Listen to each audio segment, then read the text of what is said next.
रहेगा हमारी तरफ, तो इंशाअल्लाह हमारी कामयाबी होगी। और दुआ करते हैं रब काबा कि इस मुल्क की हिफाजत फरा और हमें दुश्मनों पर जो है वो फकीर अता फरमा और हमें उनको सरनगू करने की ताकत अता फरमा। मैं दुआ गो हूँ आर्म फोर्सेस के लिए। Well, back-to-back breaking developments coming in, ladies and gentlemen, as we strike at least 7 targets in Pakistan in retaliation to their drone and missile attack. They targeted 15 cities, and we are giving it back in every single city where they launched the drones and missiles from.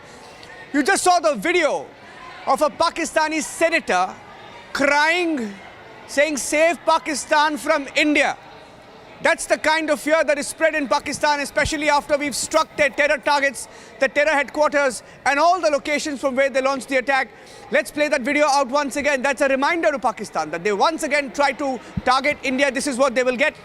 Take a look at this senator crying in the Pakistan National Assembly.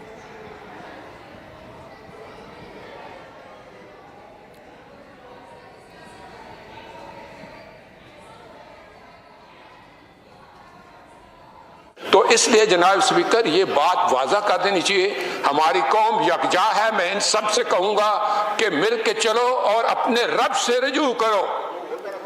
रब काबा, हम तेरे आगे दरख्वास्त करते हैं, इस मुल्क की हिफाजत फरमाना जो तूने हमें अता किया है, और ये नबी सल्लल्लाहु अलैहि वसल्लम की दुआओं का है।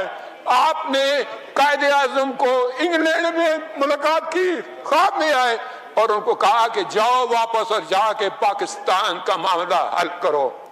आप खान कलात को ख्वाब में आके ये हुक्म दिया कि तुमने पाकिस्तान की सरना है, ये मुल्क बन के रहेगा और तुमने तो ये ऐसा बड़ा मौजज़ा है कि अल्लाह पाक ने ये हमें अता किया है और अल्लाह पाक इस मुल्क की हिफाजत फरमाएंगे। दुनिया में जहां भी देखें शायद हमारी कमी है, हम मजबूर हैं, हम गुनाहगार हैं, लेकिन रब्बे काबा हम तेरे हबीब के उम्मती हैं। खुदा का वास्ता हमसे रहम का मौला फरमा। आप चले जाएं, उधर फिलिस्तीन में चले जाएं, कश्मीर में चले जाएं, जहां भी जाएंगे मुसलमानों के साथ वो ऐसे रो रहा है जो हम सोच भी नहीं सकते हैं। तो तू हमें माफ कर दे, हम तेरे आगे सर झुकाते हैं, माफी मांगते हैं। नहीं, इसमें दो राय नहीं है मौला कि हम बड़े गुनाहगार हैं, लेकिन तेरी रहमत बहुत वसी है। तू रहमत का एक जर्रा भी भेजेगा हमारी तरफ तो इंशाल्लाह हमारी कामयाबी होगी। और दुआ करते हैं रब्बे काबा कि इस मुल्क की हिफाजत फरा और हमें दुश्मनों AQA Shri Sanjay Chawla, CMD of DPSUs, senior officers, head of the industry associations, young entrepreneurs, friends from India, ladies and gentlemen. जिस समय secretary defence production welcome speech दे रहे थे तो उन्होंने आभार व्यक्त किया कि मैं इस कार्यक्रम में आप सबके बीच उपस्थित हूं। सच्चाई ये है, खैर उन्हें औपचारिकता पूरी करनी थी, पूरी की उन्होंने,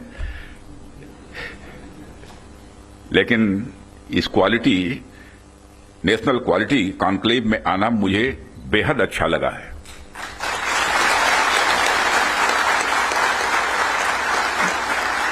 वैसे ऑर्डिनरी कॉन्क्लेव में तो हम लोग जाते रहते हैं, तो क्वालिटी कॉन्क्लेव में आने में क्या आपत्ति हो सकती है।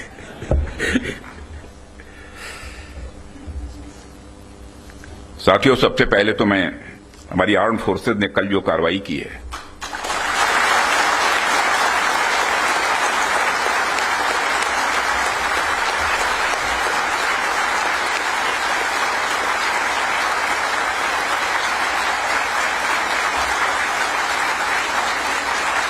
और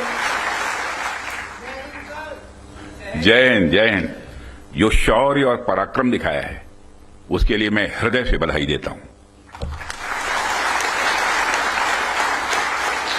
पाकिस्तान और पीओके में जिस तरह से हमारी आर्म्ड फोर्सेस ने टेरर कैंप्स को नेस्त नाबूद किया है वो हम सबके लिए एक गौरव का विषय है।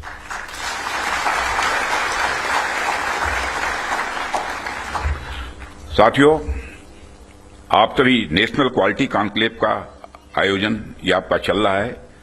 क्वालिटी की क्या भूमिका होती है, यह क्या रोल अदा करती है, इसका नमूना हमने कल देखा।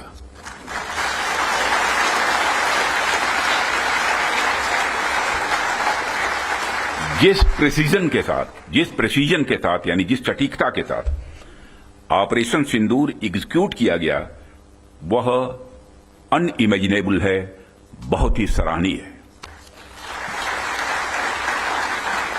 इसमें 9 टेररिस्ट कैंप्स तबाह हुए और अच्छी खासी संख्या में आतंकी मारे गए।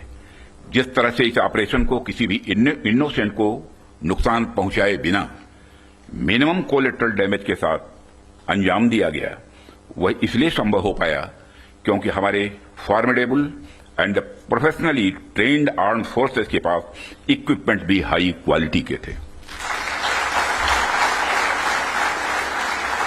ऐसे में इस क्वालिटी कॉन्क्लेव को मैं बड़े महत्वपूर्ण कॉन्क्लेव के रूप में देखता हूं। मैं इस आयोजन के लिए डिपार्टमेंट ऑफ डिफेंस प्रोडक्शन और इनके secretary defence production Shri Sanjeev Kumar को भी हार्दिक बधाई देता हूं और क्वालिटी एश्योरेंस ऑर्गेनाइजेशंस को भी मैं बधाई देता हूं। साथियों, अभी मैं इस कॉन्क्लेव की थीम देख रहा था, fast tracking of quality assurance through integrated approach and technology enabled processes. आपकी यह थीम मुझे बेहद अच्छी ही नहीं लगी बल्कि दिलचस्प भी लगी, इंटरेस्टिंग लगी। वैसे भी पूरी दुनिया में इसमें बड़ी तेजी से डिसरप्टिव चेंजेस हो रहे हैं और खासकर डिफेंस सेक्टर में तो लगातार नए नए ट्रांसफॉर्मेशंस ये देखने को मिल रहे हैं। ऐसे में क्वालिटी असेसमेंट को फास्ट ट्रैक करना न सिर्फ रेलेवेंट है बल्कि मैं समझता हूं यह समय की मांग है। उन चेंजेस को देखते हुए यह थीम अपने आप में बहुत ही रेलेवेंट हो जाती है। इतनी इंटरेस्टिंग और रेलेवेंट थीम रखने के लिए भी मैं आप सबको बधाई देता हूं। साथियों, अक्सर मुझे आर्म फोर्सेस के अलग अलग कार्यक्रमों में प्रायः जाने का अवसर मिलता है। रिसर्च एंड डेवलपमेंट ऑर्गेनाइजेशंस के इवेंट्स में जाने का भी अवसर मिलता रहता है। प्राइवेट सेक्टर द्वारा आयोजित कार्यक्रमों में भी मैं प्रायः जाता ही रहता हूं, परंतु आज का यह जो मंच है यह अपने आप में बड़ा अलग है और एक विशिष्ट मंच है। मैं ये देख रहा हूं कि यहां कई सारे लोग हैं जो अलग अलग फील्ड्स में महारत जिन्होंने हासिल की है, महारथी बैठे हैं यहां। इसलिए मुझे लगता है कि आज की हमारी बातचीत भी कई मायनों में विशेष होने वाली है। साथियों, इस क्वालिटी कॉन्क्लेव की महत्ता और आवश्यकता पर तो मैं आगे चर्चा करूंगा ही, परंतु पहले मैं आपको कुछ ऐसे बिंदुओं से, कुछ ऐसे पॉइंट से अवगत कराना चाहूंगा जो हमारी सरकार की प्रायोरिटीज से जुड़े हुए हैं। 2014 में माननीय प्रधानमंत्री जी के नेतृत्व में हमारी सरकार आने के बाद प्रधानमंत्री जी ने हमें एक अत्यंत महत्वपूर्ण सूत्र प्रदान किया। उन्होंने शुरुआत में ही डिफेंस प्रोडक्शन सेक्टर के एम्पावरमेंट पर विशेष बल दिया। उन्होंने जो सूत्र दिया उसके पीछे की फिलॉसफी थी डिफेंस सॉवरेंटी। डिफेंस सॉवरेंटी का मतलब कि जब तक कोई देश अपनी डिफेंस नीड्स में कैपेबल तथा सेल्फ रिलायंट नहीं होता तब तक उसकी आजादी पूरी तरह से नहीं मानी जा सकती। जब तक हम अपनी सुरक्षा के लिए इंपोर्ट पर डिपेंडेंट रहेंगे तब तक कहीं न कहीं हमारी आत्मशक्ति में अधूरापन रहेगा। ये अगर हम अपने हथियार और रक्षा उपकरण विदेशों से खरीदते हैं तो इसका मतलब है कि हम अपनी सुरक्षा को आउटसोर्स कर रहे हैं और उसे किसी और के भरोसे छोड़ रहे हैं। यह बात लॉन्ग रन में सही नहीं हो सकती। हमारी सरकार ने इस विषय पर गंभीरता से सोचा और आत्मनिर्भरता हासिल करने का निर्णायक कदम भी उठाया है। आप सब तो जानते ही हैं कि देश में पहले से ही ऑर्डिनेंस फैक्ट्रीज का एक इंडिजिनस सिस्टम रहा है और इन फैक्ट्रीज ने एक समय पर बेहतरीन काम किया और देश की सुरक्षा जरूरतों को पूरा करने में बहुत ही अहम भूमिका निभाई भी है। इनके अलावा हमारे पास डिफेंस पीएसयूज का भी एक मजबूत इकोसिस्टम पहले से ही है। हमारी सरकार ने डिफेंस प्रोडक्शन में क्वालिटी और क्वांटिटी दोनों पर समान रूप से बल दिया है। इसी दिशा में कई क्रांतिकारी कदम उठाए गए। जिनमें से कुछ महत्वपूर्ण कदमों का उल्लेख मैं यहां करना चाहूंगा। ऑर्डिनेंस फैक्ट्रीज का कॉर्पोरेटाइजेशन उनमें से एक अत्यंत महत्वपूर्ण कदम रहा है, जिसे हमने इंश्योर किया ताकि कम समय में ही डिफेंस प्रोडक्शन में व्यापक सुधार हो सके। यहां मैं जरूर बताना चाहूंगा कि ऑर्डिनेंस फैक्ट्रीज का कॉर्पोरेटाइजेशन हमारे लिए कोई बहुत सरल प्रक्रिया नहीं थी। इसमें अनेक जटिल प्रश्न थे और चैलेंजेज भी थे, परंतु हमने इसे इसलिए लागू किया क्योंकि यह एक अर्जेंट रिफॉर्म था। अब प्रश्न उठता है कि यह अर्जेंट क्यों था। इसका एक बड़ा कारण था क्वालिटी। आप सभी स्पेशलिस्ट के समक्ष मैं यह कह सकता हूं कि सरकार ने क्वालिटी को अपना प्रायोरिटी रिफॉर्म एजेंडा बनाया है। हमने क्वालिटी इंप्रूवमेंट को ही टारगेट करते हुए ऑर्डिनेंस फैक्ट्रीज का कॉर्पोरेटाइजेशन किया। तब से लेकर आज तक डिफेंस पीएसयूज ने लगातार सुधार किया है और कॉर्पोरेटाइजेशन के पश्चात क्वालिटी प्रोडक्शन को लगातार आगे बढ़ाने का प्रयास भी किया गया है। और आज ये डीपीएसयूज इंटरनेशनली कॉम्पिटिटिव हो रहे हैं। आज ये अपने रिसर्च एंड डेवलपमेंट पर भी अच्छा फोकस कर रहे हैं। आज ये ऑर्गेनाइजेशन पहले से कहीं ज्यादा वाइब्रेंट और एक्सपोर्ट ओरिएंटेड हो रहे हैं। वैसे तो अभी कुछ कार्य बाकी है, पर मैं इतना जरूर आश्वस्त हूं कि जिस प्रकार पब्लिक सेक्टर में रिफॉर्म के लिए हम प्रयासरत हैं, वह हमें आने वाले समय में काफी अच्छे रिजल्ट्स देने वाला है। साथियों, पब्लिक सेक्टर के डेवलपमेंट के पीछे हमारा एक ही उद्देश्य भी रहा है कि एक healthy competitive private defence ecosystem का विकास किया जाए, जो अपनी क्वालिटी के माध्यम से देश की सुरक्षा को और अधिक मजबूत बनाए। जैसा कि हम सभी जानते हैं कि क्वालिटी को लेकर प्राइवेट सेक्टर की अपनी एक अच्छी खासी इमेज होती है। किसी भी क्षेत्र में प्राइवेट सेक्टर अपनी गुणवत्ता के लिए जाना जाता है। आज चाहे बड़े प्लेटफॉर्म्स हों या सिस्टम्स, एमएसएमईज हों या स्टार्टअप्स, हमने ऐसा प्राइवेट इंडस्ट्रियल बेस तैयार किया है जो देश के डिफेंस सेक्टर के विकास में सक्रिय भागीदार बन रहा है और उसे सशक्त कर रहा है। आज रिलीज होने वाले इंडस्ट्री 4 को भी मैं इसी संदर्भ में देख रहा हूं।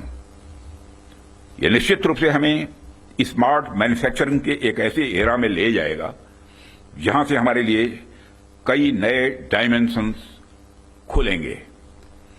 इसी तरह जो दूसरे मैनुअल्स आज रिलीज हो रहे हैं हुए हैं, जो एमयू साइन हुए हैं, उनको भी मैं इसी कंटेक्स्ट में देखता हूं।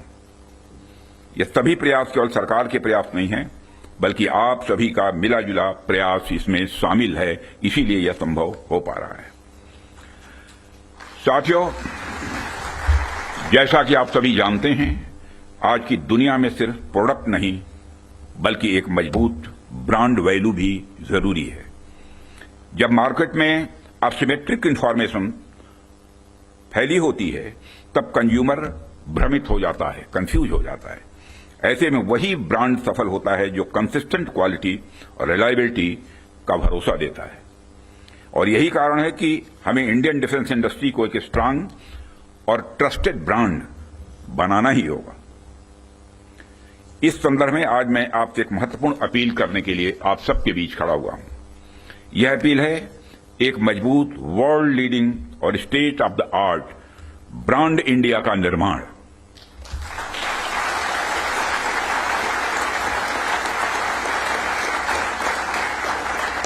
ताकि दुनिया की डिफेंस मार्केट में प्रोडक्ट्स को लेकर जब कंट्रीज के मन में डाउट हो तो वह ब्रांड इंडिया को चूज करे। Whenever in doubt, go for India। यह हमारी यूएसपी होनी चाहिए, यही हमारी यूएसपी होनी चाहिए। ब्रांड इंडिया का मतलब है कि अगर किसी इंडियन कंपनी ने कुछ प्रॉमिस किया है तो होगा ही होगा, होकर ही रहेगा।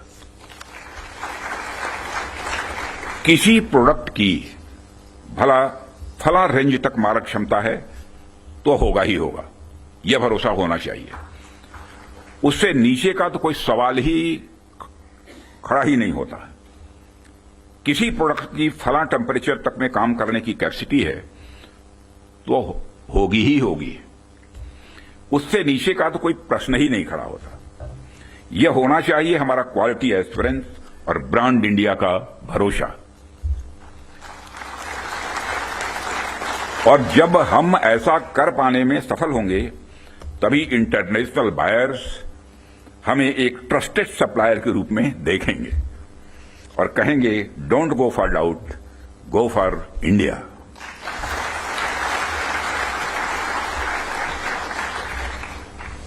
साथियों, मैं समझता हूं कि इस दिशा में प्रयास करने का यह सबसे उचित समय है, क्योंकि इस समय जो परिस्थितियां चल रही हैं उसे आप सब देख रहे हैं।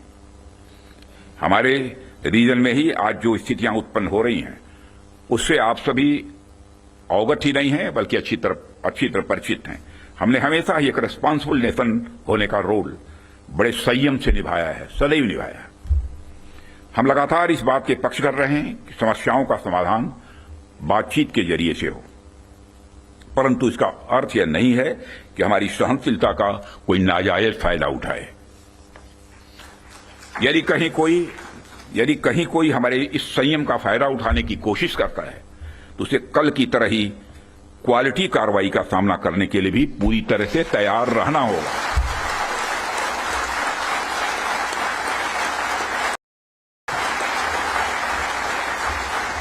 कल की तरह ही क्वालिटी कार्रवाई का सामना करने के लिए उसे तैयार रहना होगा। भारत की संप्रभुता की सुरक्षा में कोई भी हद हमारे लिए बाधा नहीं बनेगी, इसका मैं देशवासियों को भरोसा देता हूं। मित्रों, ऐसे रेस्पॉन्सिबल रेस्पॉन्सेस के लिए हम आगे भी पूरी तरह से तैयार हैं, और यदि हमारी यह तैयारी बनी हुई है तो इसमें आपका एक बहुत बड़ा रोल है, बहुत ही महत्वपूर्ण रोल है। इसके लिए मैं आप सबको बधाई देना चाहता हूं, आप सबकी मैं सराहना करता हूं।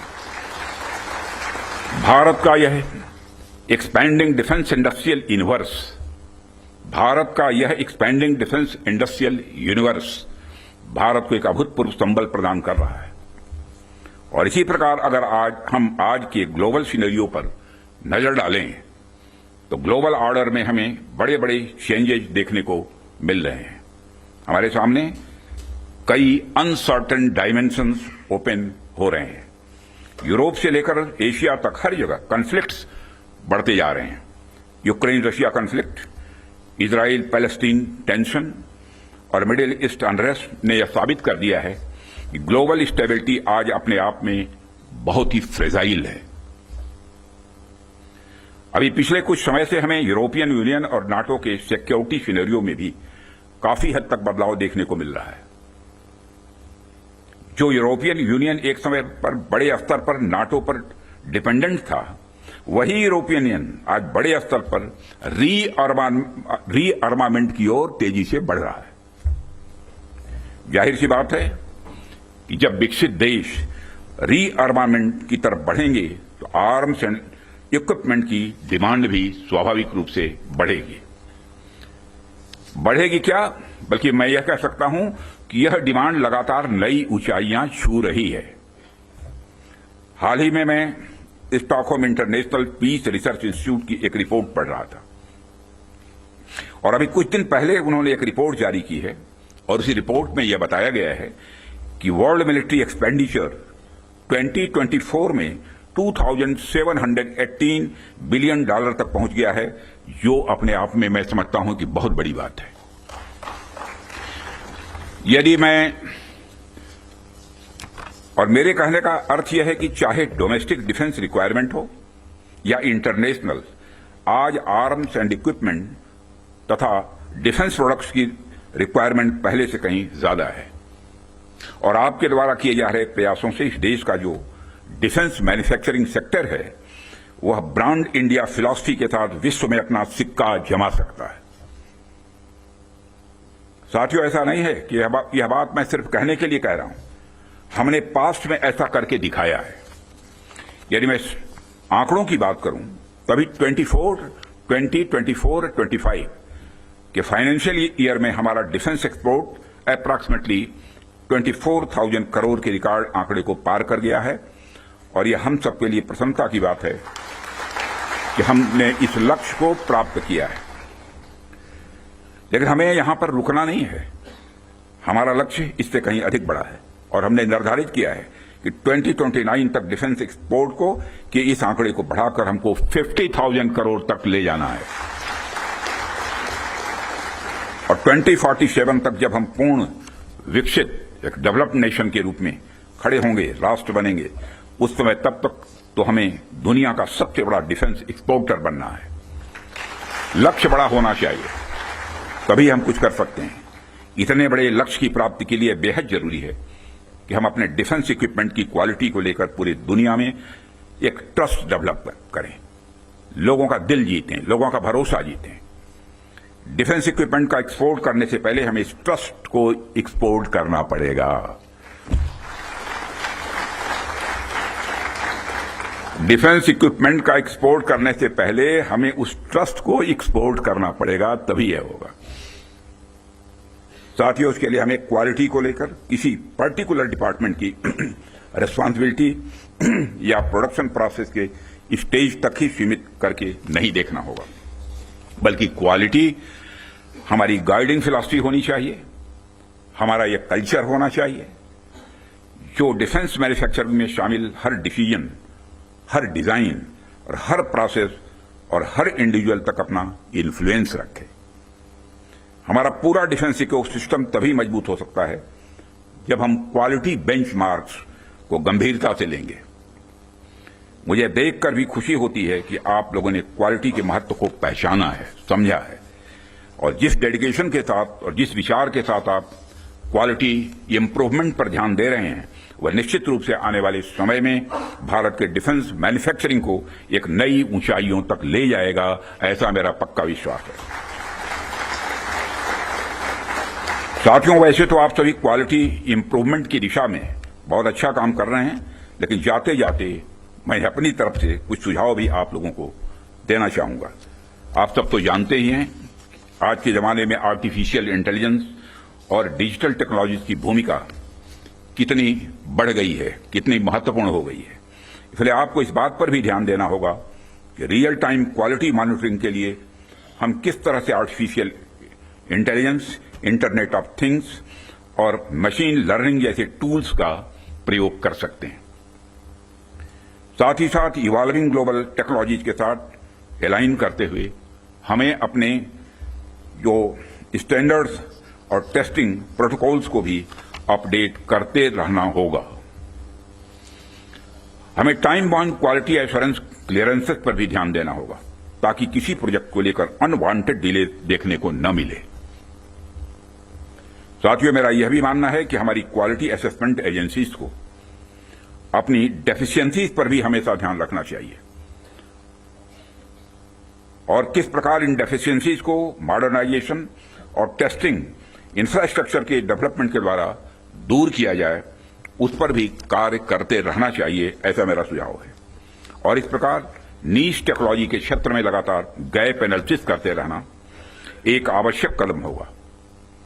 डिपार्टमेंट ऑफ डिफेंस प्रोडक्शन और भारत सरकार आपके साथ कदम से कदम मिलाकर चलने के लिए तैयार है और हम आपके फीडबैक का भी स्वागत करेंगे। और सिक्योरिटी डिफेंस प्रोडक्शन के रूप में भी, संजीव कुमार के रूप में भी एक डायनेमिक आपको सिक्योरिटी भी मिला है, यह भी सौभाग्य की बात है। जो क्रोधित नहीं होते बल्कि मुस्कुराते ही रहते हैं, चाहे चैलेंज कितना भी बड़ा हो। और साथियों, हम आपके फीडबैक का भी स्वागत करेंगे।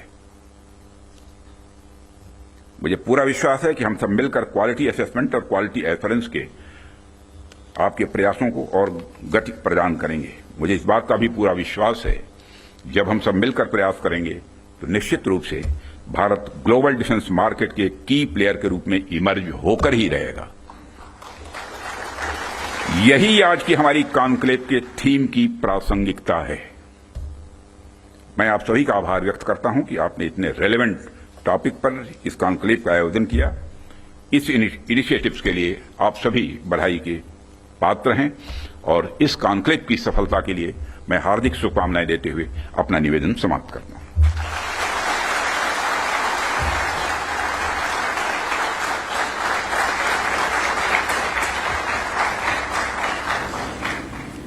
हम माननीय रक्षा मंत्री जी के Defense Minister Raksha Mantri Rajnath Singh there stating India is going to be emerging as a king of the defense manufacturer.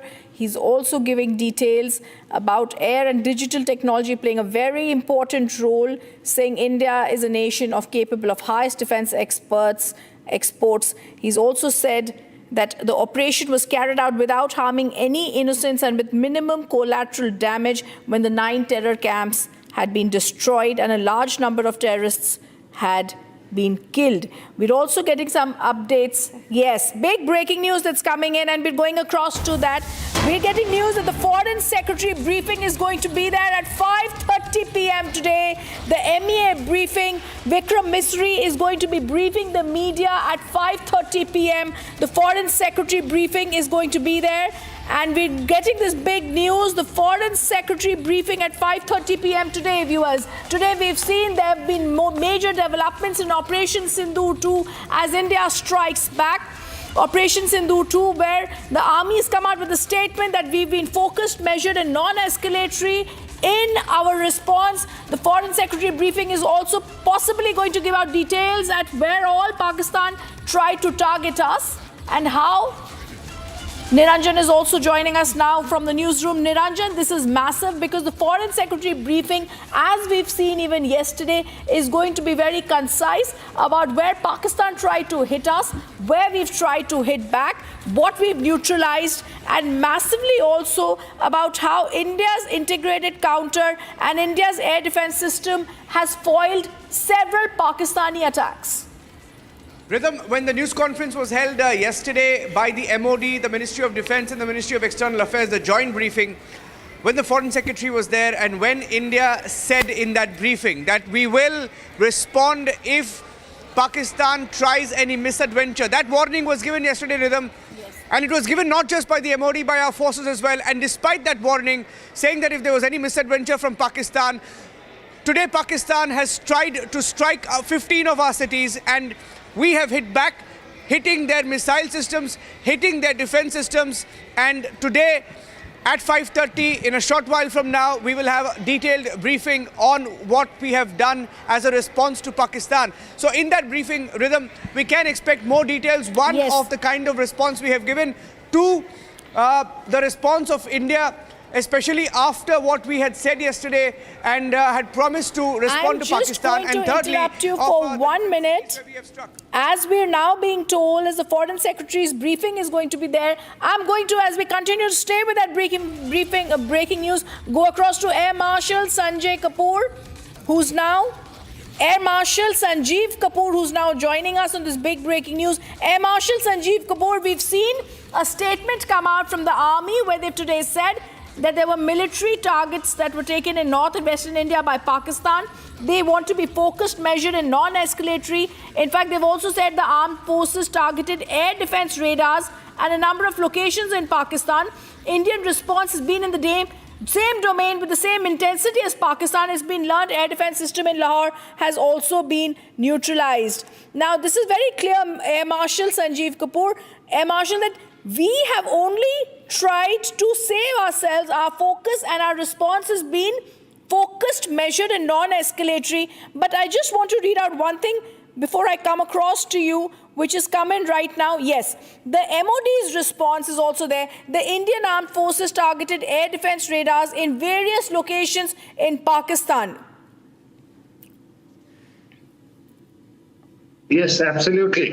And to recall, last night Pakistan tried to attack most of our airfields along the northern and their eastern borders. These were 15 in number, and the shelling, the intensity and the caliber of the shells has also gone up. So I saw it on your channels. There's a large amount of collateral damage to the civilians, to certain gurudwaras, to certain other civilian population.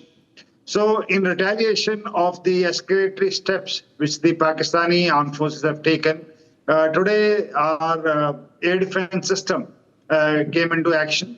So we have a very potent S-400, that is the Russian Triumph air defense system. So that was put in use. So most of the attacks which the Pakistanis did last night were thwarted. Their air defense attacks all were nullified. And today we have taken out their air defense. The heart of Pakistan, that is the general headquarters at Rawalpindi, the Lahore, which is supposed to be the heart of the Pakistani ecosystem, because everything there is controlled by the Pakistani Punjabis, and their capital is Lahore, and in and around Lahore, everything is, just secure. So if we have taken out the Chinese HQ-9 air defense systems and nullified it across 15 places in Pakistan, that indicates our, and we have physically not crossed. See, mind you, till now, the aeroplanes have not physically gone across the IB. So our drones itself have gone and taken out these targets. And this is a great step, because now their air defense system is in array, and this gives us the pockets to enter and strike at will wherever we wish to. I want Air Marshal, please stay on with us. I also want to go across to Major Samarpal Tur. Like Air Marshal is telling us, Major Samarpal Tur, India has left Lahore's defenseless, hitting China-made missile shield. Now, what is HQ-9 or HQ-9P? This is the mainstay of Pakistan's layered air defense system. China relies on its HQ-9 when it comes to land-based integrated air defense system, but it's been completely smashed, whether it's been in Ghotki, Sialkot, but this time in Lahore, Major Samarpal Tur, it's been taken out by India. You see, Rhythm, these are all tactical locations of the Pakistan military. And these are basically the proximity of the terror hubs are almost within the 5-kilometer vicinity of these Pakistani military installations. And, a clear-cut message has been given by carrying out pinpoint precision guided strikes, which is a clear-cut message that India does not want an escalation in this. We are just giving a message to the point by striking and, taking out the terrorists and their camps. And if Pakistan military is, going to back this up, the terrorists up by, carrying out reciprocatory strikes at us, well, it is only going to make matters worse. So, today being the third day of the strikes and the last night what Pakistan has done. So you see now with their air radar systems taken out, their vulnerability has increased. So let's see by today what is the response. In case they want to mellow it down and they want to reduce the tensions, they should be mature in their approach. Probably that is going to be helpful for us and for the Southeast Asia and the peace in the region.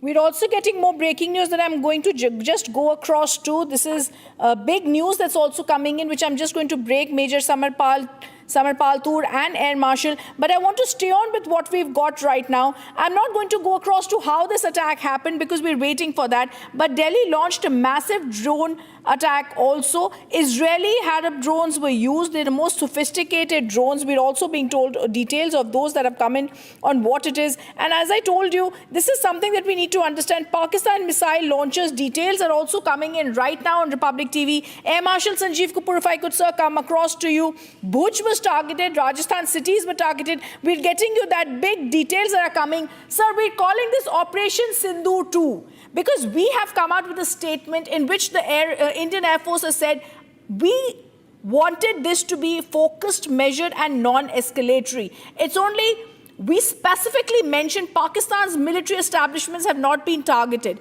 It is only reiterated any attack on India's military targets will have a suitable response.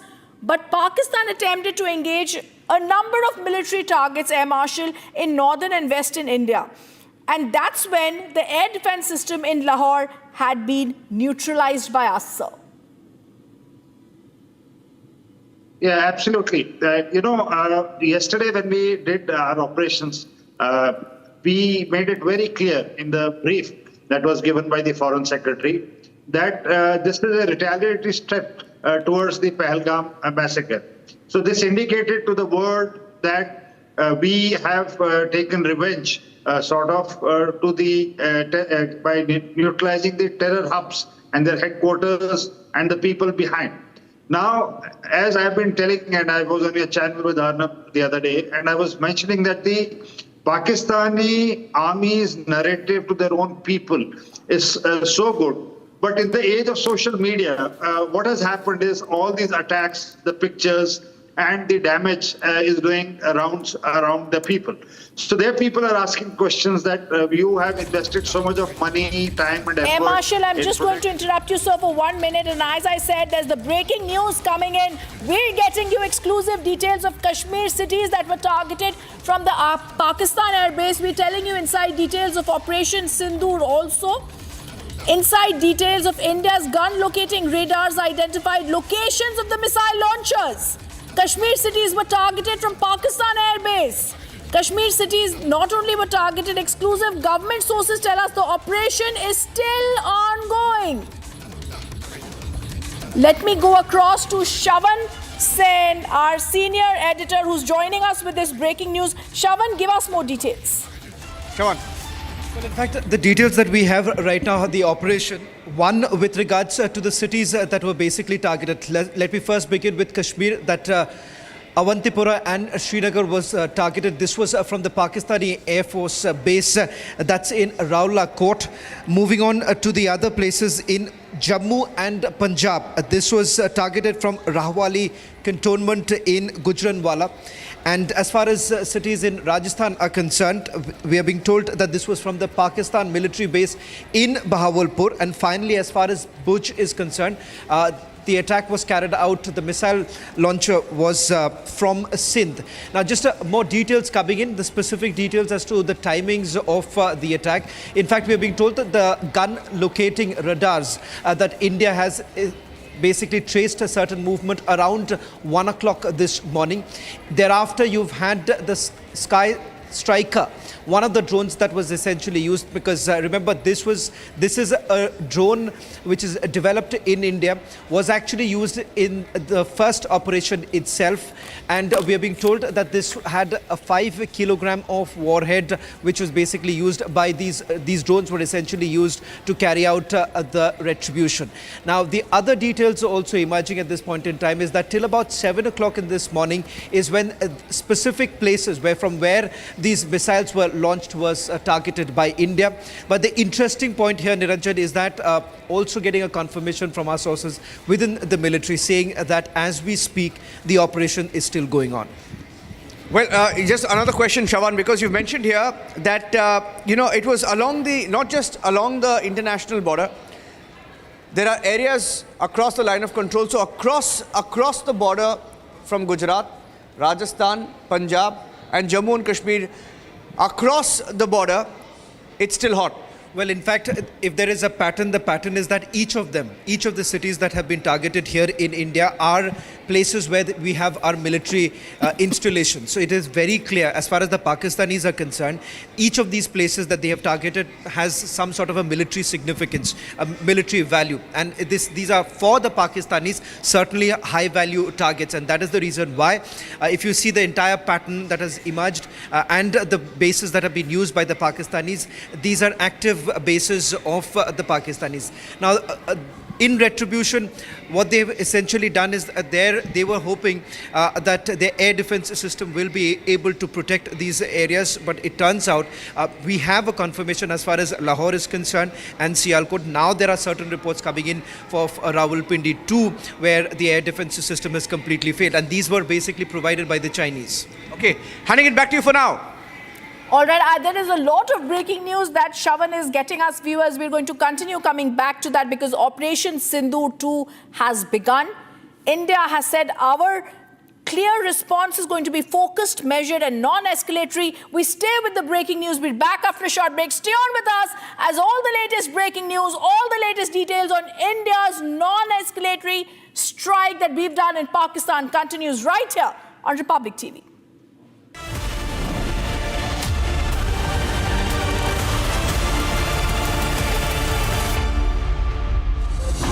Summer is here. Is your home ready for the heat? Keep your roof cool and your home comfortable all summer with Roof Cool and Seal.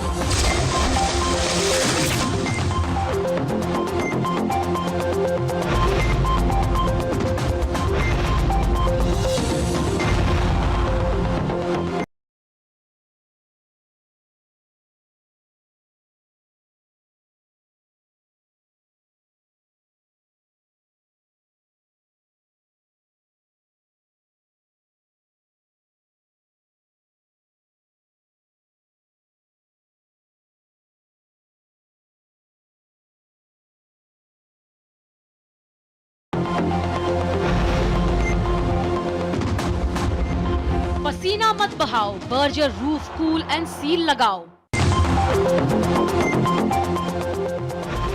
Mahi sir, how much do you love your fans? Honestly, I love my new fans. पुराने वाले बेकार में शोर करते sir fans हैं, शोर तो करेंगे ही ना. नए वाले नहीं करते. And they listen to what I say. The new generation Orient BLDC fans. Super silent performance with voice control. सिली में आए तो और Cricket fans.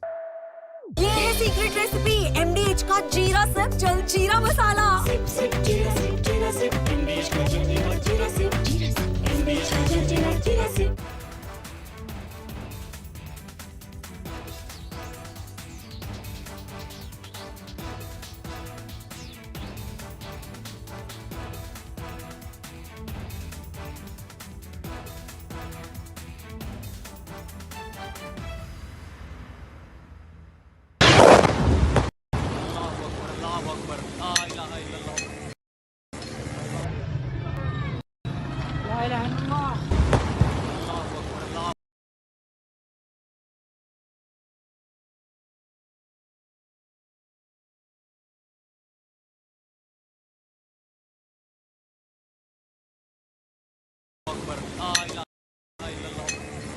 Of different weapon systems because you cannot risk putting all eggs in one basket. ये मस्जिद तैयबा मरकरा के अंदर ये नुकसान है.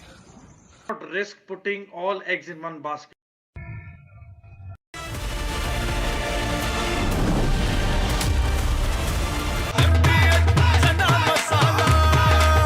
अब छोलिया हो या लोबिया, सफेद चने या काले चने, सब कुछ मजेदार बने. पाकिस्तानी और इंडियन जंग शुरू कर दी है. अभी मेरे बहावलपुर सिटी के अंदर मौलाना मसूद अजहर साहब के जो है मदरसा है उसके ऊपर 4 मिसाइल दागे गए हैं. 4 मिसाइलों के साथ हमला किया गया है मौलाना मसूद अजहर साहब के मदरसे के ऊपर. हम अपनी अफवाज पाकिस्तान के साथ खड़े हैं, लेकिन मेरा सवाल है कि हमारी एजेंसीज कहाँ सोई हुई थी, हमारी अफवाज पाकिस्तान कहाँ सोई हुई थी जब ये हमला हुआ. मुजफ्फराबाद की भी खबर आ रही है कि मुजफ्फराबाद वाली साइड भी अटैक हुआ है, लेकिन सबसे पहले मेरे बहावलपुर सिटी के अंदर अटैक हुआ है ब्लास्टिक मिसाइल के साथ. उन्होंने हमला किया है मौलाना मसूद अजहर साहब के मदरसे के ऊपर. 4 मिसाइल मारे गए हैं. अभी ये कहना कबल वक्त है कि गोया कितनी सच्चाई है इस खबर के अंदर, किस साइड से ये मिसाइल आए हैं ये अभी कन्फर्म होना बाकी है, लेकिन ये कन्फर्म न्यूज़ है कि उनके मदरसे के ऊपर 4 मिसाइल मारे गए हैं.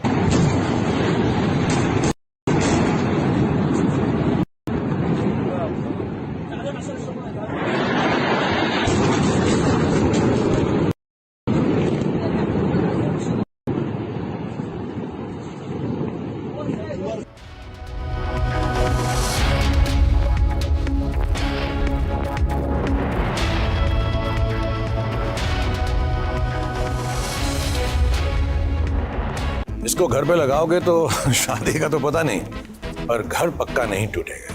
रुंगटा नहीं तो घर स्ट्रॉन्ग नहीं. रुंगटा स्टील TMT बार एकदम सॉलिड. पहाड़ों में एक हाइकिंग स्टिक भी बन सकती है. आधे बाउल दही में 4 चम्मच MDH चटनी पुदीना मसाला डाला, स्टर करो, पुदीना चटनी तैयार. MDH चटनी पुदीना मसाला. MDH.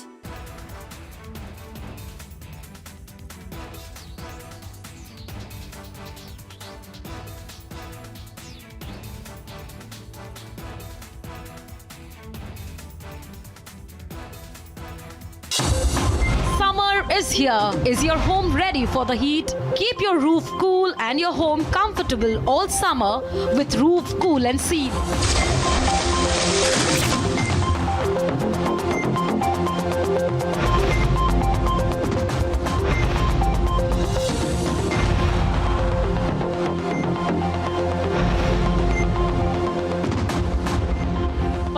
मत बहाओ, Berger roof cool and seal लगाओ।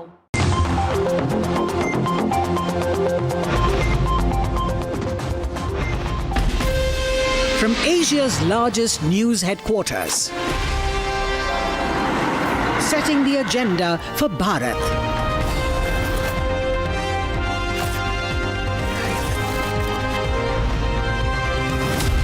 You're watching Republic.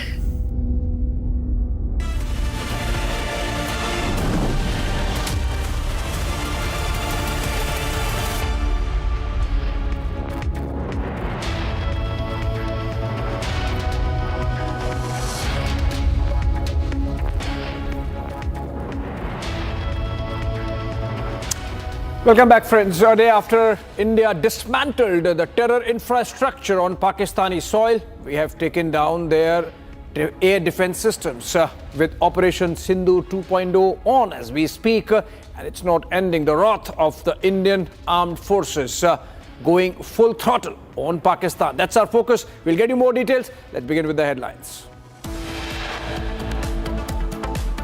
It's not over yet. Operation Sindoor 2.0 now being carried out by the armed forces. जिस प्रेसिजन के साथ यानी जिस सटीकता के साथ ऑपरेशन सिंदूर एग्जीक्यूट किया गया वह अनइमेजिनेबल है, बहुत ही सराहनीय है। इसमें 9 टेररिस्ट कैंप्स तबाह हुए और अच्छी खासी संख्या में आतंकी मारे गए। Defense Minister Rajnath Singh issued a stern warning to Pakistan, says India is ready for more military response. India clinically intercepts and shoots down Pakistani missiles coming in Amritsar area. It is not our intention to escalate the situation. However, if there are military attacks on us, there should be no doubt that it will be met with a very, very firm response. External Affairs Minister S. Shankar underscores India's policy, says we'll hit back if Pakistan strikes. And major success for India as Jaish-e-Mohammed chief Masood Azhar's brother, who had masterminded IC-814 plane hijacking crisis, is killed. And Baloch Liberation Army releases full video of attack on Bolan, 14 Pakistani soldiers killed.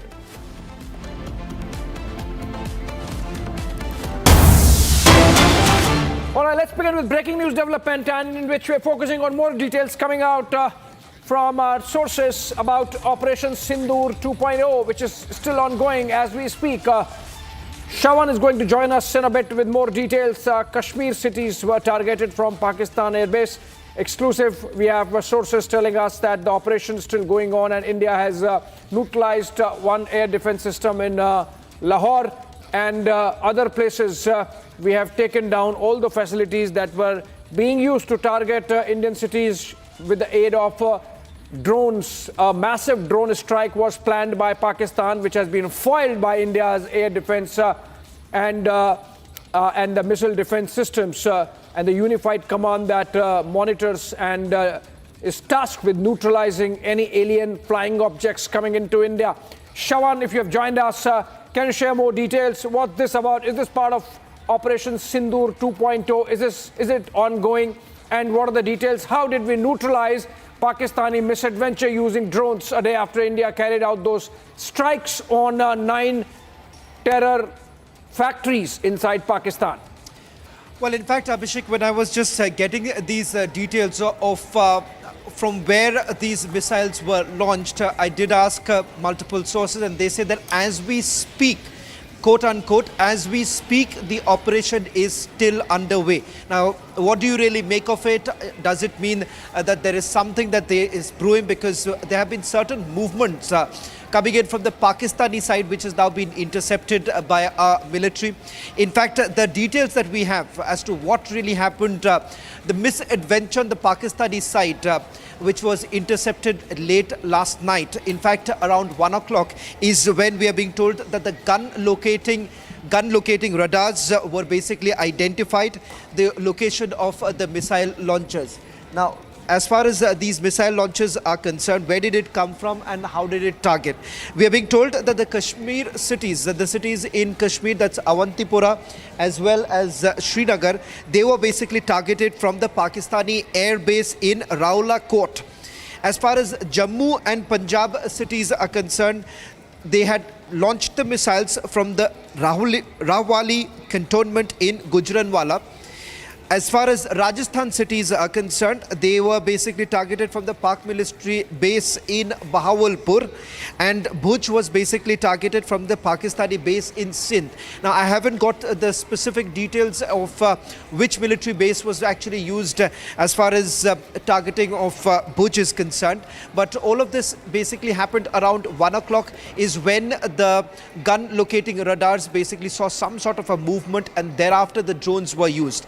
Now, I'm being given to understand, Abhishek, that as far as Operation Sindoor is concerned, they basically used the Indian-made drones, that is the Sky Trainer. Now, whether at all this was also reused today, that is not known to me at this point in time, Abhishek. I can only confirm now that the Sky Trainer was actually used for the entire operation. Whether at all new drones have been used for today's operation, that confirmation yet to come in. But this drone has about a 5 kilogram of warhead. Now, the distance that it can actually travel is way more. It can go up to over 300 kilometers is what we are being told right now by our sources. And the other important information that I've been able to pick up is that the operation of striking back, the retribution, basically carried out till about 7 o'clock in the morning. But the interesting bit that emerges right now is that they are still maintaining, sources still maintaining that as we speak, even now, because this information that I picked up was just about a few minutes ago. So they say that even now the operation is still undergoing. Yeah. Okay, Shawan, one more question before I let you go. One quick question.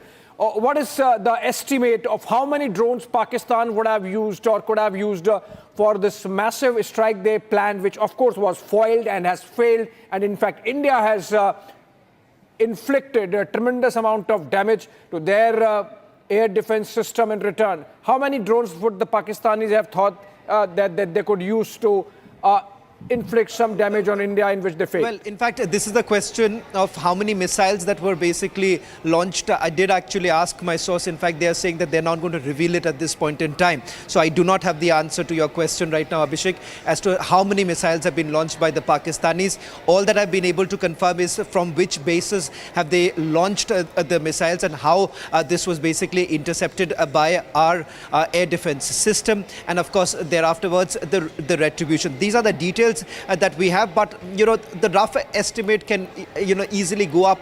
A dozen such was basically fired by the Pakistanis, but the specific number, I'm afraid, Abhishek, I do not have the details. Maybe more, Shawan. My curiosity was that has Pakistan come close to exhausting its ammunition, and if yes, then maybe we can launch an operation all out following Operation Sindoor, but that's for later.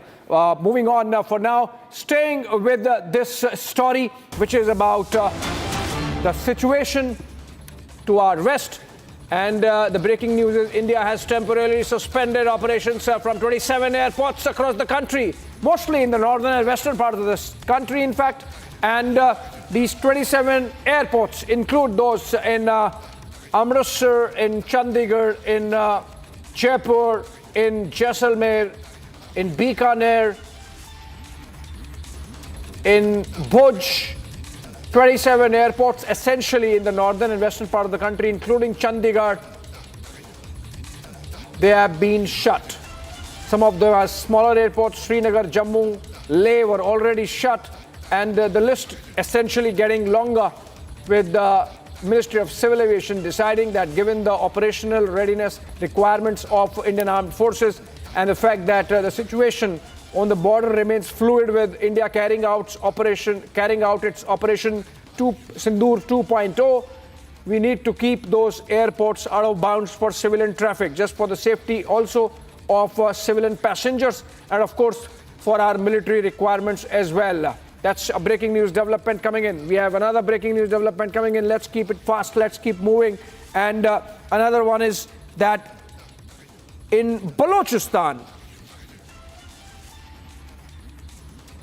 All right, we have pictures coming in from Balochistan where people are so happy and excited and gung-ho that India has acted and inflicted costs on Pakistani terror, that the Balochi insurgents, the Balochi rebels, they have come out and removed Pakistani flags and put on Baloch national flags. These are pictures coming in from some parts of Balochistan released by BLA, the Baloch Liberation Army. Remember, they have been at the forefront of fighting against the Pakistani state for Balochi independence for decades. And in fact, they had a role to play. They own responsibility for carrying out the hijack of Jafar Express a couple of months back in Pakistan. And now they are hoisting Baloch flags atop public buildings. Okay. A massive blow to Pakistan's security forces. A deadly IED blast in Balochistan's Bolan region has left 14 soldiers neutralized. This happened yesterday, but again, since we are on Balochistan, this is another story. Take a look at the details.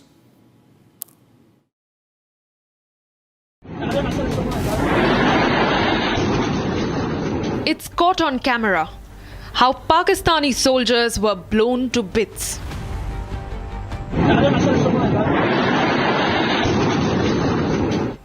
The Balochistan Liberation Army has released a 5-minute video that captures the targeted attack on Munir Army personnel.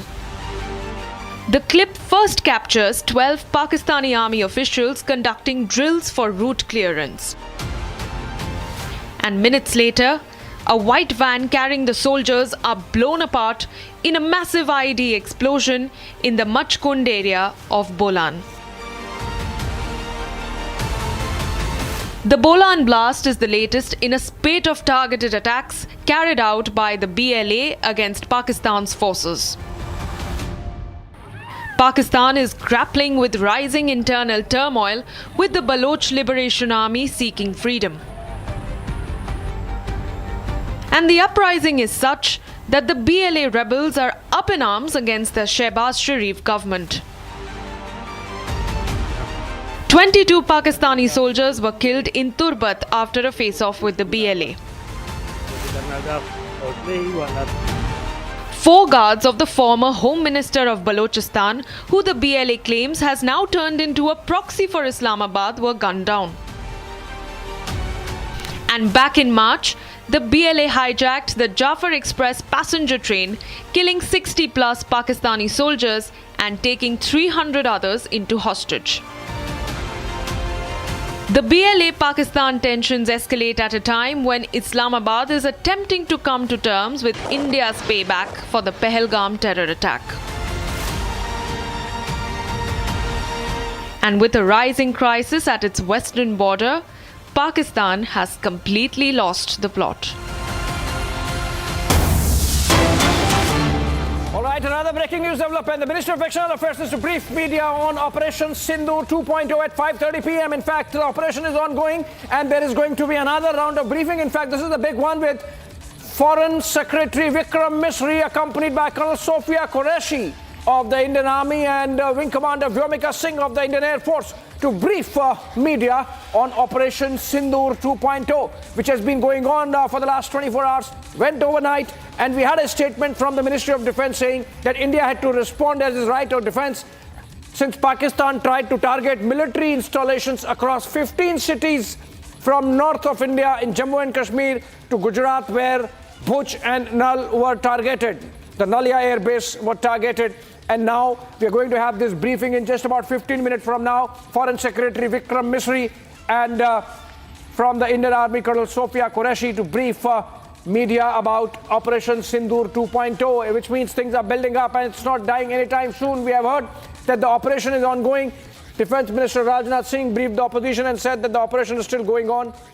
More breaking news coming in because Pakistanis are scared. Some of them are crying. Now, sirens going off in Sialkot, and these are air sirens going off in Lahore, in Sialkot, in many other towns of Pakistan. And this really shows the jitteriness.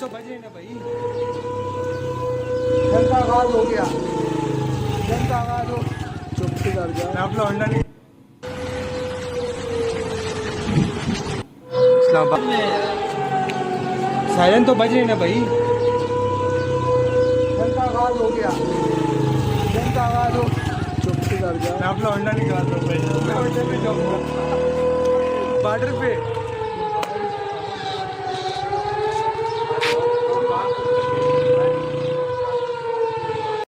Islamabad के मुख्तलिफ इलाकों में siren तो बज रही ना भाई,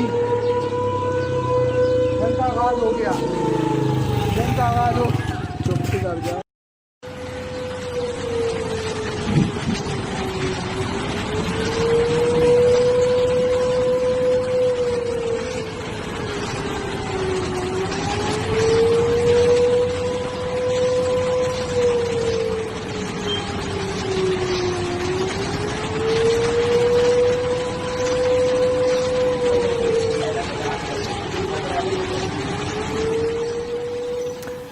All right, those are sirens going off in Islamabad, in Lahore, in Sialkot, many other towns of Pakistan. And in one of those net sounds, you could hear someone saying, oh, siren chal nahi raha hai, which means their systems are not in place. And that is the reason why their air defense couldn't spot the Indian ammo, including missiles, getting into their airspace and hitting those targets as part of Operation Sindoor. Also, their air defense could not see the drone that was coming to target that air defense system. It seems like Chinese stuff. And that's why their air defense system in Lahore taken down by Indian forces. All right, more details. India launched cross-border precision strikes in Pakistan and Pakistan-occupied Kashmir, targeting 9 terror camps. The strikes killed over 80 terrorists. Defense Minister Rajnath Singh says close to 100. Videos from Pakistan and Pak-occupied Jammu and Kashmir showed funerals being held after India's strike on terror camps, and some of them, in fact, Pakistani officers participating. Take a look. ये मुल्क पूरे का पूरा फौज है और सारा मुल्क फौज के साथ है इंशाअल्लाह ताला, और ये शोहदा का इंतकाम भी होगा। तुमने निहत्थे लोगों पे हमला किया है, तुमने अल्लाह के घरों पे हमला किया है, ये बस्तियों में ठीक है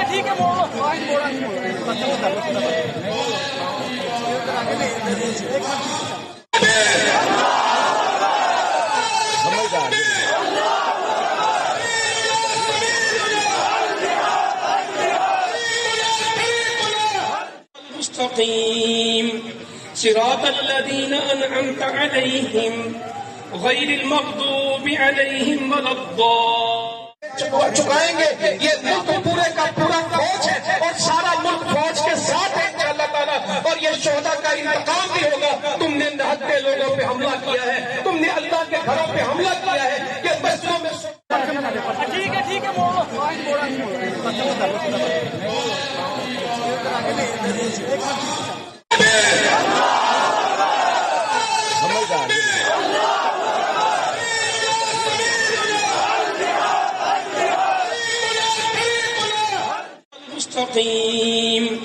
सिरातल्लज़ीना अनअमत अलैहिम गैरिल मग़दूबि अलैहिम वलद्दाल्लीन।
मेरे पीछे नजर आओ, आपसे दूर हो।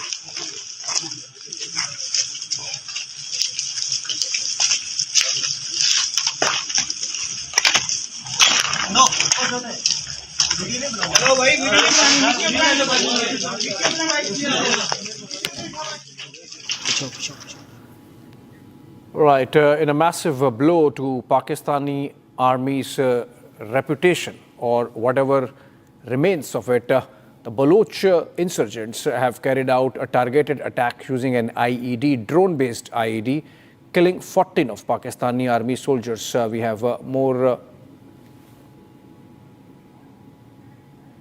These are pictures of Pakistani missile intercepted by India.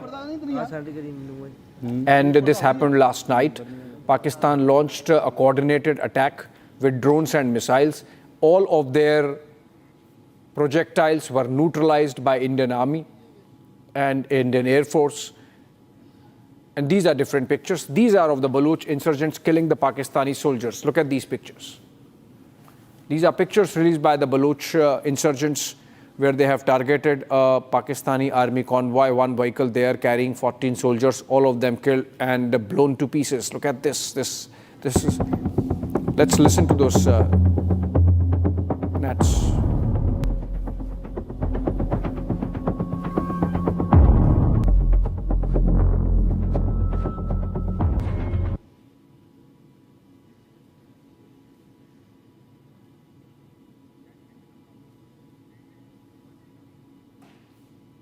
And this is the blast. Look at this. There was a road opening party, so the road was opened and the soldiers thought that it's all clear.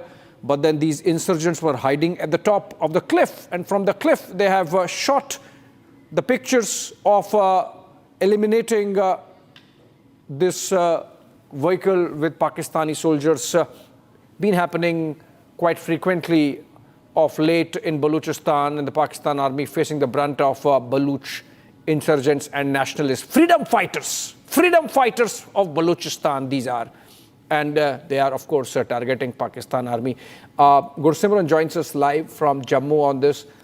Gursimran, another video and another evidence that the Baloch nationalists, Baloch freedom fighters, Baloch insurgents, they are not going to let Pakistan army off the hook easily. They are going to go after it, and maybe they see in this moment a time to really hit hard when the Pakistan army is more concerned about a possible Indian attack. Yes, Abhishek, you have rightly mentioned that Pakistan is facing heat from every possible side, be it from the Indian side, from the Tehreek-e-Taliban Pakistan, and now this video emerging of the Balochistan Liberation Army, wherein they have carried out an attack.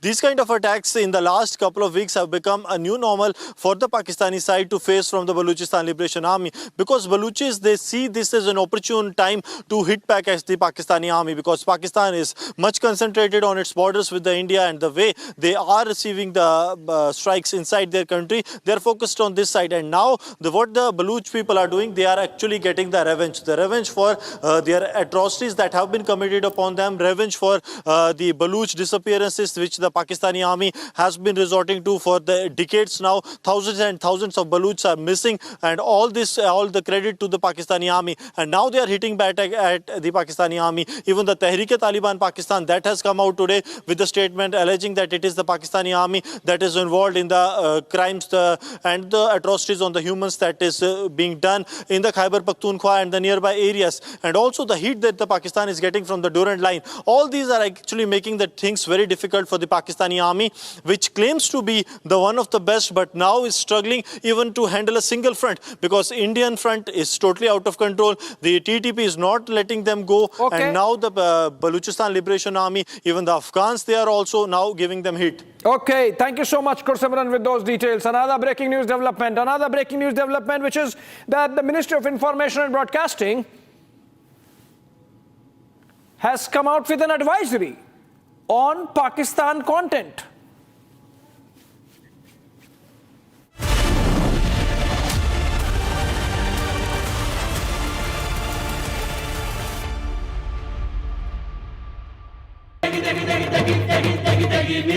MDH की देगी मीरज देगी मिर्च का तड़का, अंग अंग फड़का। MDH की देगी मिर्च।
अगर उन्होंने 4 की यार्ड करेंगे, डेरा मस्ती खाली करवा ली भाई।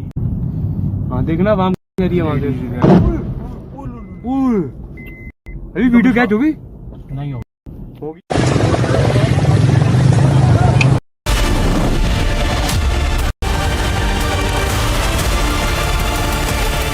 Hi, this is Chef Ranveer Brar. Guarantee you brilliance on behalf of IIHM.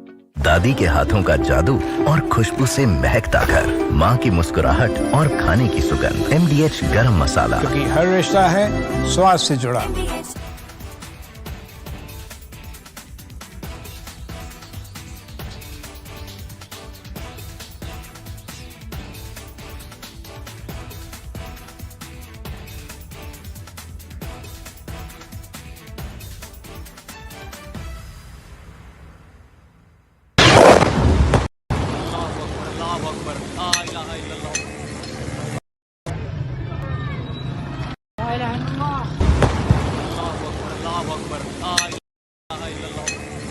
of different weapon systems, because you cannot risk putting all eggs in one basket. ये मस्जिद तैयबा मरकज उमरकरा के अंदर ये नुकसान है। Not risk putting all eggs in one basket.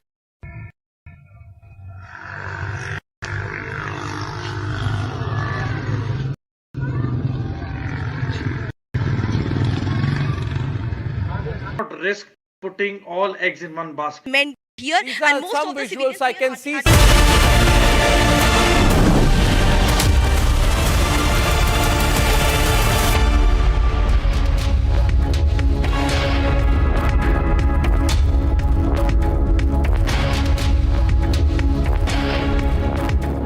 Right, we are building up to that big update that has to come in from a press conference being jointly held by Ministry of External Affairs and the Ministry of Defence, which will have Foreign Secretary Vikram Misri, and of course from the Indian Army we will have Colonel Sophia Qureshi, and from the Air Force Wing Commander Vyomika Singh. We will be holding the press conference updating us on Operation Sindoor and whatever has happened in the last 24 hours. We'll cut live to it the moment it happens. Till then, let me get you the headlines.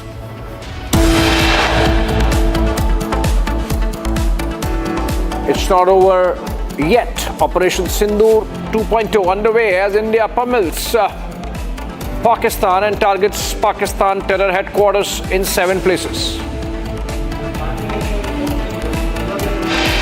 यदि कहीं कोई हमारे इस संयम का फायदा उठाने की कोशिश करता है तो उसे कल की तरह ही क्वालिटी कार्रवाई का सामना करने के लिए भी पूरी तरह से तैयार रहना होगा। Defense Minister Rajnath Singh issues a stern warning to Pakistan, says India is ready for more military response. India clinically intercepts and shoots down Pakistani projectiles in Amritsar. It is not our intention to escalate the situation. However, if there are military attacks on us, there should be no doubt that it will be met with a very, very firm response. EM Jaishankar's big statement says we'll hit back if Pakistan strikes. Major success for India as Jaish Chief Masood Azhar's brother, who masterminded IC-814 plane hijacking crisis, killed. And Baloch Liberation Army releases full video of attack in Bolan, 14 Pakistani soldiers eliminated.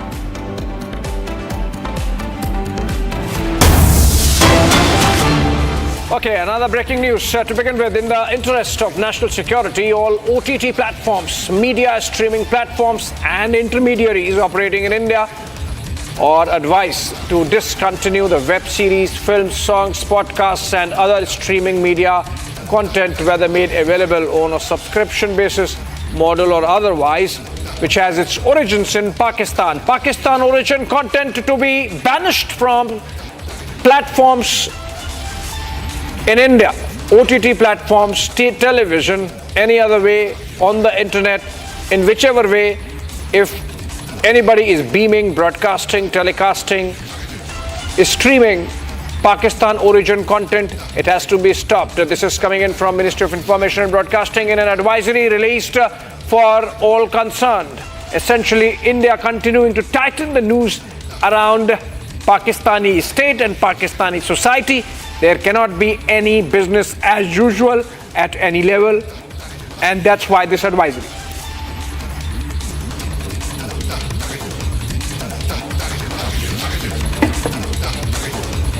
More breakings. We have Pakistan in dire straits. We have countries issuing advisories not to travel in many parts of Pakistan, including in Lahore. I mean, can you imagine Punjab, capital Lahore? And more breaking news development coming in this time. Details of Operation Sindoor. Exclusive, how India intercepted the Pakistani missile that happened in Punjab yesterday. Of course, it was not one. It was a 3-layer defense system, HQ-19, which was destroyed. So we took down the missile that came from the Pakistani side, and then we went in right inside Pakistan and demolished, completely destroyed the air defense system at Lahore airport. Something which has been accepted by DGISPR, Pakistan Army's Information and Propaganda Wing, which means they couldn't just deny it. India intercepting Pakistani missiles, India hitting at their air defense systems, and of course succeeding in taking down their runners. 3-layer defense system of HQ-19 destroyed. India has breached Pak jammers and long-range missiles in doing so, and that's a big one. I think, Shawan, this is a damning information for the Pakistani generals. This is great news for India's offensive defense capability in terms of not only preventing any Pakistani missiles from coming into India, but then taking the battle right into their camp, destroying their defense systems. Well, in fact, this basically leaves several of the cities in Pakistan completely vulnerable, because you're looking at least 3 layers. So each of these layers basically covers a particular distance. And what we are being told that it has been completely demolished, which essentially means that any of the cities closer to these air defense systems are now completely vulnerable. If at all, India basically hits back again.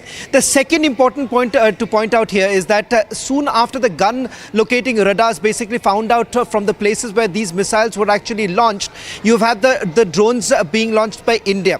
And what we are being told is that the Pakistani air defense system could not really intercept any of it. The long-range missiles that were basically used by the Pakistanis also completely failed, because moment after when you've had the Pakistanis trying to retaliate, you've essentially seen that the drones had already struck those very places, and that is the reason why we are being given to understand that the air defense system, the long-range missiles and the jammers that were essentially put by the Pakistanis had completely failed.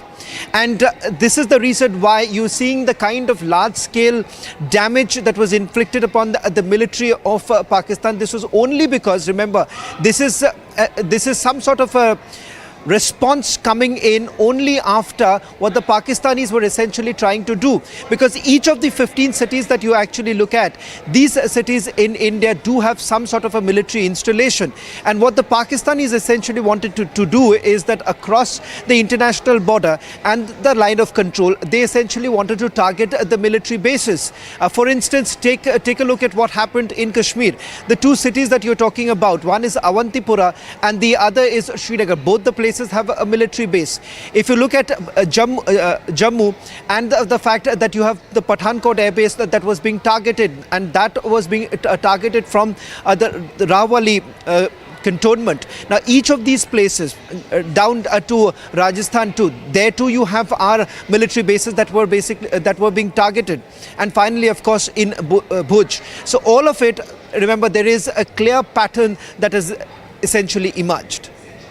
Also, all right, the 3-layer defense system of HQ-19 that was targeted. Shavana, you've also got more details of the breaking news that's coming in from you, in which you've said India's the Kashmir cities were targeted, Jammu and Punjab cities were targeted from Raul cantonment in Gujranwala, Rajasthan cities were targeted. So you're giving us details about from which Pakistan military bases, Shavan, this attack took place on Indian cities, and Indian gun radars located the missile launchers extremely successfully. Sky strikers with 5 kg warheads were used in the operation. Give us more details, Shavan, as to why you're saying that the operation is still ongoing, as we're continuing to say Operation Sindoor 2. Sky striker was also used in this operation, Shavan.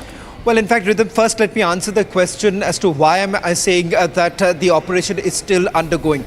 In fact, when I spoke to my source getting the details of this entire operation, he essentially said that even as we speak right now, the operation is ongoing. So we do not know as to what has the armed forces achieved right now in the last few hours, because as far as Operation Sindoor 2 is concerned, the first detection took place around about 1 o'clock, and the interception, after the interception actually took place, India thereafter decided to escalate the matter. That was some sort of a retaliation, and the retaliation basically continued till about 7 o'clock. Now, how does that really happen? Once you have these gun locating radars, they basically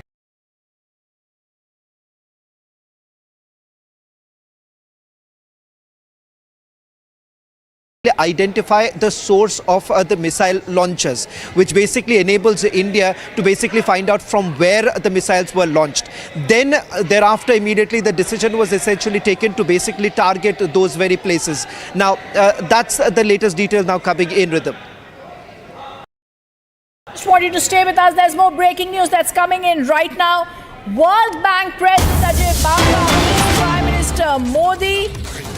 The World Bank President has met Prime Minister amid India-Pakistan tensions. This is something that we have to watch out for.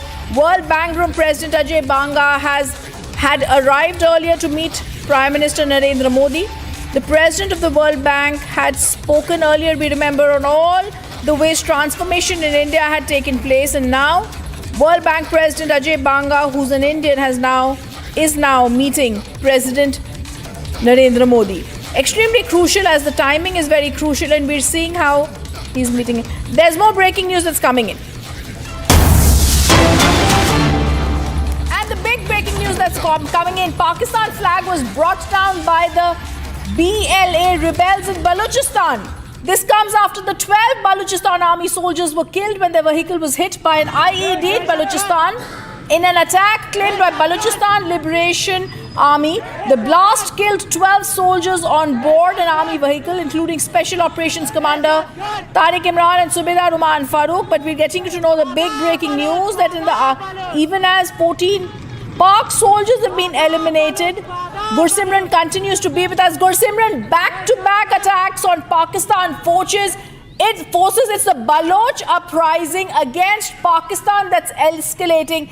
Anytime now, several cities have already fallen in the hands of Balochistan from Pakistan. It's clear that these rebels revolting against Pakistan want their land back. Give us more details.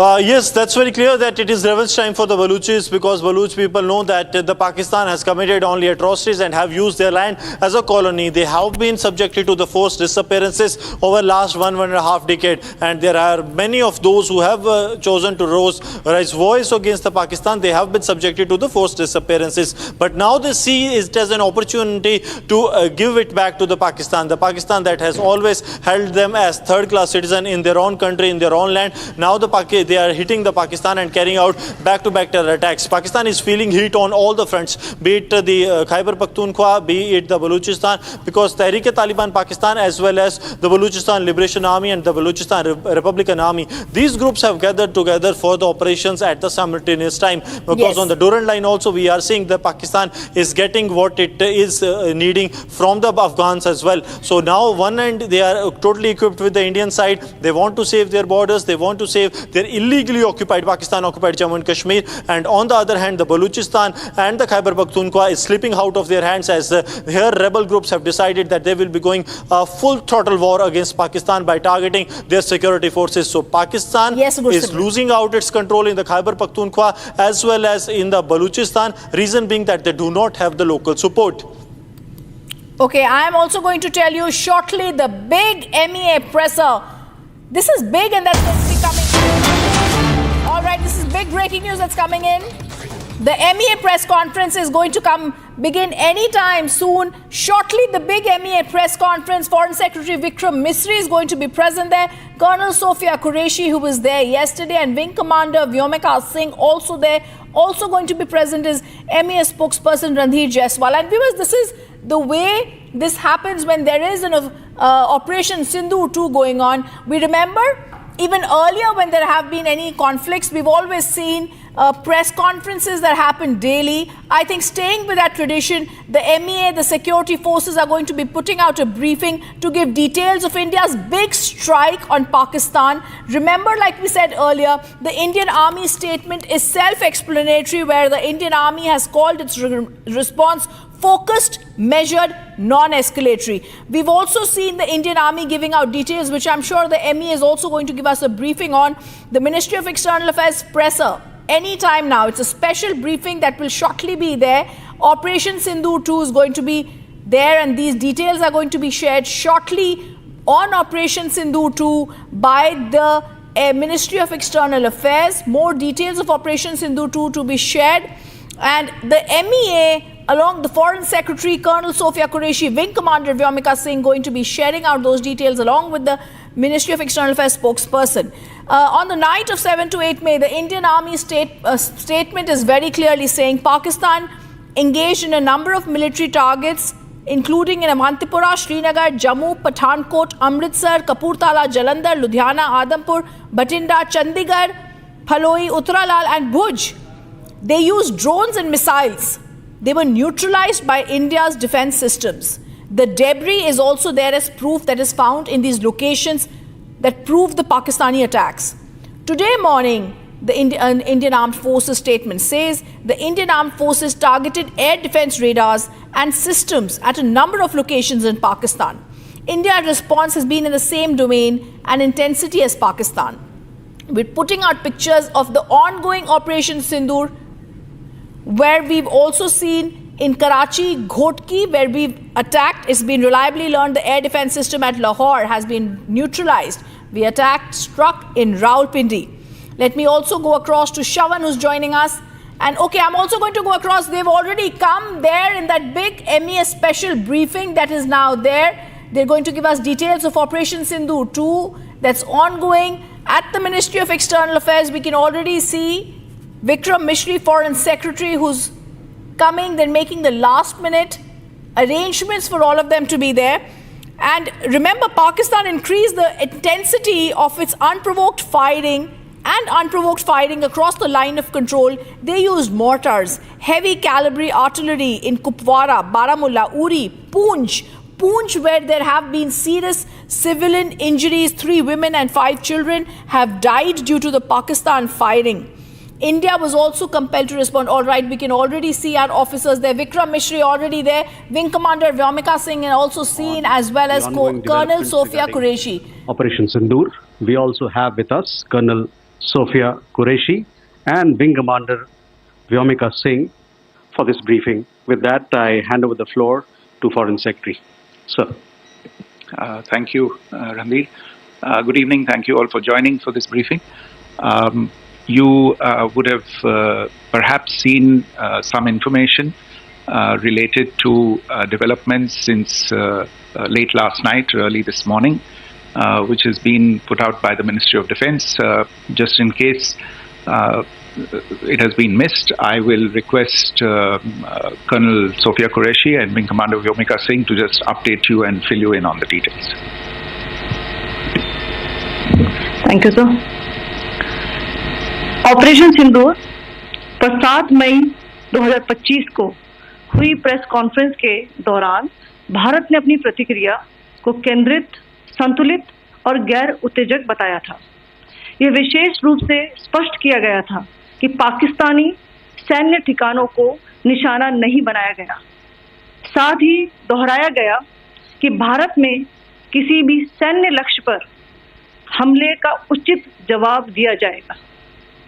7 से 8 मई 2025 की रात को पाकिस्तान ने उत्तरी और पश्चिमी भारत में स्थित कई सैन्य ठिकानों को, जैसे कि अवंतीपुरा, श्रीनगर, जम्मू, पठानकोट, अमृतसर, कपूरथला, जालंधर, लुधियाना, आदमपुर, भटिंडा, चंडीगढ़, नाल, फलौदी, उत्तरलाई और भुज पर ड्रोन और मिसाइलों से हमला करने का प्रयास किया। इन हमलों को इंटीग्रेटेड काउंटर यूएएस ग्रिड और वायु रक्षा प्रणालियों द्वारा निष्क्रिय कर दिया गया। इन हमलों का मलबा कई स्थानों से बरामद हुआ, जो कि पाकिस्तानी हमलों का प्रमाण है। On the night of 7th May 2025, Pakistan attempted to engage a number of military targets in northern and western India using drones and missiles. These places included Avantipura, Srinagar, Jammu, Pathankot, Amritsar, Kapurthala, Nal, Jalandhar, Ludhiana, Adampur, Bhatinda, Chandigarh, Falodi, Uttarlai and Bhuj.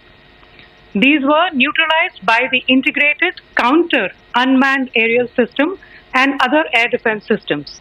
The debris of these attacks is now being recovered from a number of locations that prove the Pakistani attacks. आज सुबह भारतीय सशस्त्र बलों ने पाकिस्तान के कई स्थानों पर वायु रक्षा रडार और प्रणालियों को निशाना बनाया। भारत की प्रतिक्रिया समान क्षेत्र में समान तीव्रता के साथ की गई। यह विश्वसनीय रूप से ज्ञात हुआ कि लाहौर में स्थित एक वायु रक्षा प्रणाली को निष्क्रिय कर दिया गया। Today morning, Indian Armed Forces targeted air defense radars and systems at a number of locations in Pakistan. Indian response has been in the same domain with the same intensity as Pakistan. It has been reliably learnt that an air defense system at Lahore has been neutralized. Pakistan ने नियंत्रण रेखा पर आकरण गोलीबारी की तीव्रता बढ़ा दी है, जिसमें कुपवाड़ा, बारामूला, उरी, पुंछ, मेंढर और राजौरी क्षेत्रों में मोर्टार और भारी तोपखाने का इस्तेमाल किया जा रहा है। Pakistan has increased the intensity of its unprovoked firing across the line of control using mortar and heavy calibre artilleries in areas in Kupwara, Baramulla, Uri, Poonch, Mendhar and Rajouri sectors in Jammu and Kashmir. 16 innocent lives have been lost, including 3 women and 5 children, due to the Pakistani firing. Here too, India was compelled to respond to bring mortar and artillery fire from Pakistan to a halt. Indian Armed Forces reiterate their commitment to non-escalation, provided it is respected by the Pakistan military. Jai Hind.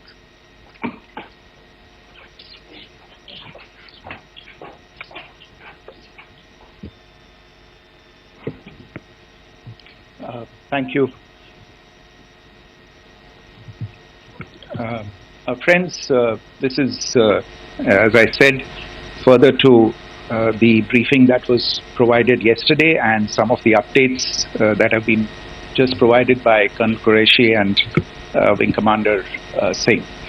I thought that we would just put some of the aspects related to the events that started on 22nd April with the barbaric terror attack in Pahalgam into further context, because there is a certain amount of commentary that has happened with regard to the events since then.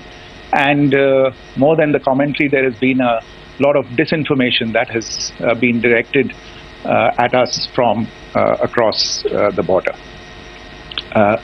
So a few things that I would like you to keep in mind.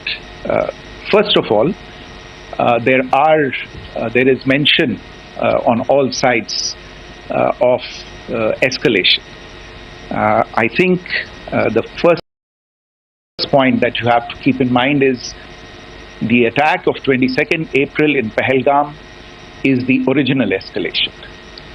ये जो सिलसिला है जो हम देख रहे हैं आज की घटनाओं को लेके, ये 22 अप्रैल के पहलगाम के हमले से शुरू हुआ है.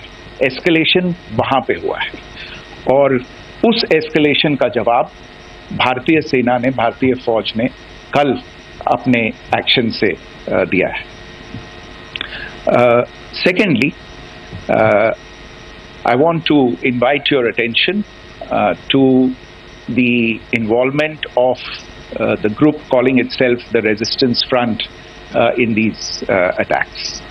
I pointed this out yesterday that this is a group that is a known front for the well-known Pakistan-based terrorist organization Lashkar-e-Taiba. The group has been reported earlier. I mentioned to you about the Indian authorities providing information to the UN 1267 Sanctions Monitoring Committee. And in fact, we are going to be meeting with the team again very soon, and we will be providing an update to the information that we have provided earlier. But what is interesting, दिलचस्प बात यह है कि संयुक्त राष्ट्र की सुरक्षा समिति में जब पहलगाम के हमले को लेके एक प्रेस वक्तव्य जारी करने की बात चल रही थी, तो आप सोचिए किस देश ने टीआरएफ का, द रेजिस्टेंस फ्रंट का उसमें मेंशन किया जाना, उसको अपोज किया. पाकिस्तान ने. This was after the fact that the TRF claimed responsibility for this attack not once but twice within a few hours after the incident on the 22nd of April, and then again on the morning of 23rd April. And it is perhaps only after the full gravity of the incident was realized by its masters and handlers across the border that it was managed to back off from this claim. Obviously, that retraction doesn't convince anybody. तीसरी चीज जो मैं आपसे कहना चाह रहा था, और कर्नल कुरैशी और विंग कमांडर सिंह ने कल भी बड़े स्पष्ट शब्दों में और आज भी आपसे ये बात साझा की है.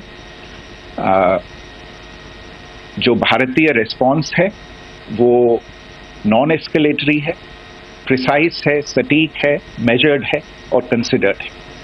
Our intention has not been to escalate matters. We are only responding to the original escalation, as I said, and our response has been targeted, precise, controlled and measured. Only military, no military targets have been selected. Only terrorist infrastructure in Pakistan has been hit. Now, there are, as I said, a number of issues that have been raised in commentaries, and there's a lot of, as I said, unfounded disinformation and fabrication that has come from across the border. And I would just like to use this opportunity to set the record straight on some of these issues.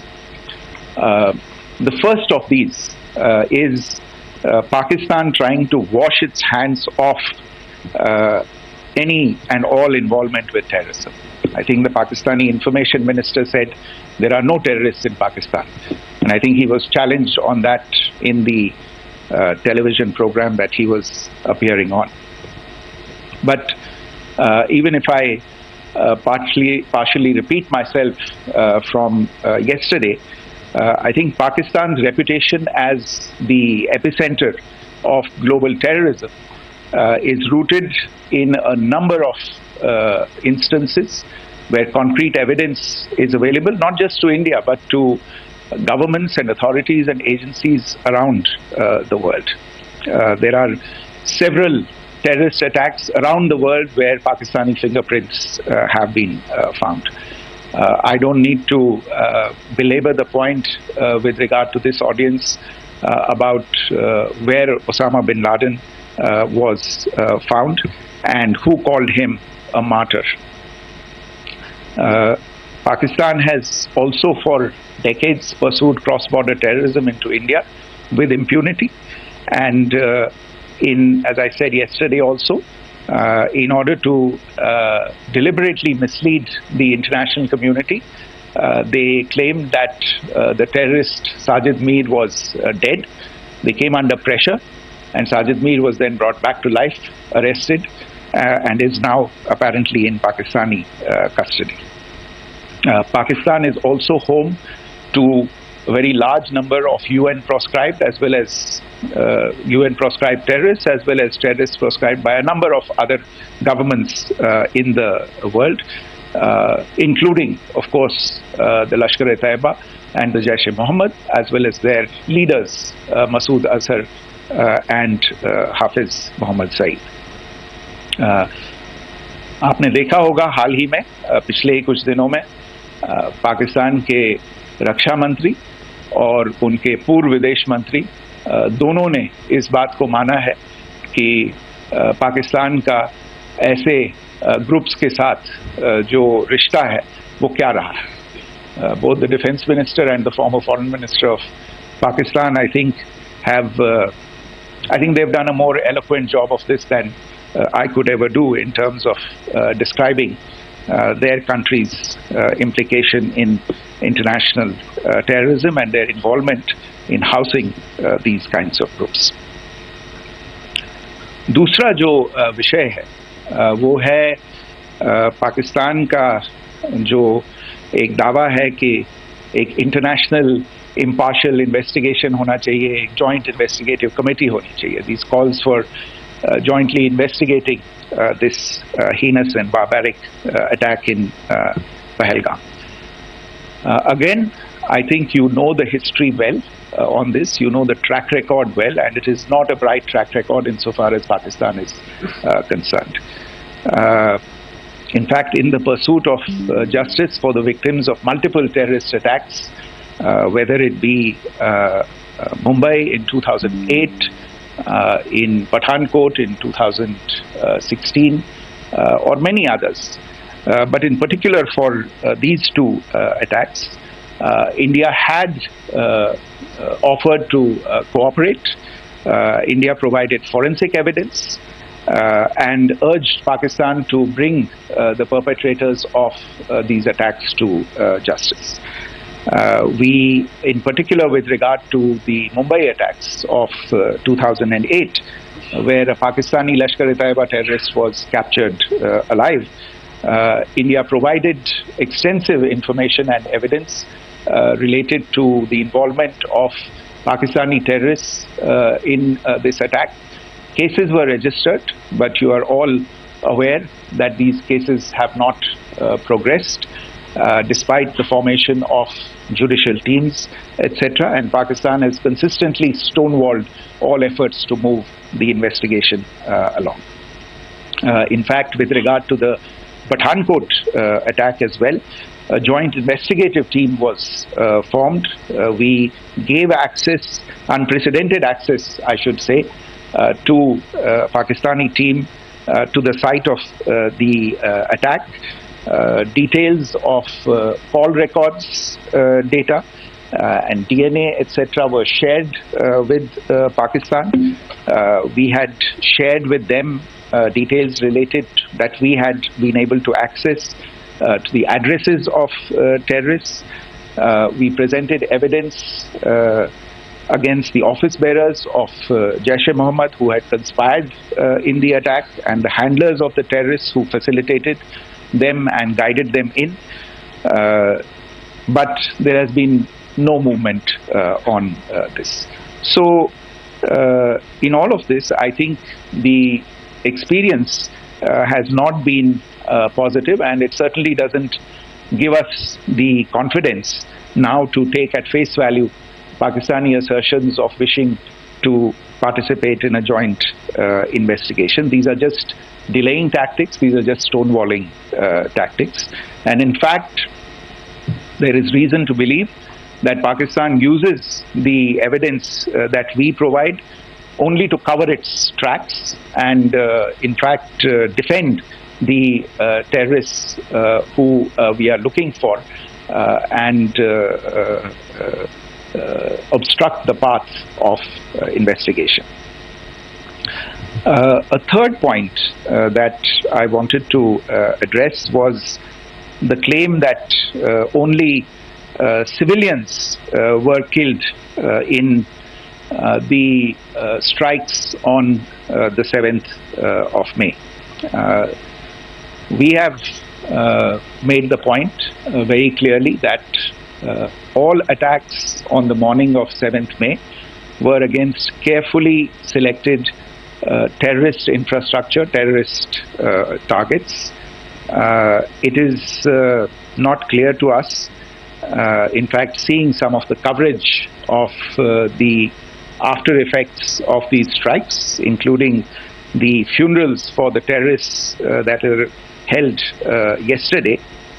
I think a lot of you have seen the reports and the coverage on media. If only civilians, if any civilians were killed in these attacks, I wonder what message this picture actually sends to all of you. This is a question that is worth asking. It's also odd that the funerals of civilians are carried out with the coffins being draped in Pakistani flags and state honors being accorded. As far as we are concerned, the individuals eliminated at these facilities were terrorists. Giving terrorist state funerals may be a practice in Pakistan. Doesn't seem to make much sense to us. Pakistan has also claimed that India deliberately attacked religious sites. This is completely false again.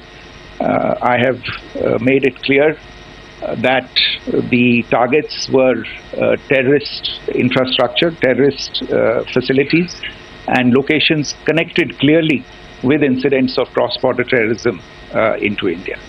And it is in fact Pakistan that is misusing religious sites as a cover to in fact radicalize, direct and indoctrinate and train terrorists. In fact, contrary to what Pakistan is claiming, yesterday Pakistan launched a targeted attack on the Sikh community in the state of Jammu and Kashmir, hitting Gurdwara in Poonch and the homes of Sikh community members, which came under attack. And we know that at least 3 individuals were killed in that particular attack. Pakistan is also making attempts to, in fact, just to add to this point, the retaliatory action that Pakistan has taken, in fact, is impacting civilians. I showed you the picture of the Gurdwara and the Sikh community members who were killed in this. There are other civilians also who've been killed and injured in these attacks. In fact, since yesterday morning, a total of 16 civilians have been killed and 59 others have been injured in the attacks by Pakistan. Not only this, Pakistan is also making attempts as part of its disinformation campaign to paint our action with regard to cross-border terrorism through the communal angle. If that is the issue, then I think I can do no better than to cite or point you in the direction of the Pakistan Army Chief's speech of 16 April 2025. I think that is the last word in communal rhetoric. And in the Pahalgam attack itself, you are aware of the kind of religious profiling that was done there, and perhaps there is a linkage between these two events. I can only say that these nefarious designs will not be allowed to succeed in India. And it is to be noted that people from all faiths, all religions, all regions in India have unequivocally, not just in India but around the world, have condemned these attacks. The Pakistani claims of now responding to India's strikes of the 7th of May. As I said right at the outset, it is India which is responding. The original escalation was by Pakistan on the 22nd of April. We are the ones who are responding to that escalation with the action that was taken yesterday morning. And again, I would like to emphasize that the action was restrained. It was directed towards non-civilian, non-military targets and confined to terrorist camps. And again, as we have been saying since yesterday, any further action by Pakistan, some of which we are seeing today, is nothing but escalation by Pakistan now, once again, and will be responded to and is being responded to appropriately.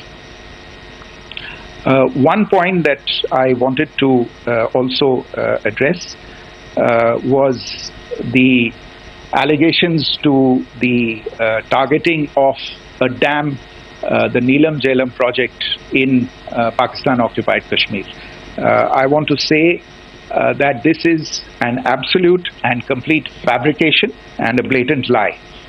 India has targeted only and only terrorist infrastructure, and the details of that terrorist infrastructure, together with the locations, were shared with you yesterday by Colonel Qureshi and Wing Commander Singh.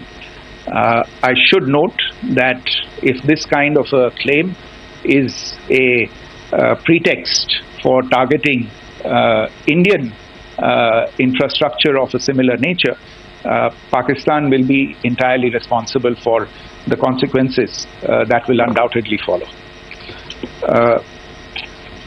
Finally, I want to address some issues that have been raised related to the Indus Waters Treaty and the disinformation that has been raised in regard to that as well. The fact is that there have been fundamental changes in the circumstances in which the Indus Waters Treaty was concluded, and they call for a reassessment of the obligations under the treaty. Over the last year and a half to 2 years, India has been in communication with the government of Pakistan. We've sent several notices to them requesting for negotiations to discuss modification of the treaty. India has for 6+ decades now honored the treaty, even during periods when Pakistan imposed multiple wars on us, and even when relations were adversarial. Pakistan is the one that has been acting in violation of the treaty, deliberately creating legal roadblocks in India exercising its legitimate rights on the western rivers.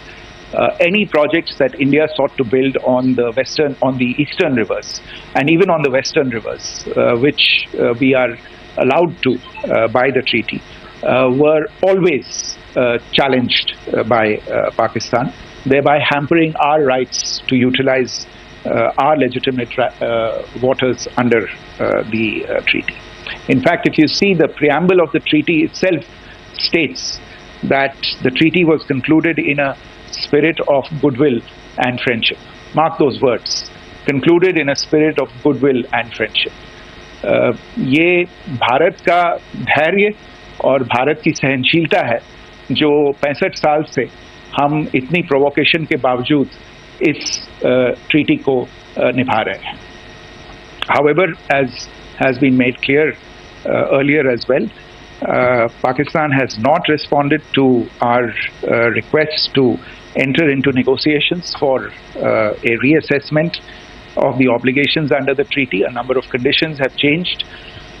This is a treaty that was based on the engineering techniques of the 50s and the 60s. We are living through the first quarter of the 21st century.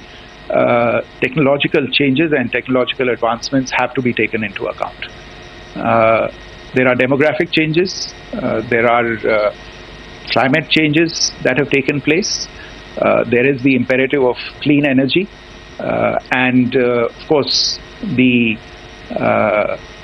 terrorism that Pakistan has wreaked in the state of Jammu and Kashmir itself has hampered India's ability to exercise its rights under the treaty.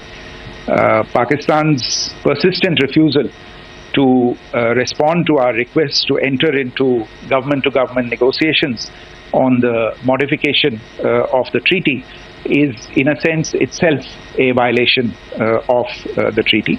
And therefore, India has taken the step of putting the treaty in abeyance until Pakistan abjures irrevocably its support for cross-border terrorism. Maybe I'll stop there. I mentioned earlier yesterday as well that this is an evolving situation. I would therefore ask all of you to be considerate and restrained. It will not be possible for us or my colleagues from the armed forces to share operational details at this point in time. Beyond that, if you have any questions, may I have time for only a few, and I'll try to answer those questions. Okay, I give the floor to Rishabh. One Secretary, good evening. This is Rishabh from Times Now. I just wanted to understand, as per the press release that has been released earlier today, it says that we have successfully hit at the air defense of Lahore. Does it give our forces a better chances if, in case of further escalation? And are there other air defense places as well at strategic location that were targeted? Rishabh, you are violating the first rule that I set out at the end of my remarks. The press release that has been issued by the Ministry of Defense today speaks for itself. It is related to operational matters. It's been released by the Ministry of Defense. As more information becomes available, it will be released at the appropriate time. Once again, please don't go into operational details at this point in time, because this is a constantly evolving situation. Yeah, go ahead. Foreign Secretary Smita Sharma, just wanted to ask, the Pakistani Minister Ishaq Dar in an interview has claimed that the national security advisors of India and Pakistan have spoken to each other, if you could confirm or deny, and is complete severance of diplomatic ties with Pakistan also on the table? I have no information with regard to contacts between the two national security advisors. Insofar as diplomatic relations are concerned, you've seen the steps that were announced in response to the following the meeting of the Cabinet Committee on Security on the 23rd of April. There are no further steps that are under consideration at this moment in time. Yeah, go ahead. Foreign secretary, मेरा नाम मनीष है, मैं TV9 Bharatvarsh से हूं और आपने खुद ही बताया कि कितना मिस इन्फॉर्मेशन क्रॉस बॉर्डर से आ रहा है, बल्कि ऐसा लग रहा है जैसे पाकिस्तान के प्राइम मिनिस्टर और डिफेंस मिनिस्टर तक भी प्रोपेगेंडा करने में मिस इन्फॉर्मेशन में आ गए हैं। वो कई बार तो ये तक दावा करते हैं कि हम 3 राफेल हमने गिरा दिया, इतने हमने मिग गिरा दिए, और जब उनसे पूछा जाता है तो वो कहते हैं कि सोशल मीडिया में हमने ये सब चीज़ें देखी थी। तो अगर आधिकारिक तौर पर अगर आप कुछ कह सकें इस पर, ताकि उन्हें भी समझ में आए कि इस तरह के प्रोपेगेंडा नहीं चलने वाला है। देखिए, जब सही समय होगा तो आधिकारिक तौर पे इसके बारे में सूचना दी जाएगी, लेकिन जो आपका प्रश्न है कि प्रधानमंत्री और उप प्रधानमंत्री और विदेश मंत्री, उनके रक्षा मंत्री इस तरह की बातें कर रहे हैं, तो इसमें अचरज की कोई बात नहीं है। आखिरकार ये एक देश है जिसने अपना इसका जन्म लेते ही झूठ शुरू हो गया था। 1947 में जब पाकिस्तानी फौज ने जम्मू कश्मीर पे दावा बोला, तो उन्होंने किसी ऐसे वैसे व्यक्ति से नहीं, संयुक्त राष्ट्र से झूठ बोला कि हमारा कोई लेना देना नहीं है इससे, ये लोग जो गए हैं वो तो कबायली हैं। वो तो जब हमारी फौज वहाँ पे पहुंची और UN के लोग, संयुक्त राष्ट्र के लोग खुद वहाँ पे पहुंचे, उन्होंने देखा कि वहाँ तो पाकिस्तानी फौज घुसपैठ करके आ गई है, उसके बाद पाकिस्तान को मुंह की देखनी पड़ी और उनको मानना पड़ा कि हाँ, उनकी फौज वहाँ पे कुछ समय से पड़ी हुई है। तो ये जो यात्रा है एक तरह से 75 साल पहले शुरू हो चुकी है, तो I am not surprise that this kind of disinformation is being indulged in. Yeah. Siddhant. Sir, Siddhant from Beyond. Sir, we have seen a lot of negative comments coming from the Pakistani military of escalation. If tomorrow there is an escalation, there are strikes, we know one attempt has been thwarted, what will be the Indian response to those attempts of creating more escalation? Because it is looking like it's going towards more escalation. And my second question is, are any other world powers, essentially the P5 countries, the West Asian countries, reaching out to de-escalate the current situation?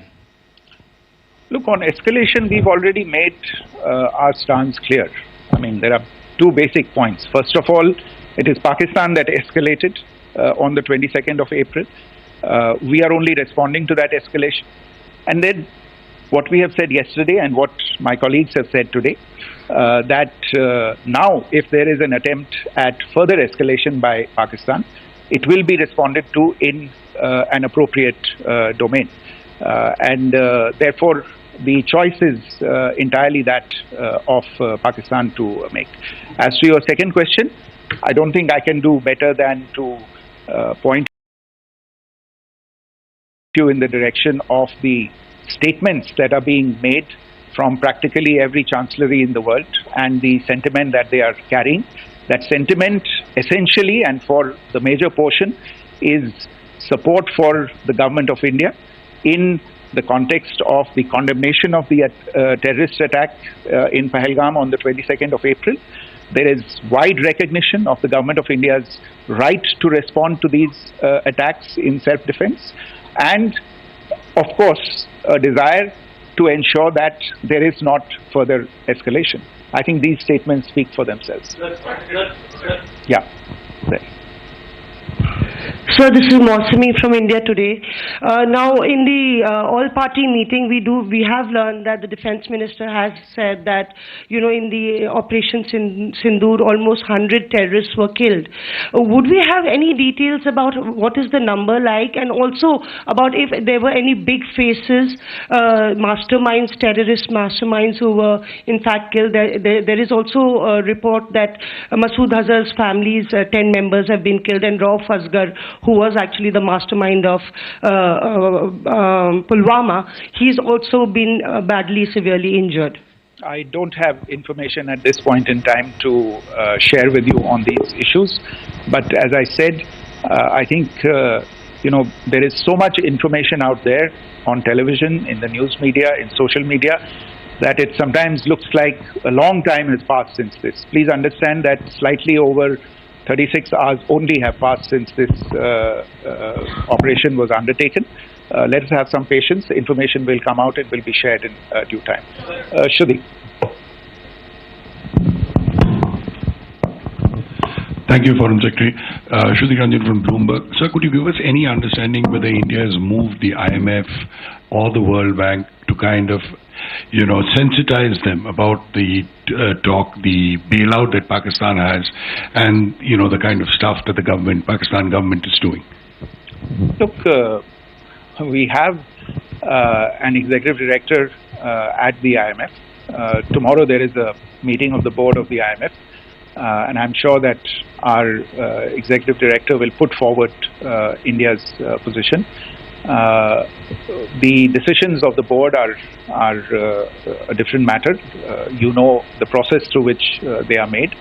But I think the case with regard to Pakistan should be self-evident to those people who generously open their pockets to bail out this country. And since you are from Bloomberg, I think you would have the data on how many IMF bailout programs have been, very good, thank you, have been sanctioned in the space of the last 3 decades.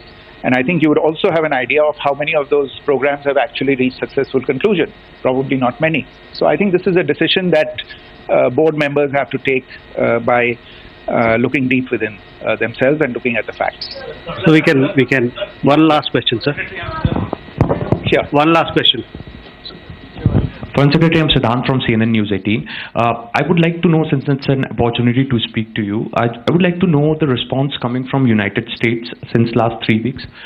Saudi Arabia, Qatar.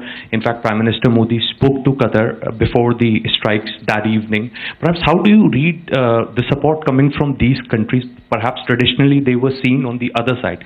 This time around, their statements are strong worded. In fact, India-Saudi joint statement also had a very strong condemnation, strong worded condemnation.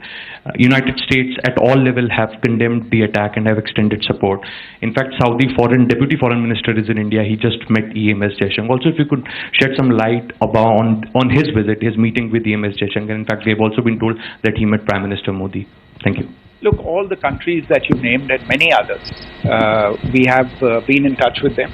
The Prime Minister has spoken to a large number of world leaders. A large number of world leaders have called him, as have called the External Affairs Minister. As we speak, there are conversations going on today as well with world leaders.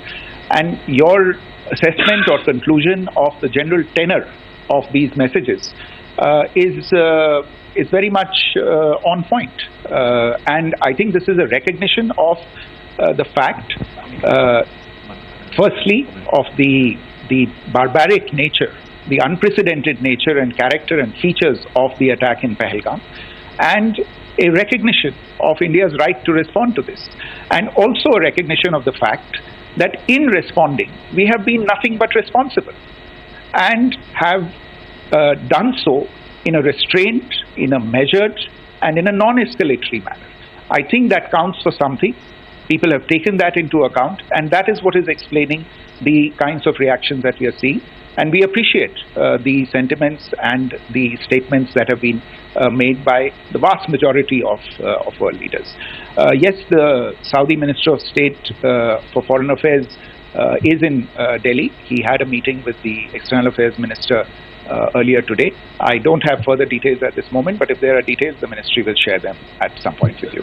Thank you. I think that's all we have time for today. We'll join you again soon. Thank you all. Thank you.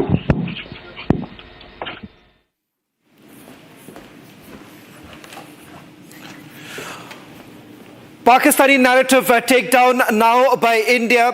This entire narrative that was peddled by the Pakistanis that the drone hit that was carried out was because, not because of any sort of retaliation, but this was part of the operation. India makes it abundantly clear that we will hit back if at all Pakistan escalates the matter. Not just that, there are several other issues that were addressed by the Foreign Secretary and of course by this Army as well as the Air Force. We're going to take you through every details of it, but slipping into a short break, coming back with the full details of the briefing that has taken place.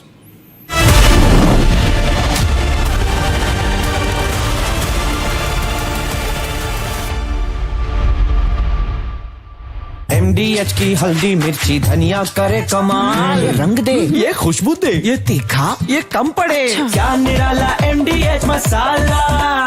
Pakistani और India ने जंग शुरू कर दी है। मेरे Bahawalpur city के अंदर मौलाना मसूद अजहर साहब के जो है मदरसा है उसके ऊपर 4 मिसाइल दागे गए हैं। 4 मिसाइलों के साथ हमला किया गया है मौलाना मसूद अजहर साहब के मदरसे के ऊपर। हम अपनी अफवाज पाकिस्तान के साथ खड़े हैं, लेकिन मेरा सवाल है कि हमारी एजेंसीज कहाँ सोई हुई थी, हमारी अफवाज पाकिस्तान कहाँ सोई हुई थी जब हमला हुआ। मुजफ्फराबाद की भी खबर आ रही है कि मुजफ्फराबाद वाली साइड पे भी ये अटैक हुआ है, लेकिन सबसे पहले मेरे बहावलपुर सिटी के अंदर अटैक हुआ है ब्लास्टिक मिसाइल के साथ। उन्होंने हमला किया है मौलाना मसूद अजहर साहब के मदरसे के ऊपर। 4 मिसाइल मारे गए हैं। अभी ये कहना कबल सकता है कि गोया कितनी सच्चाई है इस खबर के अंदर, किस साइड से ये मिसाइल आए हैं, ये अभी कन्फर्म होना बाकी है, लेकिन ये कन्फर्म न्यूज़ है कि उनके मदरसे के ऊपर 4 मिसाइल मारे गए हैं।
ये नुकसान, ये 9 नंबर, ये मस्जिद तैयबा मरकज उमरकरा के अंदर ये नुकसान है।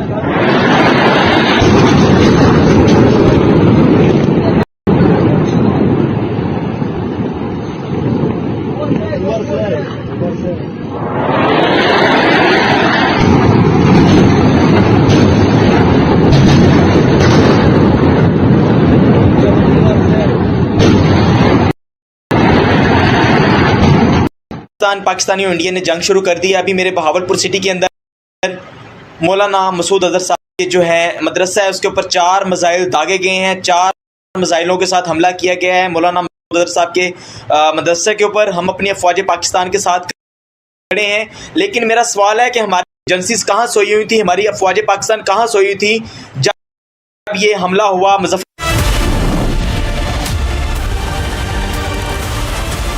सीक्रेट रेसिपी MDH का जीरा सिर्फ जलजीरा मसाला।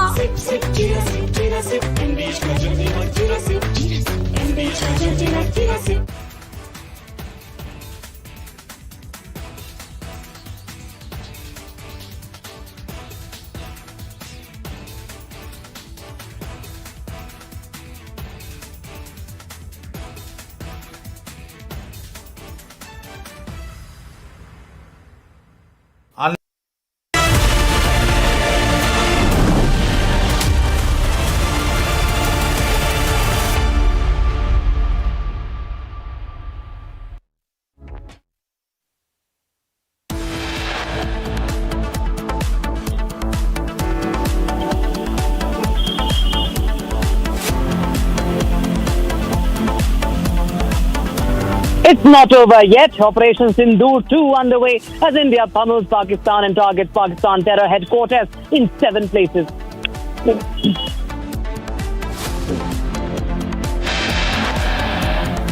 India goes after Lashkar-e-Taiba off to TRF to brief United Nations Security Council.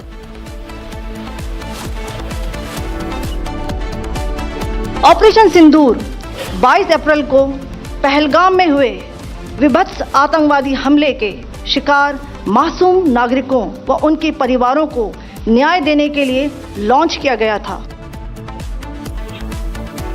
Indian armed forces expose Pakistan on civilian killings, reiterate the befitting response to terror state.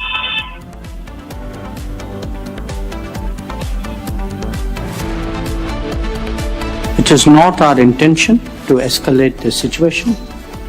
However, if there are military attacks on us, there should be no doubt that it will be met with a very, very firm response.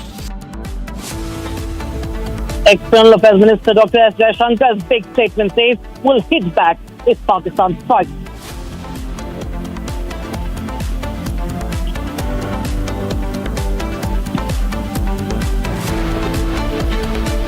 Major success for India as Jaish-e-Mohammed chief Masood Azhar's brother, who masterminded the IC-814 plane hostage crisis, killed.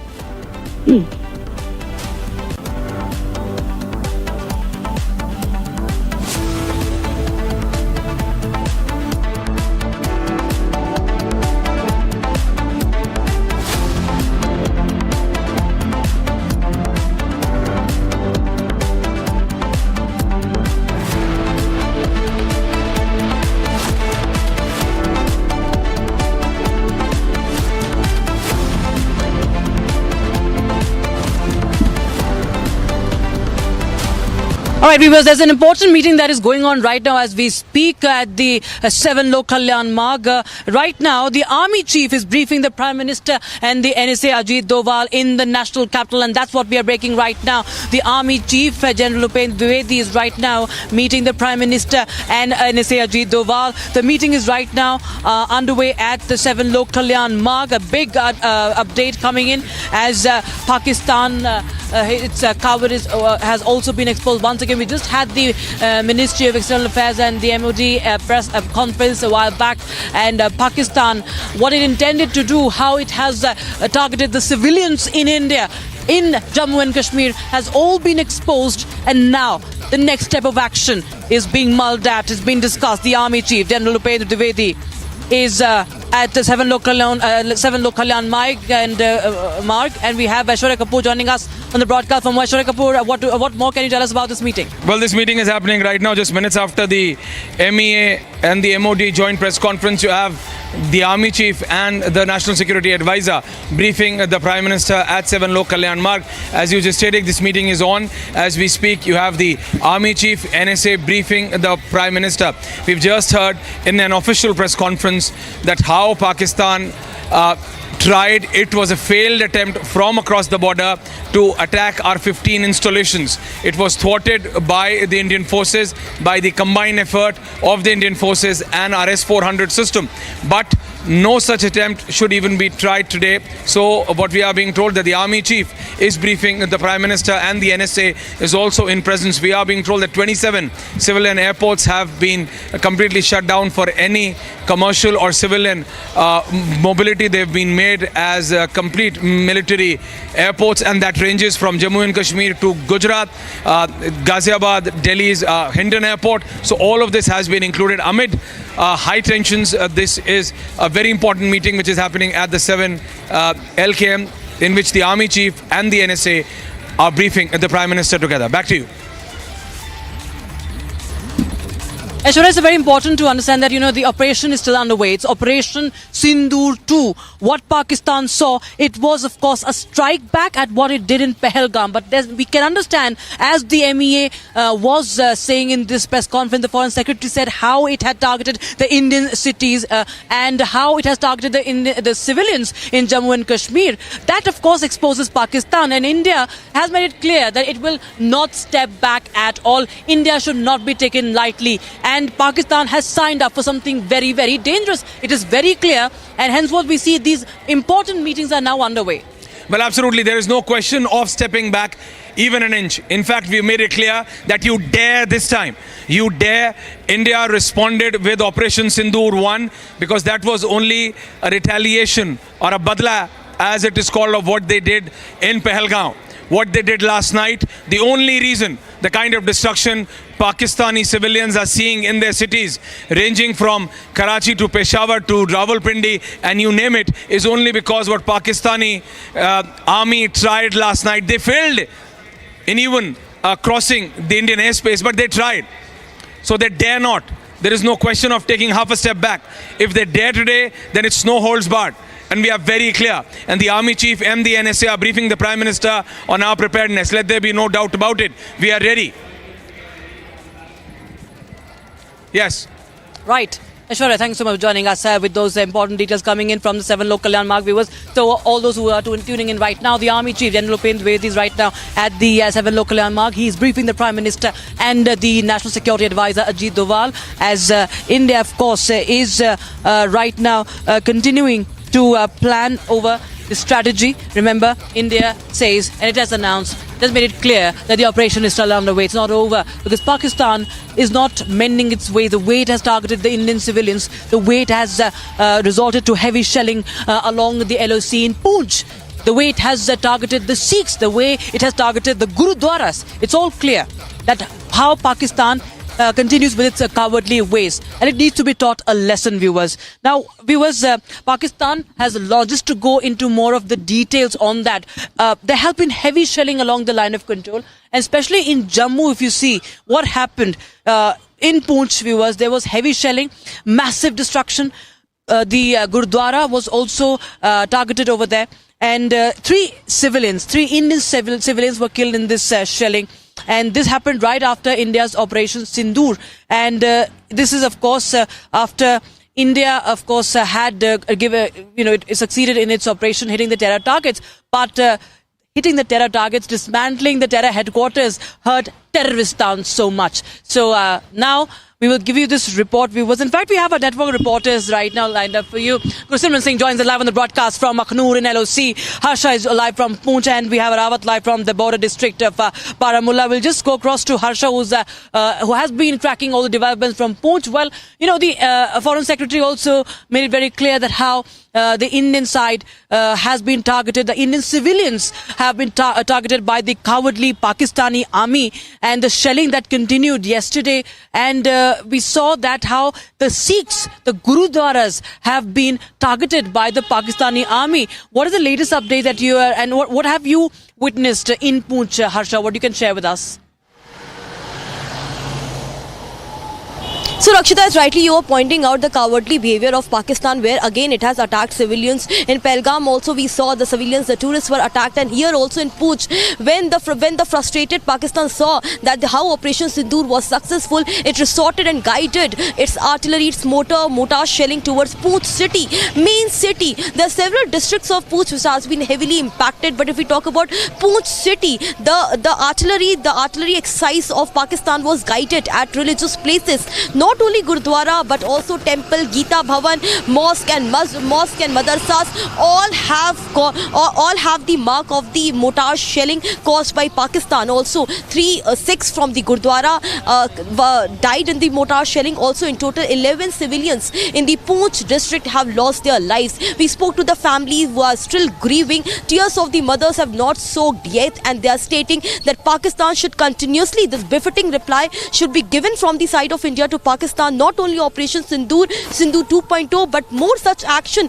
should be given from the side of India to Pakistan, because now what we see in the Poonch city is the devastated and destroyed houses, collapsed walls. What we saw, the visuals in the Gurudwara, how only Guru Granth Sahib was protected, while the walls, the windows, everything was was reduced to debris in the Gurudwara. Same was the scenes from the temple as well. And while many localities in the Poonch, we saw the similar scenes, the debris everywhere, and also how the clutter, there was completely clutter with rubbles in the locality and the lane. The busiest lane, the destruction could clearly be seen. And right now what we are seeing in the Pooch is the deserted lanes, because most of the civilians have now shifted to a safer location. The authorities have clearly stated that the relief and the medical assistance is being provided to the civilians here.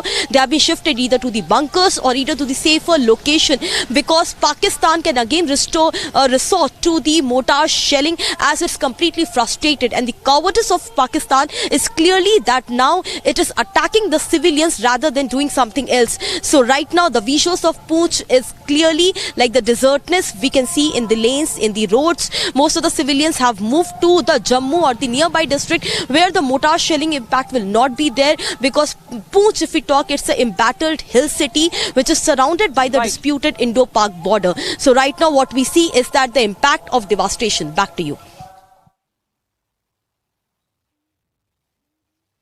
Well, all right. Thanks. We will just go across to my colleague Gursimran Singh, is also in Jammu. He is along the LOC in Akhnur, and of course there has been a lot of damage over there as well. What's the latest update that you're picking up? And you also have information about what has been happening. You know, Gursimran, you've been in touch with your defense sources as well, because there has been, how India has also struck back. India's air defense system have proved what they really are, meant for, and how strong they stand in face of Pakistan's cowardly ways and its weak ammunition. Tell us more about what you have witnessed and what you're learning latest. Rakshita, if we speak of first of the situation along the line of control, the situation continues to be tense, because the people in the border areas, they have been asked to vacate their houses due to the Pakistani provocation that we have seen late last night, early yesterday morning, when they resorted to targeting the civilian areas in the Poonch. So nothing can be left at chance, and that's why the district administration, the divisional administration, they decided that all the bordering villages will be asked to vacate. Right now we are at the Akhnur line of control, and I'll request Sarjeevan to show you this ridge that you see. That this is actually going to be point of friction between India and Pakistan, because if you speak of the 2019 the airstrikes that India carried out and the Operation Swift Retort, everything was visible from this very stretch, because from the international border to the line of control till Sundarbani, this area has always been the place from where Pakistan has attempted to intrude into the Indian territory, though their attempts have been foiled. And today, since the India has done the retaliation, and the retaliation was on the Pakistani army headquarters, it is very likely and the forces are prepared for any kind of retaliation from the Pakistani side, because Pakistan will once again, they will not sit back. That's very sure for the security establishment, because they know the habit of the Pakistan, that even after getting defeated, the Pakistan tries to overcome the same, and in the same spirit that they try to win this, but every time they have faced the defeat. Now when it comes to the preparedness, there have been the anti-drone systems, the air defense systems of the India along the line of control, they have been activated at least more than 2 dozen locations in a single sector. So the deployment is very thin. There lies almost no possibility that there will be any breach of that system, that the Pakistani air systems, the UAVs, the Pakistani helicopters or the fighters, they can enter into the Indian territory. That is a foolproof system that the India has kept in place. Apart from this, what we are also getting to know, that everything is being kept on standby, every option. Indian Army's local formation commander, they are directly speaking to the Northern Army commander almost on real-time basis, and they are briefing on the prevailing situation, so that if there is a change in the situation that needs the response from the Indian Army, that can be given without any delay. Rakshita.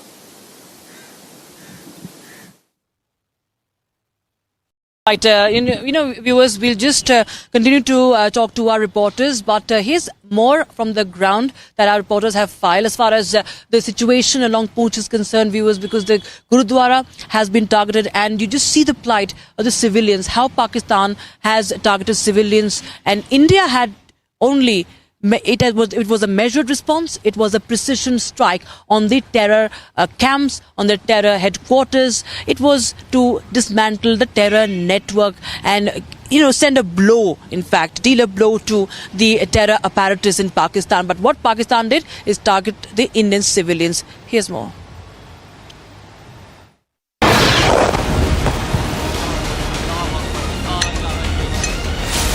Hit like it seldom had before, the rattled and clueless Pakistani troops opened small arms fire on civilian areas along the line of control. Heavy artillery fire was also directed on unarmed civilians in the forward areas of Poonch near the LOC. While the army responded swiftly and effectively to unprovoked Pakistani shelling, an effort was underway to shift all civilians in harm's way to safer places. The unprovoked Pakistani shelling and small arms fire have so far claimed 16 lives while leaving over 40 injured. I am Harsha reporting for Border Dispatch from Gurdwara Guru Singh Sabha in the Poonch city. There's a Gurdwara located in the main city of the Poonch district. It's very important to showcase this place because after the successful launch of the Operation Sindoor at Pakistan resorted to the mortar shelling at the religious places in the Poonch city. And this is one of the places, this is one of the Gurdwaras which was the target of the Pakistan, and also through visuals it could clearly be seen from windows to walls. Most of the infrastructure have been damaged from the mortar shelling from the Pakistan side. In the early morning hours of Wednesday morning at around 9 o'clock, heavy shelling was targeted from the site of Pakistan at this Gurdwara. Not only this Gurdwara but nearby temple, madrasa and masjid have also been impacted. Visuals captured ongoing efforts to shift civilians to safer shores in the forward areas of Poonch. The forces and Jammu and Kashmir police also carried out checks in civilian areas, public installations and even religious places. In more visuals, motorists were flagged down and the vehicles searched at multiple checkpoints across Poonch town. Meanwhile, the Poonch Gurdwara bore telltale shelling marks after being targeted by cowardly Pakistani troops. The cowardly attack on the sacred shrine claimed the lives of 3 Granthis. Speaking to the public, a local said he had been witness to many instances of unprovoked shelling from across the border, but had never seen such cowardice. Delhi Minister Manjinder Singh Sirsa, meanwhile, came down heavily on the Pakistani troops for directing heavy artillery fire on a place of worship. As Pakistan continues with its gutless artillery fire on civilian areas, the authorities are in a race against time to shift locals out of harm's way. Now, viewers, we have to understand that how Operation Sindoor has started and what it aimed to and what has been carried out. How India targeted these 9 military areas. Now, it targeted those terrorist targets, the operational to dismantle the operational capabilities of the terrorists, and this was done to avoid further escalation, to avoid a military conflict. And my colleague Harsha, who has been along the LOC in Jammu, she is going to explain in this report that how India had operated all throughout in this mission. Listen in. At least 12 civilians were killed and 42 injured as the Pakistan Army resorted to intense artillery shelling along the line of control in Poonch district on Wednesday. The action came hours after India carried out precision strikes on 9 terror targets in Pakistan and Pakistan-occupied Kashmir to avenge the April 22nd terror attack in Pahalgam. Officials confirmed multiple casualties, including the death of 4 children aged between 7 and 14 years. The indiscriminate shelling created panic among the border residents, who were then forced to take refuge. Dozens of houses were damaged across 7 districts: Balakot, Mendhar, Mankot, Sagra, Krishnaghati, Gulpur and Kain.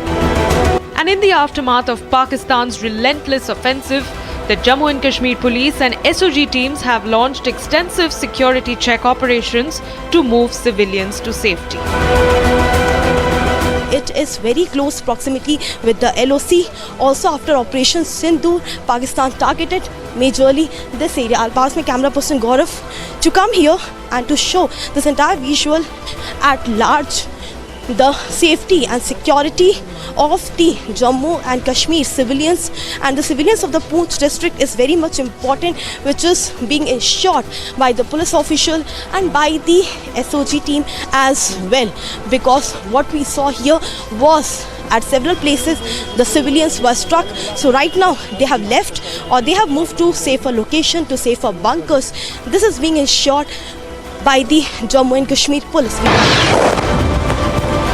With Operation Sindoor yet to be over, Pakistan is counting its days. All right, viewers, now we shift our focus to the other story that we're tracking. In fact, my colleague Arawat is also joining us live on the broadcast from one of the border districts, that is Baramulla. Now, what are you picking up, Arawat, because we've seen that right after the Operation Sindhu, right after the airstrikes, there was a lot of damage, a lot of shelling that was witnessed in Baramulla. What is the situation right now? Absolutely, Rakshita, as we have seen that the strike on the terror groups of the and Lashkar in the Pakistan and other places there. And then after we have seen that the Pakistani troopers have tried to create the disturbance in the Kashmir Valley's Uri sector in the Baramulla district. We have seen that the properties were damaged in the various parts of the Uri sector. But we have seen that the senior officials from the Jammu and Kashmir police and other security forces are there on the ground, and they have access to all the situation and everything is controlled there. And also we have seen that the health department is there active, and we have also seen that all the entry and exit points in the border areas of across the Jammu and Kashmir is on the high alert. After we have seen that there was an attempt from the troopers of the Pakistan to target the civilian population of the Kashmir Valley. We have also the reports from the line of control area in the Kupwara sector, where we have seen that the mosque was also damaged by that in that particular area. And then after we have seen that the same kind of operation is also taking place in the various parts of the Kashmir Valley, and then after we have seen that the same kind of operation is also taking place here in the Uri sector. Also we have seen that locals have been advised there to move to safer locations. Then after also we have seen that everything is there under control in the Uri sector, but we have seen that the Indian army is giving them the befitting reply to the Pakistan's unprovoked firing. We have seen that the ceasefire violation in the Uri sector comes after when we have seen the deadly terror attack in the South Kashmir's Pahalgam, where we have seen that the 26 people lost their lives. Then after we have seen the continuously ceasefire violation by the troopers of the Pakistani army in the Uri sector, but we have seen that the Indian army is giving them the befitting reply. Yes, Rakshita. Right, Arawat. In fact, viewers, we also have to understand it's not just in Poonch, not just in Baramulla, but also in several other areas like Gulmarg. That is popular, one of the most popular tourist destinations as far as the Jammu and Kashmir is concerned. Now, that also was targeted. Unprovoked shelling was done. We saw that happening in Gulmarg as well, and as a result, the authorities took a decision of even suspending the famous gondola rides, the trolley cars that go in towards the Afarvat peaks as well. And this, of course, is a direct attack on the tourism. We've seen that how tourists have been targeted, and Gulmarg also now came under shelling. Here's more. Amid heightened tensions between India and Pakistan, authorities have suspended the gondola cable car services in Jammu and Kashmir's Gulmarg. This decision comes after unprovoked mortar shelling by Pakistani forces near the line of control. According to authorities, there has been no damage to the gondola infrastructure. However, the proximity of shelling has raised concerns. Gulmarg is one of the popular destinations in Kashmir that is close to the line of control. However, after Pakistan's unprovoked mortar shelling, the authorities have cordoned off the area for tourists. Officials said the security forces have fortified security of the tourist spot to safeguard from any untoward incident.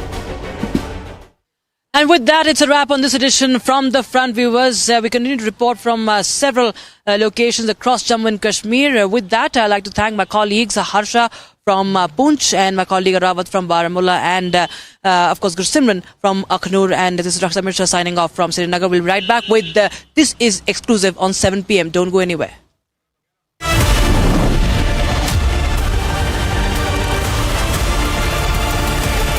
Hi, this is Chef Ranveer Brar. Guarantee you brilliance on behalf of IIHM.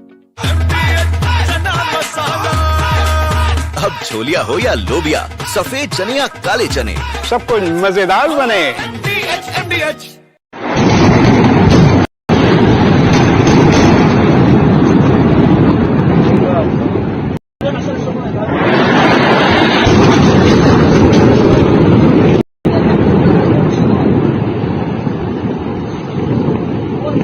अगर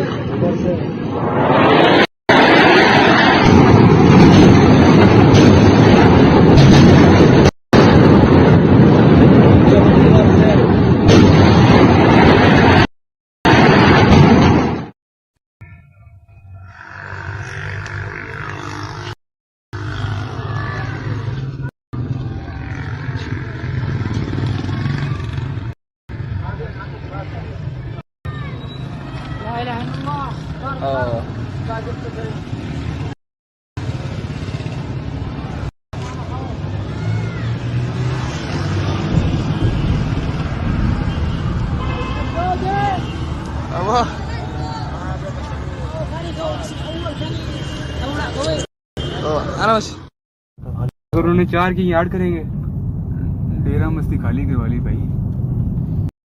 हाँ देखना वाम कैसे आ रही है वहां से। अभी वीडियो कैच होगी? नहीं होगी।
I think we can see an explosion. We hear an explosion.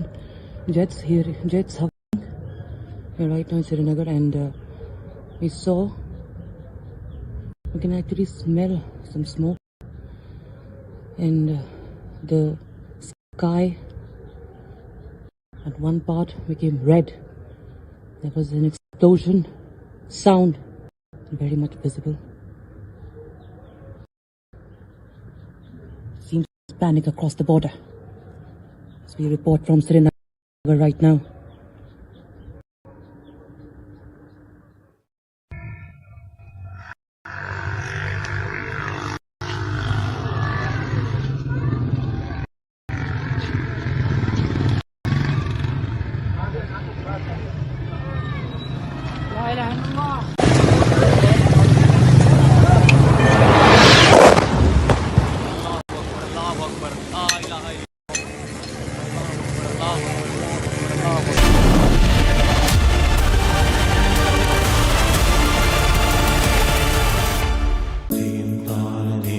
At Amity, we are committed to building a stronger India through world-class education and research, to nurture ideal citizens who, together with the leaders of today and tomorrow, will make India a world superpower.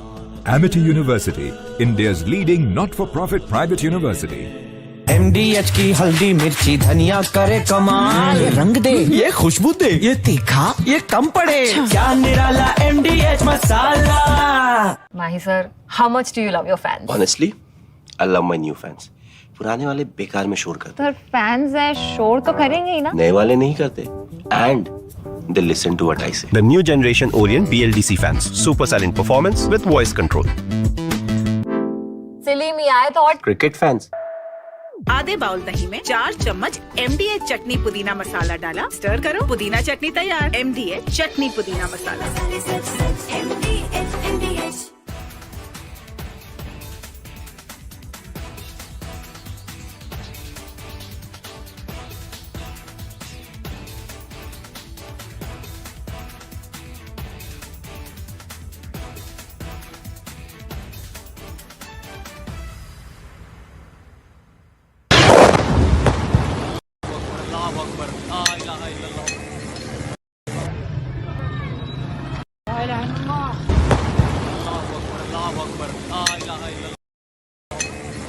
Of different weapon systems, because you cannot risk putting all eggs in one basket.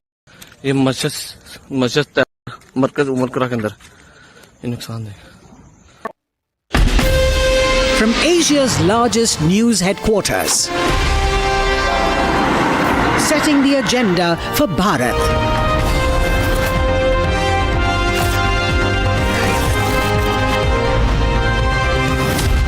You're watching Republic.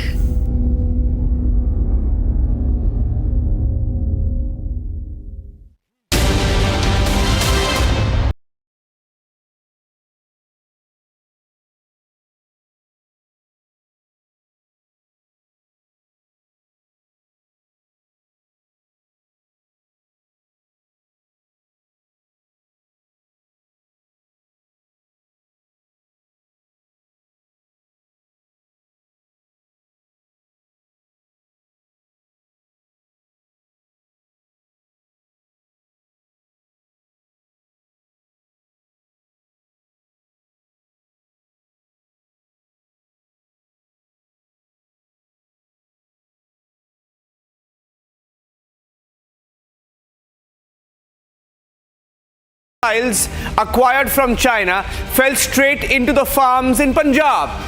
That and more coming up. Here are the headlines.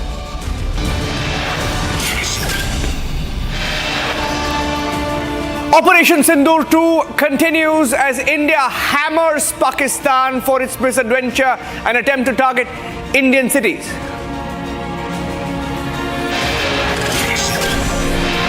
India strikes Pakistani defense radars. Lahore, Karachi, Rawalpindi hit.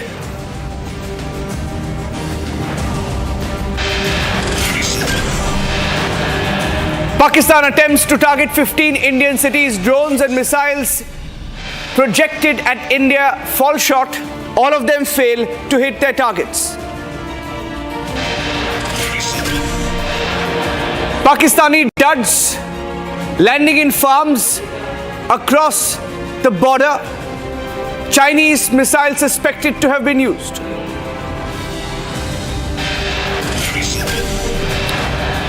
India has confirmed that we have struck Lahore air defense radars, the location from where some of the Pakistani drones and missiles were launched targeting India.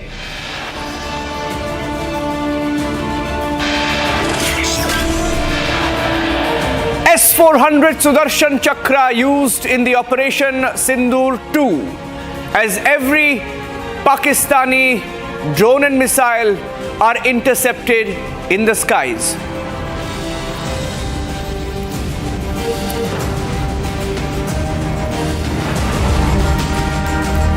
Ladies and gentlemen, it's been a very dramatic last 48 hours, and we can confirm to you now that Operation Sindoor 2 continues this evening. The military operation is on.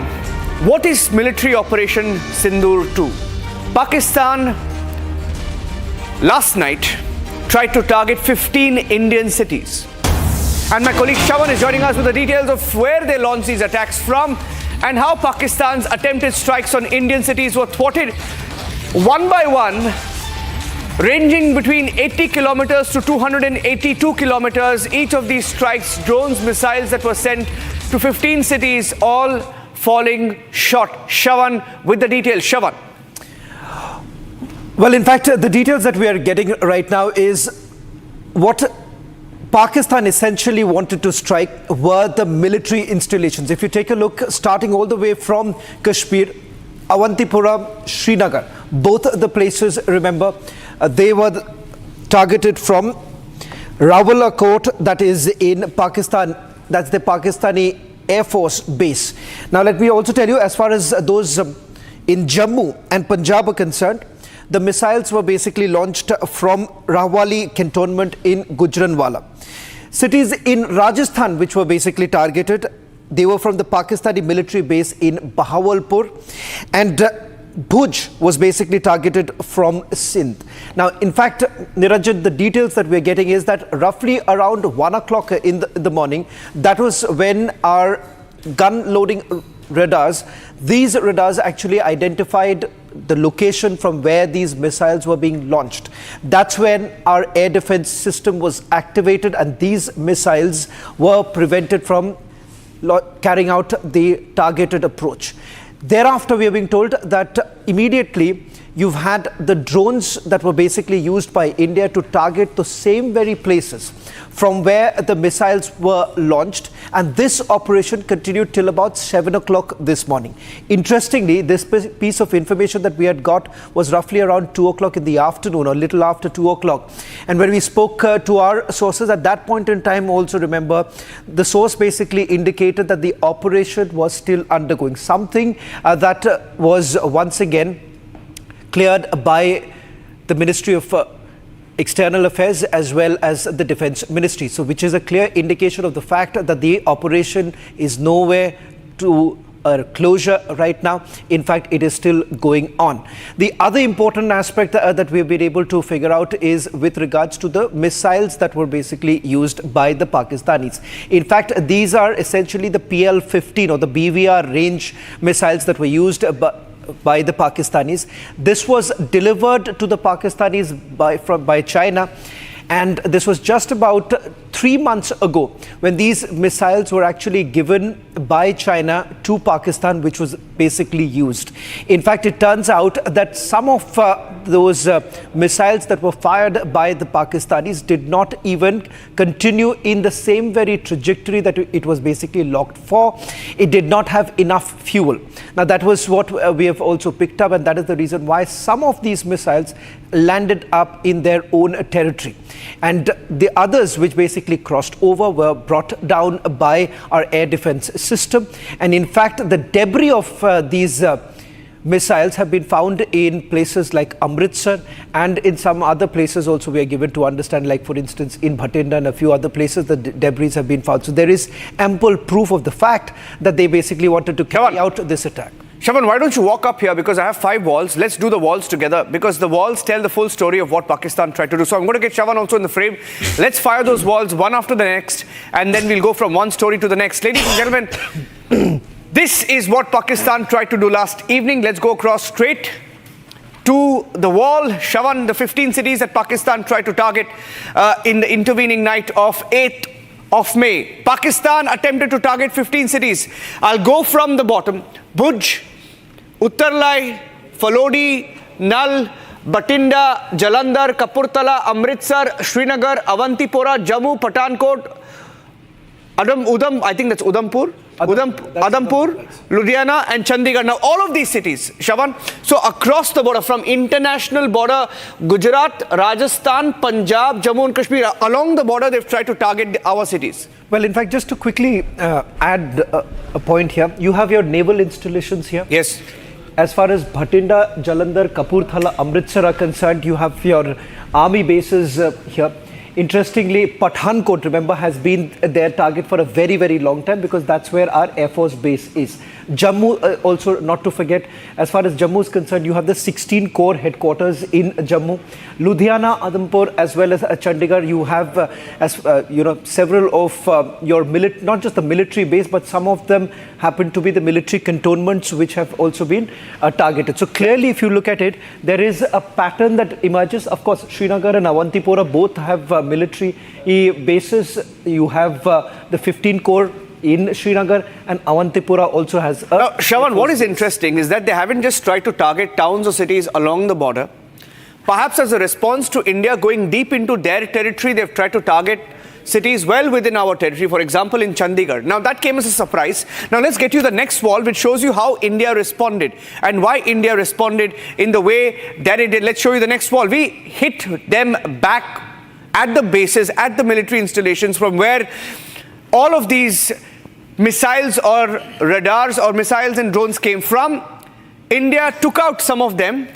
Shavan, if you can talk about the cities where they came from and why we struck these cities and what we struck in these cities in the last 12 hours. Essentially, each of these missiles have a particular range to cover. That is the reason why we've not covered that. Like, for instance, from Sindh, you would have Bhuj, which is closer. 280 kilometers. Yeah. So Bahawalpur again also happens to be another military base, which was basically targeting just opposite in Rajasthan.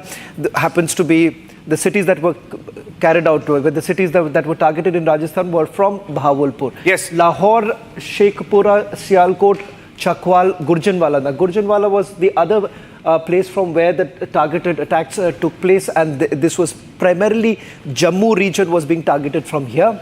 And as far as Sialkot is concerned, this is more to do with the air defense system that was basically put in place, which we have been able to penetrate. I'm going to explain that in a short while.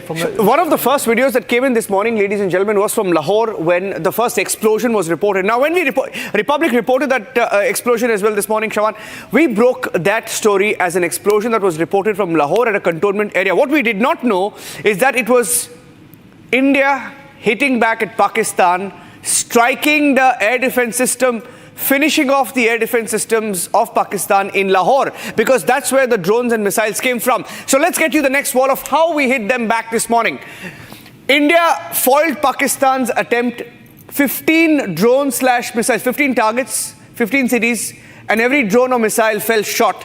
And this is how we did it. India foiled Pakistan's plans. If you can come a little ahead, Shawan, where Pakistan fired from. Now, Shawan has the exact details, where they fired from and where we intercepted them. Shawan. So this, if you see, Rawalakot happens to be the Pakistani Air Force base, which is also, there is one in Kotli. Now, as far as Kotli is concerned, we haven't got more details from there. From there, the missile was actually launched targeting Avantipura and Srinagar. I'm not too sure about the distance. If you know, yes, you'll be roughly about 80 to 90 kilometers, Shawan. Even this around Gujranwala, roughly about 80 to 90 kilometers. This is a very key military installation as far as Pakistan is concerned. Pakistan basically launches from here because you have the Jammu, Pathankot and a few other places in Jammu that was being targeted. And for them, it's extremely important. If you remember the Pathankot airbase also, our airbase was targeted in the past. You've had this missile that was launched towards Jammu. That happens to be the Nagrota base, which is the 16-core base. Now, next, Bahawalpur. Now, this is interesting because we checked the distance, Shawan. If the drones and missiles were launched from Bahawalpur towards areas in Rajasthan, that's namely Nal, Falodi and Uttarlai, right? Minimum 200 to 300 kilometers. That's the range, 200 to 300 kilometers. So perhaps could have been missiles that were launched from Bahawalpur. By the way, symbolic because Bahawalpur is the headquarters of the Jaish-e-Mohammed Masood Azhar's headquarters, which we struck yesterday. Right. And this is also the place where we are given to understand Bahawalpur. If you can just quickly go back once. In Bahawalpur, because some of the missiles we can't go back to understand that some of the missiles did not cross over. Yes. So that could be also because of A, because of the distance, B, because probably Chinese missiles. Yeah. Chinese missiles. Okay, finally, this is Sindh, and from Sindh, they fired some projectiles towards Bhuj in Gujarat, and that was thwarted. The only thing that I'm not very sure about, and I couldn't get the details from my source, was where exactly in Sindh is the military base from where when they fired. But this is a confirmation that yes, it was from one of the province. So from the Sindh province. Yeah, our gun radars located these launchers in real time. And ladies and gentlemen, just one point, just think about it. If 15 missiles or drones were launched from Pakistan, were supposed to hit Pakistan's Indian cities, if we were the target, if 15 cities were not hit, you have to remember that it's only because of our forces that we today are safe. We don't have a single hit from Pakistan. And a big thank you and a salute to our forces and for all of those anti-nationals who question our forces. Now, we have more for you on this particular plot of Pakistan. This is why we are safe. And the Chinese duds, and we have, Shawan, a breaking news came in of how we have deactivated the HQ-9s of Pakistan. We've struck some of those systems as well. If you can tell us a little bit about that, and then we will start the comparison. So, the air defense system basically works in multiple layers. So in the first layer, it would cover a particular distance, and the second layer thereon. As far as HQ-9, as far as this air defense system is concerned, they had basically installed at 3 locations. One happens to be Lahore, the other happens to be Sialkot, and the third happens to be in Rawalpindi. There we are being told that all the 3 places, they've also aided it with long-range missiles, as well as jammers. All 3 completely failed. Now, as far as the S-400 is concerned, once it is up in the air, remember, it basically does not allow any sort of penetration, and more importantly, the range that it has. This is an upgraded version of what we had earlier. Yes. It was delivered just about a few months ago, and we are given to understand that has been utilized, and the range that you're looking at, just look at what the detection range is. Look, let's look at the comparison. First of all, S-400, the Indian system has won the Sudarshan Chakra. Pakistan's HQ-9 has failed completely. The range, 600 kilometers for India's detection air defense system, S-400, 250 kilometers for HQ-9 of Pakistan. Let's go to the next parameter. Destruction range, 400 kilometers for the S-400. This is India's system, while it's just about 200 kilometers for Pakistan's HQ-9. But by the way, air defense system of Pakistan, lesser said the better, because all our missiles have struck our targets. Next, maximum target speed, Mach 14, not much change there. There's a bit of a difference yes. here. The difference being is that this basically intercepts even hypersonic missiles. Yes. So which basically means that even if you have used an advanced missile, there's a high possibility that your S-400 air defense systems would be able to detect, unlike what would have happened in the case of HQ-9, because it's not equipped. Yes. Next parameter, let's go straight up to that. Maximum altitude 30 kilometers for the S-400, a maximum altitude 50 kilometers. I don't think that really matters because this has done its job. Let's go to the next one. Next parameter.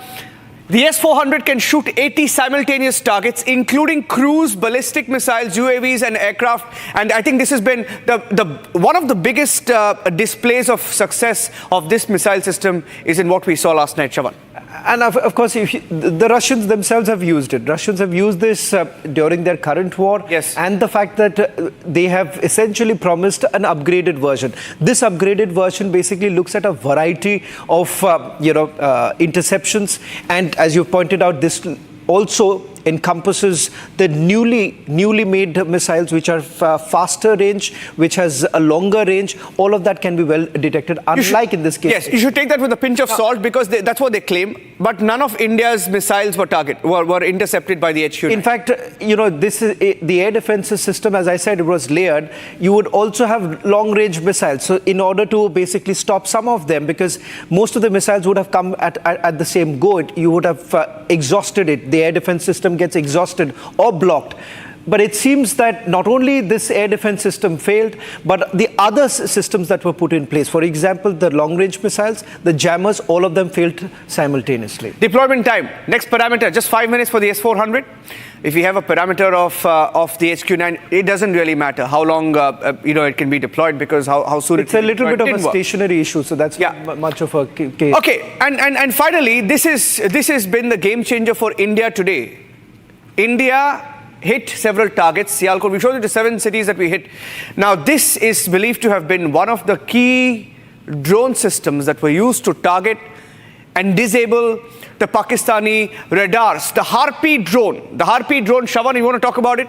On how it was used and how effective it's been? See, the loitering munitions, basically, by the word itself, moves around. And the fact that this can go at a low level without much of a detection. Subsurface is what these drones would have moved around. As far as the warheads are concerned, it can be expanded.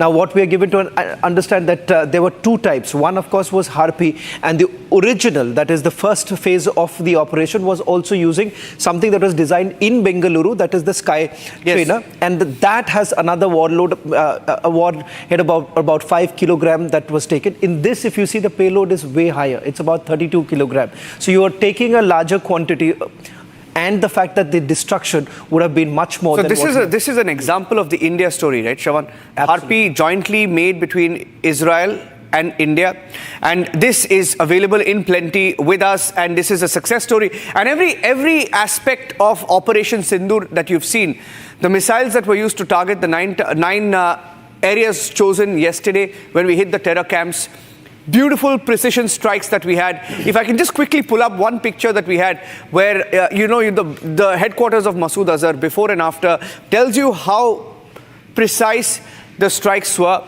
And while we do that, let's also get you some breaking news. There is a breaking news update that we have from Bangladesh. I want Shravan to give us that breaking news update. Let's break that next. That was the next breaking news update we had. Bangladesh falling in line. Shravan, this is very unprecedented. Bangladesh seems to have got a message as India pummels Pakistan. Pakistan was Bangladesh's go-to friend, suddenly found friend, and after we have struck Pakistan, UNIS government has fallen in line. They have issued a sudden notification asking for Hindus to be protected. It's come out of nowhere, but it's linked. Shravan. Well, in fact, there is growing pressure right now. One coming in from the radicals inside Bangladesh, because remember, there were certain measures that the Yunus government essentially wanted to take, bringing in more women workforce, and that has been completely, something that has not gone down well with the radicals who have been controlling Yunus. Now, it turns out that with the change in the US administration there have been certain directives that have been given to the Yunus government, and it turns out that a panicked, worried Bangladesh is basically responding to what India has been saying for a very long time, the protection of minorities. Now, this notification basically brings in that change, which something that they had ignored all this while, saying that this was a figment of our imagination. And there are terror groups even in Bangladesh. We know that there are elements in Bangladesh which are radical extremist elements in Bangladesh, and the precision strikes are a clear message to Bangladesh, which has lately been acting as a proxy for both Pakistan and also China. And that is why, they seem to be somewhat in a shock. Well, there are a series of meetings that have actually taken place. Before the precision strikes that took place in Pakistan, you've had Pakistan basically sending members of their ISI, having a meeting that took place in Dhaka. The second thing that happened was you've had their foreign ministers actually coming together, having a meeting on what possibly could be the next steps. So that is the reason why this proximity between Bangladesh and Pakistan was only growing. But it turns out that Yunus has actually realized that coming closer to Pakistan would only mean doomsday for Bangladesh. Absolutely. And Shawan, thank you for joining us on this breaking news edition of This Is Exclusive. We'll take a short break now, ladies and gentlemen, but our coverage of Operation Sindoor 2 is non-stop. We are going live immediately after this commercial break. We have headlines and the big debate with Arnab coming up. Stay tuned and thanks for watching.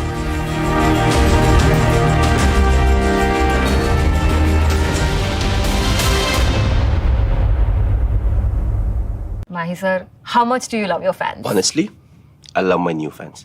पुराने वाले बेकार में शोर करते Sir, fans हैं, शोर तो करेंगे ही ना? नए वाले नहीं करते. And they listen to what I say. The new generation Orient BLDC fans. Super silent performance with voice control. Silly me, I thought. Cricket fans. अब छोलिया हो या लोबिया, सफेद चने या काले चने, सब कुछ मजेदार बने। इसको घर पे लगाओगे तो शादी का तो पता नहीं, पर घर पक्का नहीं टूटेगा। रुंगटा नहीं तो घर स्ट्रॉन्ग नहीं। रुंगटा स्टील TMT बार एकदम सॉलिड। पहाड़ों में एक हाइकिंग स्टिक भी बन सकती है। दादी के हाथों का जादू और खुशबू से महकता घर, माँ की मुस्कुराहट और खाने की सुगंध। MDH गरम मसाला, क्योंकि हर रिश्ता है स्वाद से जुड़ा। पाकिस्तानी और इंडिया ने जंग शुरू कर दी है। अभी बहावलपुर सिटी के अंदर मौलाना मसूद अजहर साहब के जो है मदरसा है, उसके ऊपर 4 मिसाइल दिए गए हैं। 4 मिसाइलों के साथ हमला किया गया है मौलाना मसूद अजहर साहब के मदरसे के ऊपर। अपनी अफवाज पाकिस्तान के साथ खड़े हैं, लेकिन मेरा सवाल है कि हमारी एजेंसीज कहाँ सोई हुई थी, हमारी अफवाज पाकिस्तान कहाँ सोई हुई थी जब ये हमला हुआ। मुजफ्फराबाद की भी खबर आ रही है कि मुजफ्फराबाद वाली साइड पे भी अटैक हुआ है, लेकिन सबसे पहले मेरे बहावलपुर सिटी के अंदर अटैक हुआ है ब्लास्टिक मिसाइल के साथ। उन्होंने हमला किया मौलाना मसूद अजहर साहब के मदरसे के ऊपर 4 मिसाइल मारे गए हैं। अभी ये कहना कबल वक्त है कि गोया कितनी सच्चाई है इस खबर के अंदर, किस साइड से ये मिसाइल आए हैं, ये अभी कंफर्म होना बाकी है। लेकिन ये कंफर्म न्यूज़ है कि उनके मदरसे के ऊपर 4 मिसाइल मारे गए हैं।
ये नुकसान, ये 9 नंबर, ये मस्जिद तैयबा मरकज उमर करा के अंदर नुकसान है।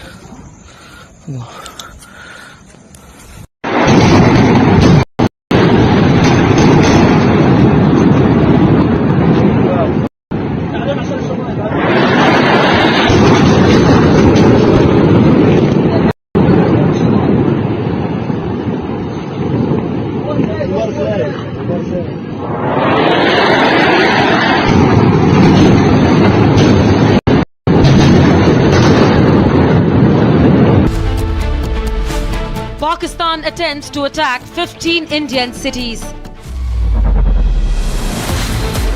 India cripples Pakistan's air defense.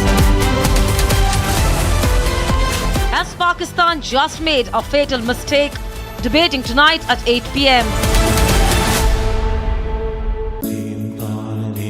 At Amity, we are committed to building a stronger India through world-class education and research, to nurture ideal citizens who, together with the leaders of today and tomorrow, will make India a world superpower.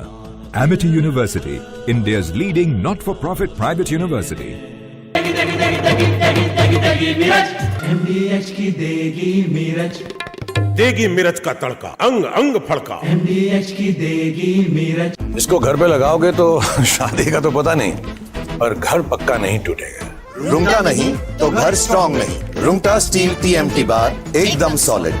पहाड़ों में hiking ship भी बन सकती है। ये है secret recipe MDH का जीरा सिप जल जीरा मसाला।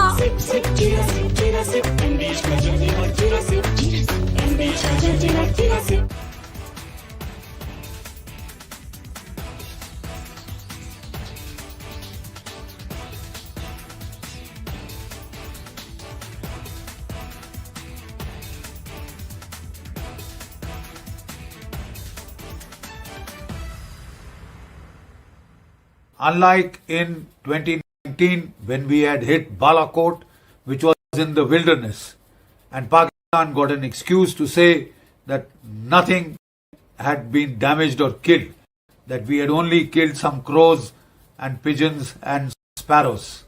This time we chose high visibility terrorist targets which have been around for decades, right?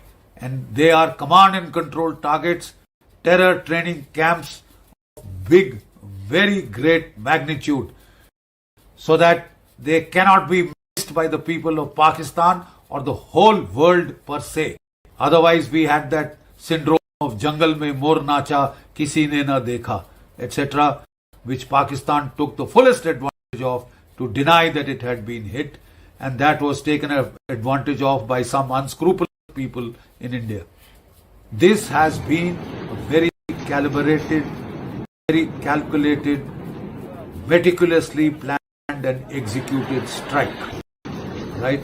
It is non-escalatory in nature because it is proportionate, because it targets precisely the terror training camps. We have not hit the Pakistan armed forces, the army or the ISI. We have focused only on the terror targets. To that extent, it should be non-escalatory. India is prepared to call it off at this stage. Should Pakistan wish to escalate and target Indian civilian or military targets, then it is signing its own death warrant. It will give the Indian armed forces the precise pretext, the precise justification they need to target the Pakistani army, ISI, and the command and control network that dominates the terror ecosystem in Pakistan. The Pakistani ISPR has claimed that India has hit 24 attacks on 6 target clusters. So far they are saying that they have retaliated by artillery firing on an Indian brigade headquarters and another point.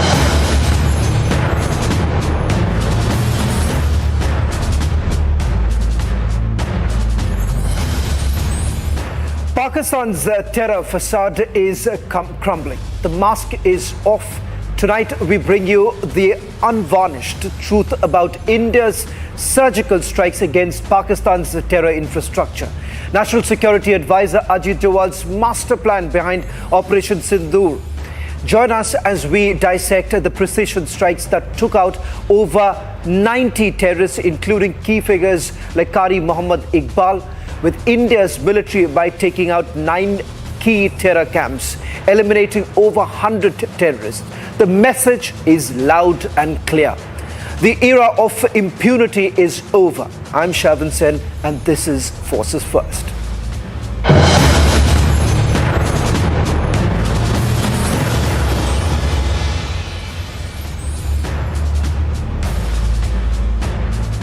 National Security Advisor Ajit Doval emerged as the chief architect, the man behind India's swift and strategic retaliation, Operation Sindhu. Working behind the scenes under the leadership of Prime Minister Modi, National Security Advisor Doval led high intelligence coordination and mission planning. The 9 targeted terror dens across Pakistan and Pakistan-occupied Kashmir. The precision strikes were given a go-ahead after his plan received a final nod from the Prime Minister.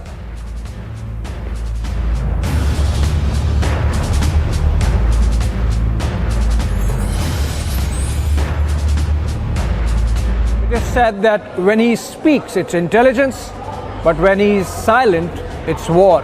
And that's exactly what happened. National Security Advisor Ajit Doval, the man who sits at the helm of India's national security architecture, kept mum all through these days since the Pahalgam terror attack. No speaking, no addressing, not seen in meetings beyond the 2 Cabinet Committee on Security meetings that took place, in where he played an active role, briefing the Prime Minister about what were the possibilities, what were the options. Remember, the first CCS took place on April 23, a day after the dastardly Pahalgam terror attack, where the NSA was seen animatedly explaining to the Prime Minister what all had happened and what had to be done or could be done. Prime Minister gave the brief to the CCS that they should come back with clear options. The national security team led by Ajit Doval, and of course which includes the Chief of Defence Staff, the 3 service chiefs of the Army, Navy, Air Force, and of course the other agencies which play a crucial role in information gathering. The Research and Analysis Wing, RAW as it is called, India's External Intelligence Agency, the IB which takes care of intelligence within, the NTRO which is a crucial arm of RAW which gathers TACINT, which is technological intelligence, and of course ISRO, which gathers satellite data. Everyone was involved, including the BSF, because they have ground intelligence along the border, because they are the active force in peacetime along India's international border. And that's where all the data gathering began, information gathering began, validation of whatever intelligence that agencies already had begun. And by the time the second CCS happened on April 29, the plan was in place. The options were in place for the Prime Minister to give a go-ahead, which he did, following which he made a address where he said that a free hand had been given to forces to avenge the Pahalgam terror attack. And that's when the contours of Operation Sindoor started taking shape. So obviously no one would speak and this never happens. But then you saw in terms of those hints coming in of the policy of hot pursuit about which Prime Minister spoke while he was in Bihar, that India is going to chase the perpetrators of Pahalgam terror attack till the end of the earth, as also target the soil from which those attacks emanated. Message was clear that India yet again would go after Pakistan, its terror proxies and all the infrastructure that operates from Pakistani soil. Operation Sindoor was essentially about collating all data, gathering all intelligence, connecting the dots, and then zeroing down on specific targets, the organizations, the individuals, the places, the locations, everything intelligence based and not in any manner indiscriminate. And that really lends value and a moral cover to the operation that India has carried out by way of Operation Sindoor. It was carried out in a manner that Pakistan was clearly foxed. So be it India's mobilization of its naval force and carrying out of live fire exercises in the Arabian Sea with great numbers of warships mobilized, be it India's air exercises that were carried out in the central sector, giving Pakistan some confusion about what all India was up to while the borders remained silent. And the reason why the borders were silent were because the army was carrying out a plan. The targets were to be hit with kamikaze drones and with the beyond visual range missiles of the Indian Air Force, and no crossing of the border or the LOC. Those targets were hit, and how? Look at the pictures that have come in that give you an idea of the kind of precision with which the Operation Sindoor has been executed. Those pictures that were shared by India with the rest of the world in that press briefing by the Ministry of Defense and Ministry of External Affairs. Behind all this was the man and the mind of that man, National Security Advisor Ajit Doval, who was up all night. And the moment the operation was executed, he was working the phones to give a diplomatic edge to India, speaking to as many as dozen odd national security advisors of these nations, his respective counterparts from the United States, from the United Kingdom, from Japan to South Korea, France, and of course, crucially, Saudi Arabia and the United Arab Emirates in West Asia. NSA Doval then, of course, readied for a briefing of the Cabinet Committee on Security, the third one, in which success was announced, following which, of course, Prime Minister in the Cabinet congratulated our armed forces. That's how Operation Sindoor was executed, in complete silence, with great resolve, and of course, the wherewithal and the superior competence of India's armed forces, and more crucially, our security intelligence apparatus held by National Security Advisor Ajit Doval. India strikes back with Operation Sindhu, targeting 9 terror camps in Pakistan-occupied Kashmir in response to the Pahalgam terror attack. Over 100 terrorists killed, including Qari Mohammad Iqbal, a key figure in the Pulwama attack. Precision missile strikes from Indian airspace hit camps like Kotli, exposing Pakistan's backing of terror. Take a look.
Jammu and Kashmir Police and the SOG launched a massive checking operation to ensure civilian safety after Pakistan's unprovoked shelling targets civilians and religious places, including a Gurdwara where 3 Indians lost their life. Relief assistance is being provided to affected civilians as authorities work to prevent further harm. Here's a report by my colleague Harsha. Strict and continuously after yesterday when the Operation Sindoor was carried out, 100% strike, precision strike was carried out at the Pakistan 9 targets of the terrorist camps, and right now we see that the SOG and the Jammu and Kashmir police is right now carrying out the search and the march at several places. Right now what we see in the picture is the madrasa where the police official along with the SOG team have reached, and there's the visuals on our screen where we can see that the intensified search is being carried out, because this becomes very much important after what happened yesterday along the LOC in the Poonch region. There were several places which were targeted by Pakistan. The civilians were targeted and the religious places was also targeted, from temple, Gurdwara, madrasas and masjid. Several places were on the target of the Pakistan army, and that is the reason in the Poonch area 4-6 in the Gurdwara have lost their lives and several civilians were also injured. But right now what we see is that these thorough checks is being carried out to ensure that none of the civilian is stuck in any of the premises and in any of the infrastructure. Let me now take you through the other segment of the forces first. Ex-servicemen in the valley lauded the forces on the successful airstrikes on Pakistani terror launch pads in retaliation to the Pahalgam attack. Raj Singh Charak, the district president of the ex-servicemen League Doda, the blood of all citizens was boiling after the savage terror attack in Pahalgam. He also lauded the centre for its stern resolve in striking back at Pakistan 14 days after the dastardly Pahalgam killings.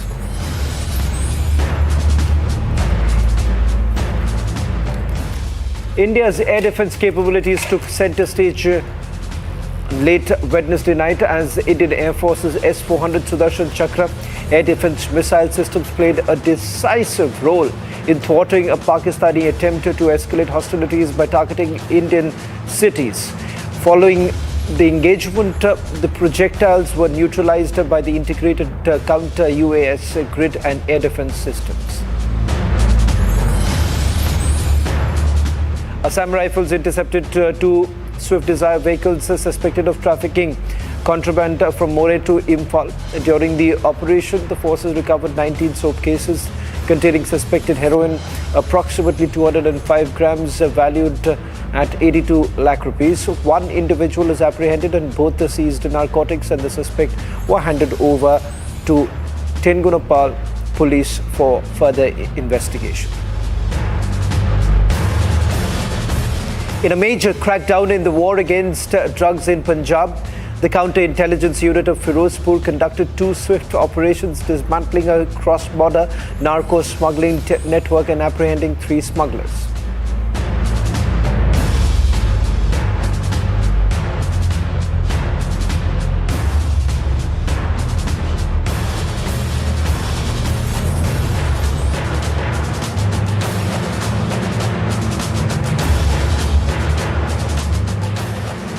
A massive blow to Pakistan's security forces. A deadly IED blast in Balochistan's Bolan region has left 14 soldiers neutralized, with the Baloch Liberation Army claiming responsibility. The BLA fighters have also now released a chilling 5-minute video capturing the brutal attack. This is just the latest in a series of high-profile strikes by the BLA as their agitation and war against Islamabad intensifies. Here's that report.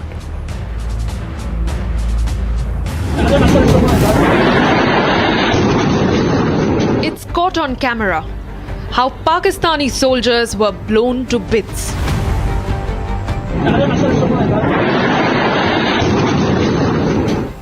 the Balochistan Liberation Army has released a 5-minute video that captures the targeted attack on Munir army personnel. The clip first captures 12 Pakistani army officials conducting drills for route clearance. And minutes later, a white van carrying the soldiers are blown apart in a massive IED explosion in the Machkund area of Bolan.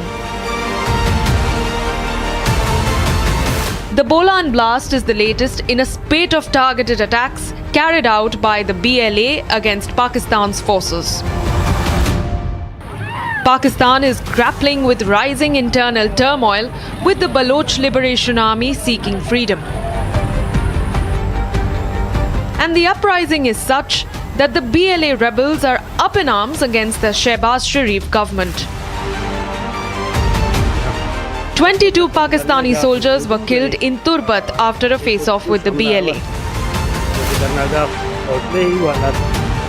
4 guards of the former Home Minister of Balochistan, who the BLA claims has now turned into a proxy for Islamabad, were gunned down.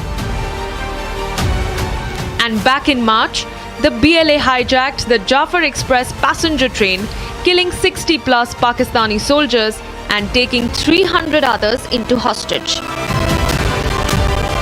The BLA-Pakistan tensions escalate at a time when Islamabad is attempting to come to terms with India's payback for the Pahalgam terror attack. And with a rising crisis at its western border, Pakistan has completely lost the plot. Well, let me also once again take you through the another segment on forces first.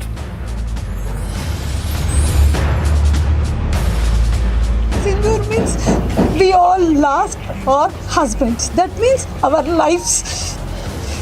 One way I should thank to Modi that we are so innocent people. They saw Modi on us. So Modi also owned us and took this revenge on them. We are expecting more. We are thinking that this is a beginning, and definitely Modi ji government will make it more like impacting the economy of the Pakistan, and definitely there should not be any terrorist attack in future in India. They definitely need to get afraid to at least kill one person in India. So that way the impact should be there. I think still we are thinking that this is only a starting for today, and definitely we are going to continue to exactly fight along with the Pakistan. Good news heard by the entire nation, that is attack on Pakistan, particularly where the terrorists, where they hidden in Pakistan and POK, all hidden places. मर जाता तो बेहतर होता। जब तू वहां मार रहा था तब क्या था, लोगों को बेगुनाह लोगों का कत्ल कर रहा था, लोगों को उकसा करके यहाँ भेज करके आतंकवादी घटनाएं करा रहा था, तब क्या था जब किसी के बच्चे नहीं मर रहे थे। उनके दिल का दर्द का एहसास आज होगा ना, जब अपने गए हैं तब एहसास हो रहा है कि मौत का दर्द क्या होता है, या सिर्फ दूसरों को मौत परोसना जानते हैं।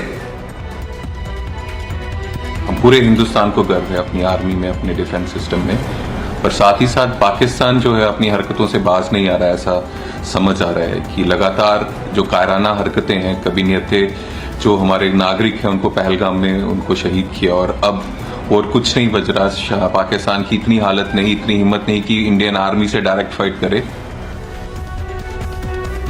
They are all terrorists. The aim of the terrorist to eliminate the terrorist. The terrorist problem is not only the problem of India, it is a problem of the world. Wherever terrorism is there, all the countries must unite and see to it terrorism must be eliminated. Pakistan's terror empire is in ruins. India's Operation Sindoor delivered a crushing blow to the terrorist infrastructure. The visuals are a testament to India's resolve to take on terrorism head-on.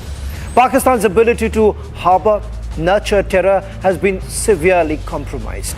The era of impunity is completely over. Watch this on your screens. On the other side, we'll be back with the debate with honor.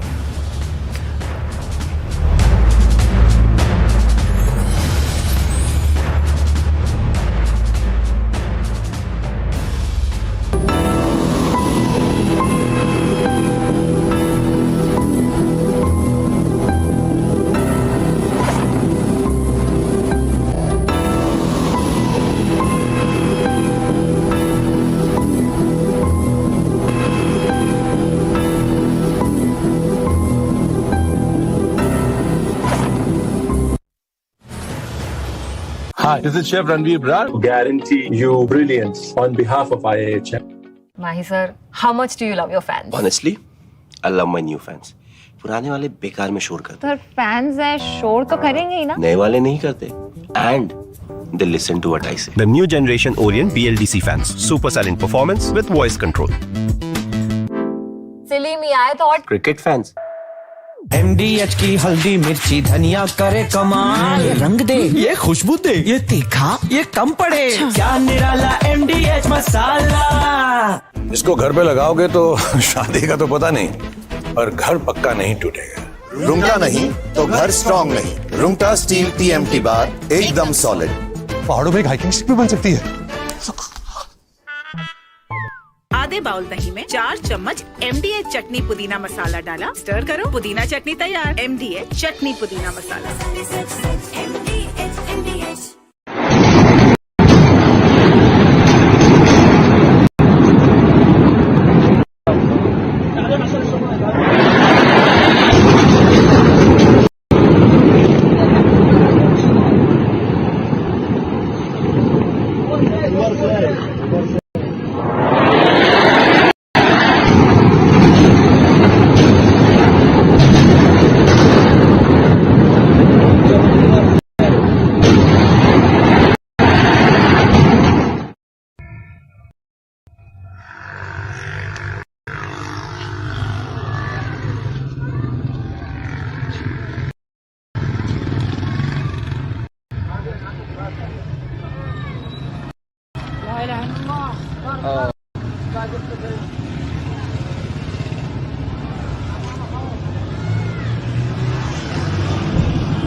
अगर उन्होंने 4 की yard करेंगे डेरा मस्ती खाली करो भाई वहाँ देखना वाम कैसे आ रही है वहाँ से कैच होगी नहीं होगी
I think we can see an explosion. We hear an explosion.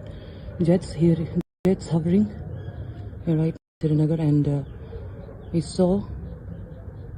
We can actually smell some smoke, and the sky. At one part became red. There was an explosion sound, very much visible. Seems there is panic across the border. As we report from Srinagar right now.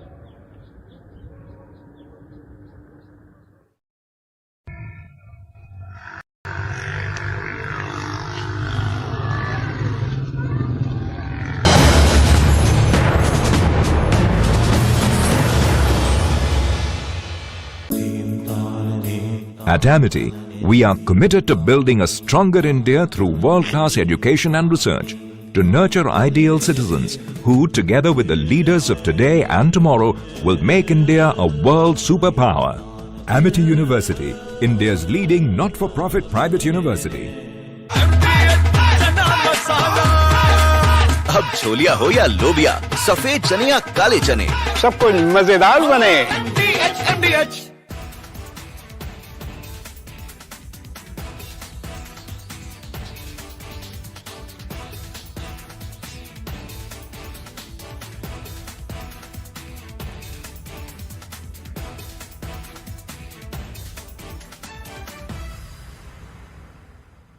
दादी के हाथों का जादू और खुशबू से महकता घर, माँ की मुस्कुराहट और खाने की सुगंध। MDH गरम मसाला, क्योंकि हर रिश्ता है स्वाद से जुड़ा।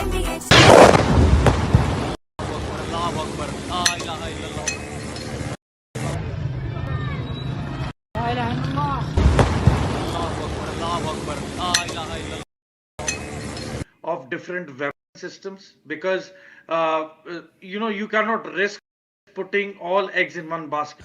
ये मस्जिद तैयबा मरकज उमरकरा के अंदर ये नुकसान है। Not risk putting all eggs in one basket.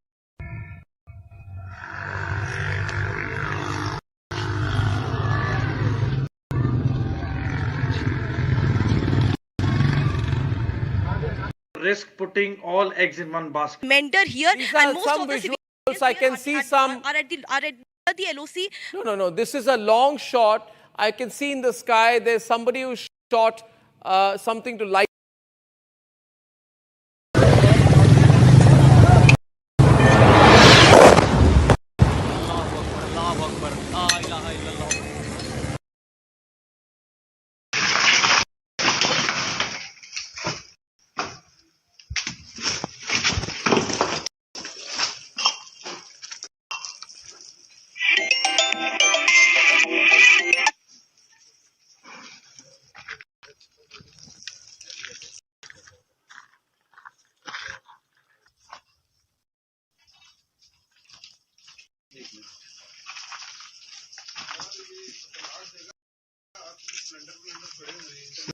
Leakage है, लीकेज भी है। हाँ लीकेज है।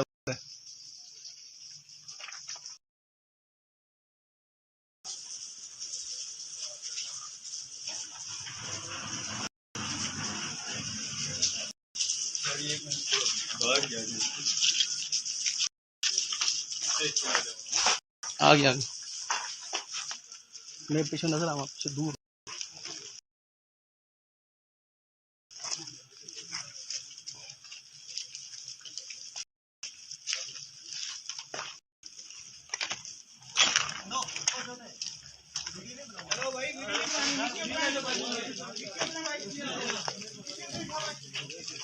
पीछे। ये नुकसान, ये 9 number.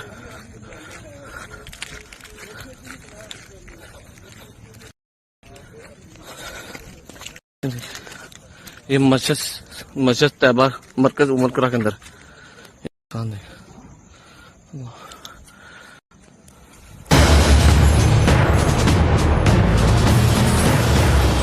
Mahi sir, how much do you love your fans? Honestly, I love my new fans. पुराने वाले बेकार में शोर करते सर फैंस हैं, शोर तो करेंगे ही ना। नए वाले नहीं करते and they listen to what I say. The new generation Orient BLDC fans. Super silent performance with voice control.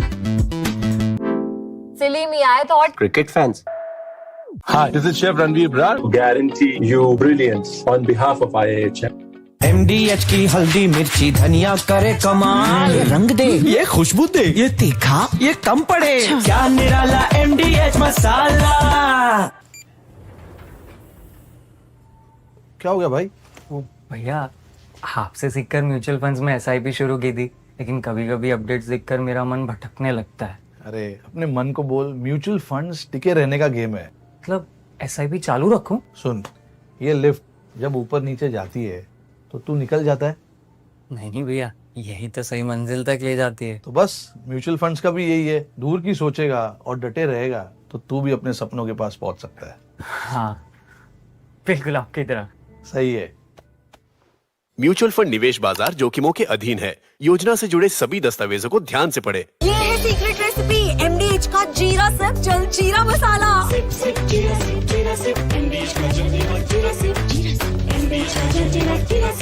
Pakistan India ने जंग शुरू कर दी है। अभी मेरे बहावलपुर सिटी के अंदर मौलाना मसूद अजहर साहब के जो है मदरसा है उसके ऊपर 4 मिसाइल दागे गए हैं। 4 मिसाइलों के साथ हमला किया गया है मौलाना मसूद अजहर के मदरसे के ऊपर। हम अपनी अफवाज पाकिस्तान के साथ खड़े हैं, लेकिन मेरा सवाल है कि हमारी एजेंसीज कहाँ सोई हुई थी, हमारी अफवाज पाकिस्तान कहाँ सोई हुई थी जब ये हमला हुआ। मुजफ्फराबाद की भी खबर आ रही है कि मुजफ्फराबाद वाली साइड पे भी ये अटैक हुआ है, लेकिन सबसे पहले मेरे बहावलपुर सिटी के अंदर अटैक हुआ है। ब्लास्टिक मिसाइल के साथ उन्होंने हमला किया है मौलाना मसूद अजहर साहब के मदरसे के ऊपर। 4 मिसाइल मारे गए हैं। अभी ये कहना कबल वक्त है कि गोया कितनी सच्चाई है इस खबर की, किस साइड से ये मिसाइल आए हैं, ये अभी कंफर्म होना बाकी है। लेकिन ये कंफर्म न्यूज़ है कि उनके मदरसे के ऊपर 4 मिसाइल मारे गए हैं।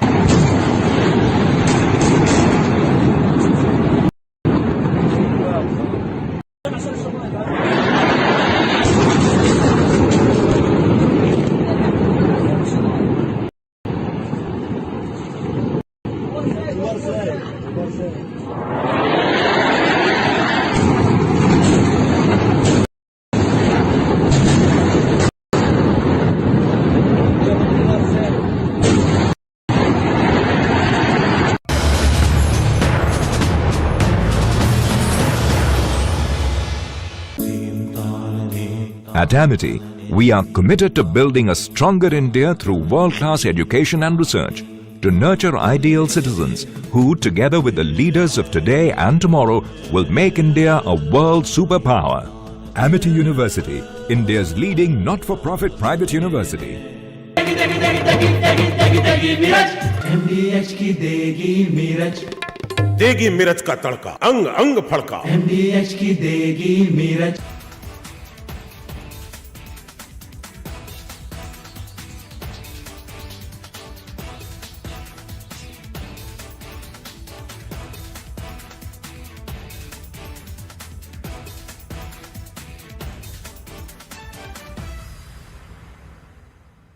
Unlike in 2019 when we had hit Balochistan, which was in the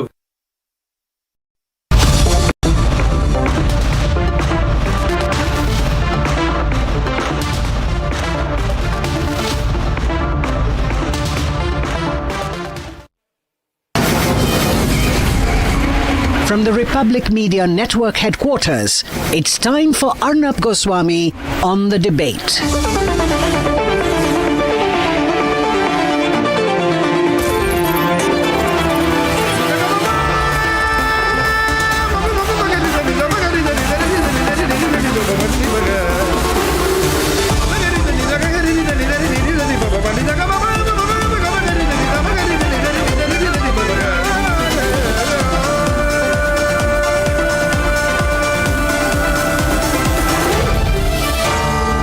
Arnab Goswami on the debate.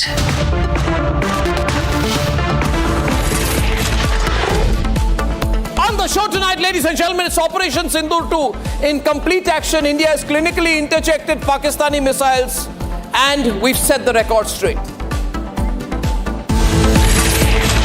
At 9 p.m. tonight, why I feel Pakistan has made a huge mistake by escalating the attack.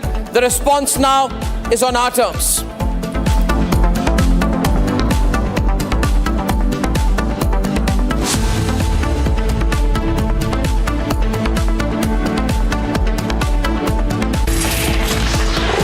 Ladies and gentlemen, good evening and welcome. I just want to begin by saying that this Sindoor 2 operation which has started is entirely and totally because of Pakistan's decision to escalate the conflict. We didn't want to escalate, but they escalated it. And they escalated it by, in the stealth of darkness, early this morning, they tried to carry out an attack on 15 Indian towns and cities. They wanted to attack civilians. They wanted to kill millions of Indians. And therefore, we have to set the record straight. Viewers, the places where they tried to target, and these are the visuals of the interceptions. The Pakistani missiles were intercepted in various areas. That particular visual is over Amritsar, where they tried to attack Amritsar. and they wanted to attack Avantipura, Srinagar, Jammu, Pathankot, Amritsar, Kapurthala, Jalandhar, Ludhiana, Adampur, Bhatinda, Chandigarh, Nal, Falodi, Uttarlai and Bhuj in Gujarat. They were trying to attack all these Indian locations using drones and missiles, and these are the visuals of the debris which has been collected in various parts. These are missile debris, projectile debris, and found in open fields. Some of these visuals are from Punjab's Amritsar. This is not social media news. This is factual ground-based reporting. Our reporter Vivek was reporting from Ground Zero and sent us these visuals. All of these interceptions that we have done is because of a very effective system called the S-400 missile system. Not a single projectile from Pakistan landed on target, thankfully, and they were all intercepted by the system which is called the Sudarshan Chakra defense system, which is the S-400 Sudarshan Chakra defense system. This is like Israel's Iron Dome in a way. It can track missiles from about 600 kilometers away and intercept these missiles within a 400-kilometer range. This is a Russian-based system, and it's a fantastic system and a beautiful system. Now, we were compelled to target and attack Pakistan back. The visuals from Pakistan from very early this morning show visuals from different cities in Pakistan getting attacked by India.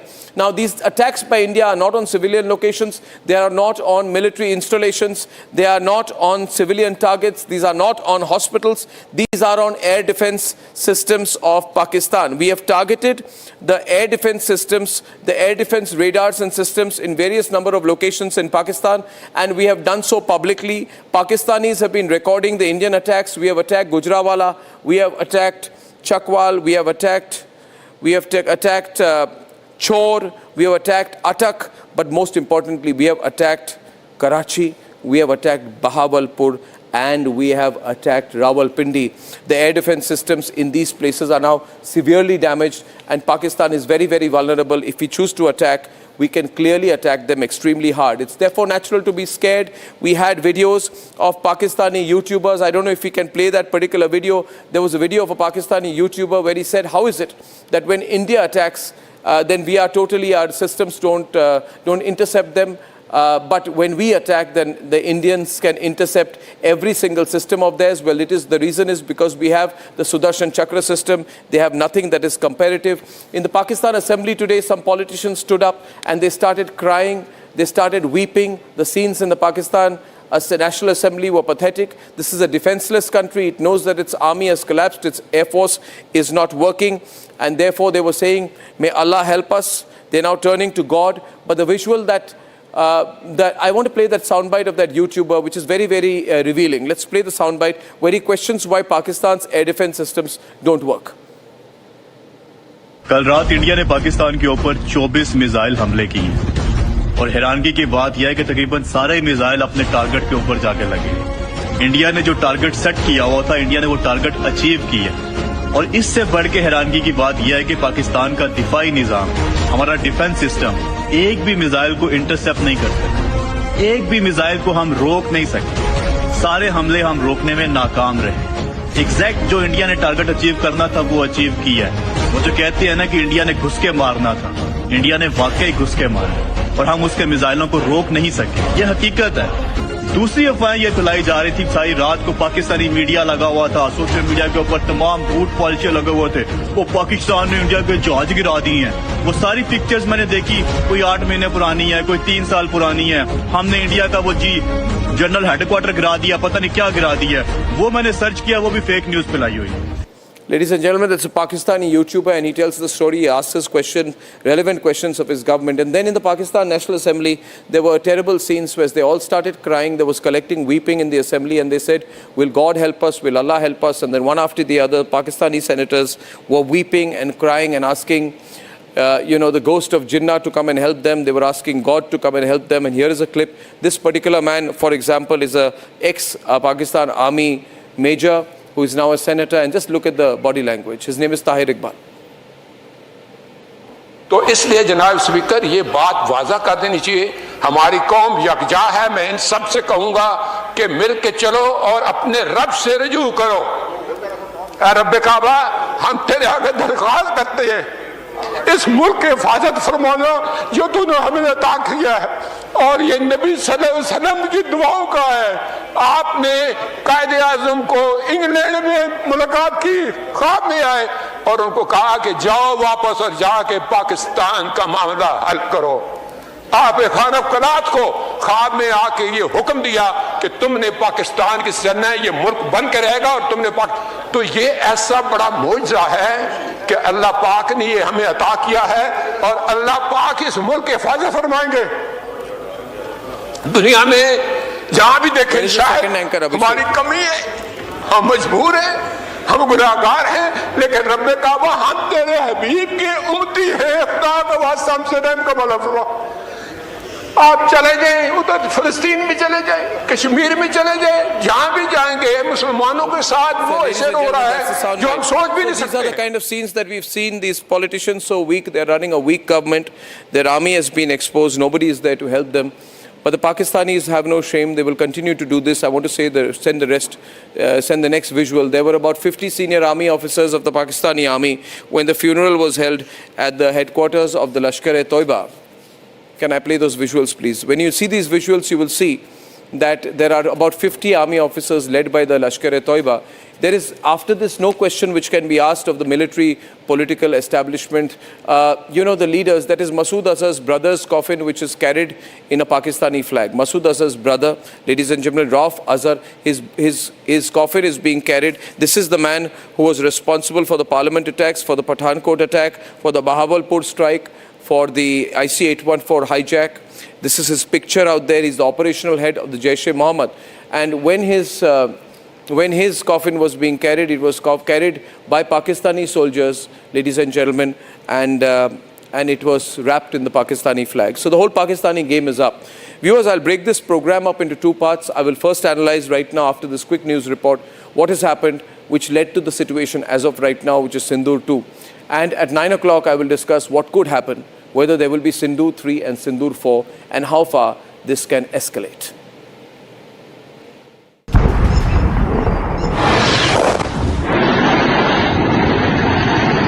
India struck Abbas terrorist camp, a Lashkar center, and in the next half an hour, India eliminated 100 terrorists at 9 locations in planned and precise strikes. In a big victory, terror dens were decimated, terrorists eliminated, Kandahar hijack mastermind and Jaish-e-Mohammed chief Masood Azhar's brother Rauf Azhar was also killed in one of the 9 locations. Pakistan in fact exposed itself by giving a state funeral to terrorists, and Pakistani army and ISI officials attended it. India put out an official statement detailing that Indian actions were measured, restrained and calibrated, and that no civilian site was targeted. Our intention has not been to escalate matters. We are only responding to the original escalation, as I said, and our response has been targeted, precise, controlled and measured. Only no military targets have been selected. Only terrorist infrastructure in Pakistan has been hit. While India carried out precision strikes on terror camps, Pakistan showed its true colors by attacking a Gurudwara in Poonch. I am in one of the Gurdwaras in the main bazaar of Poonch district. This is Gurdwara, this is a religious place, and how this place was targeted by Pakistan from the other side of the LOC. But in Pakistan, it was a state of confusion that persisted for their civilians to politicians. Pakistani और India ने जंग शुरू कर दी है। अभी मेरे Bahawalpur city के अंदर मौलाना मसूद अजहर साहब के जो है मदरसा है, उसके ऊपर 4 मिसाइल दागे गए हैं। 4 मिसाइलों के साथ हमला किया गया है मौलाना मसूद अजहर साहब के मदरसे के ऊपर। हम अपनी अफवाज पाकिस्तान के साथ खड़े हैं। Pakistani politicians took the delusion to another level when they falsely claimed of shooting down Indian jets and quoted social media as a source of information. It's all over the social media, on Indian social media, not on our social media.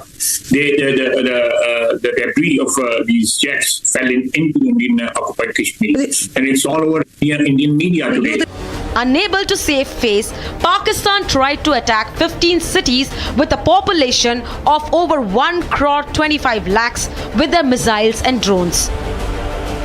On the night of May 7th and 8th, India slept peacefully with zero impact and woke up to the debris of Pakistan's failed projectiles. 3 feet की इसकी लंबाई है और ये रात के 1:10 के आसपास ही गिरा हुआ है, जब लगातार आवाज सुनाई गई थी धमाके की। उसके बाद पूरे शहर में, ग्रामीण इलाकों में, उसके अलावा पूरे शहर में ब्लैकआउट कर दिया गया था। रॉकेट लॉन्चर के जो पीस है वो मेरे घर की छत के ऊपर, वो जो आसपास के गांव के छत के ऊपर वो उसके टुकड़े मिले। पुलिस को कॉल की और पुलिस आई और वो जो जितने पुर्जे थे वो सारी रिकवर करके लेगी। तो सुबह से ही हमारे गाँव में, अमृतसर में वो दहशत का माहौल बना हुआ है। On your screen is the evidence of Pakistan's failed attempt. On the other hand, Pakistan woke up to complete chaos. There were reports of explosion, destruction and fire. We said it, we did it. In the afternoon, Indian forces confirmed that Pakistan air defense system was decimated by India. India has demonstrated considerable restraint in its response. However, it must be said that the Indian armed forces are fully prepared to respond to Pakistani misadventures, if any, that will escalate this situation. India's S-400 Sudarshan Chakra air defense systems neutralized all targets moving towards India. Remember, just like the Rafales, S-400 was not available to Indian Air Force during the 2019 Balochistan air strikes.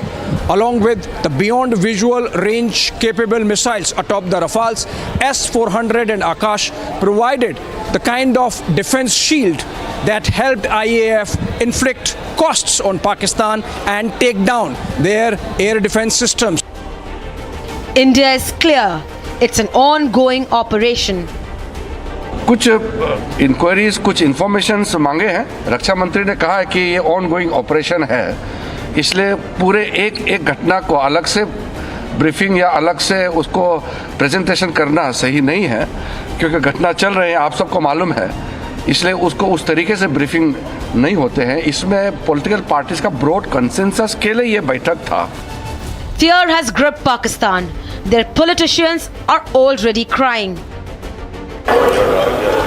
दुनिया में जहाँ भी देखें शायद हमारी कमी है, हम मजबूर हैं, हम गुनाहगार हैं, लेकिन रब ने कहा हम तेरे हबीब की उम्मती हैं, खुदा का वास्ता हमसे रहम का भला फरमा। India's action and communication is crystal clear. Our response was targeted and measured. It is not our intention to escalate the situation. However, if there are military attacks on us, there should be no doubt that it will be met with a very, very firm response. We have not escalated it. Pakistan has, and the terror nation must brace for response. India is hitting Pakistan hard and is going to unmask the TRF facade next. Pakistan is also home to a very large number of UN proscribed as well as UN proscribed terrorists, as well as terrorists proscribed by a number of other governments in the world. Operation Sindoor is not over. It is related to operational matters. It's been released by the Ministry of Defence. As more information becomes available, it will be released at the appropriate time. Once again, please don't go into operational details at this point in time, because this is a constantly evolving situation. India is exercising its right to defend. ये 22 अप्रैल के पहलगाम के हमले से शुरू हुआ है। Escalation वहाँ पे हुआ है और उस एस्केलेशन का जवाब भारतीय सेना ने, भारतीय फौज ने कल अपने एक्शन से दिया है। And Pakistan can do absolutely nothing about it, besides crying.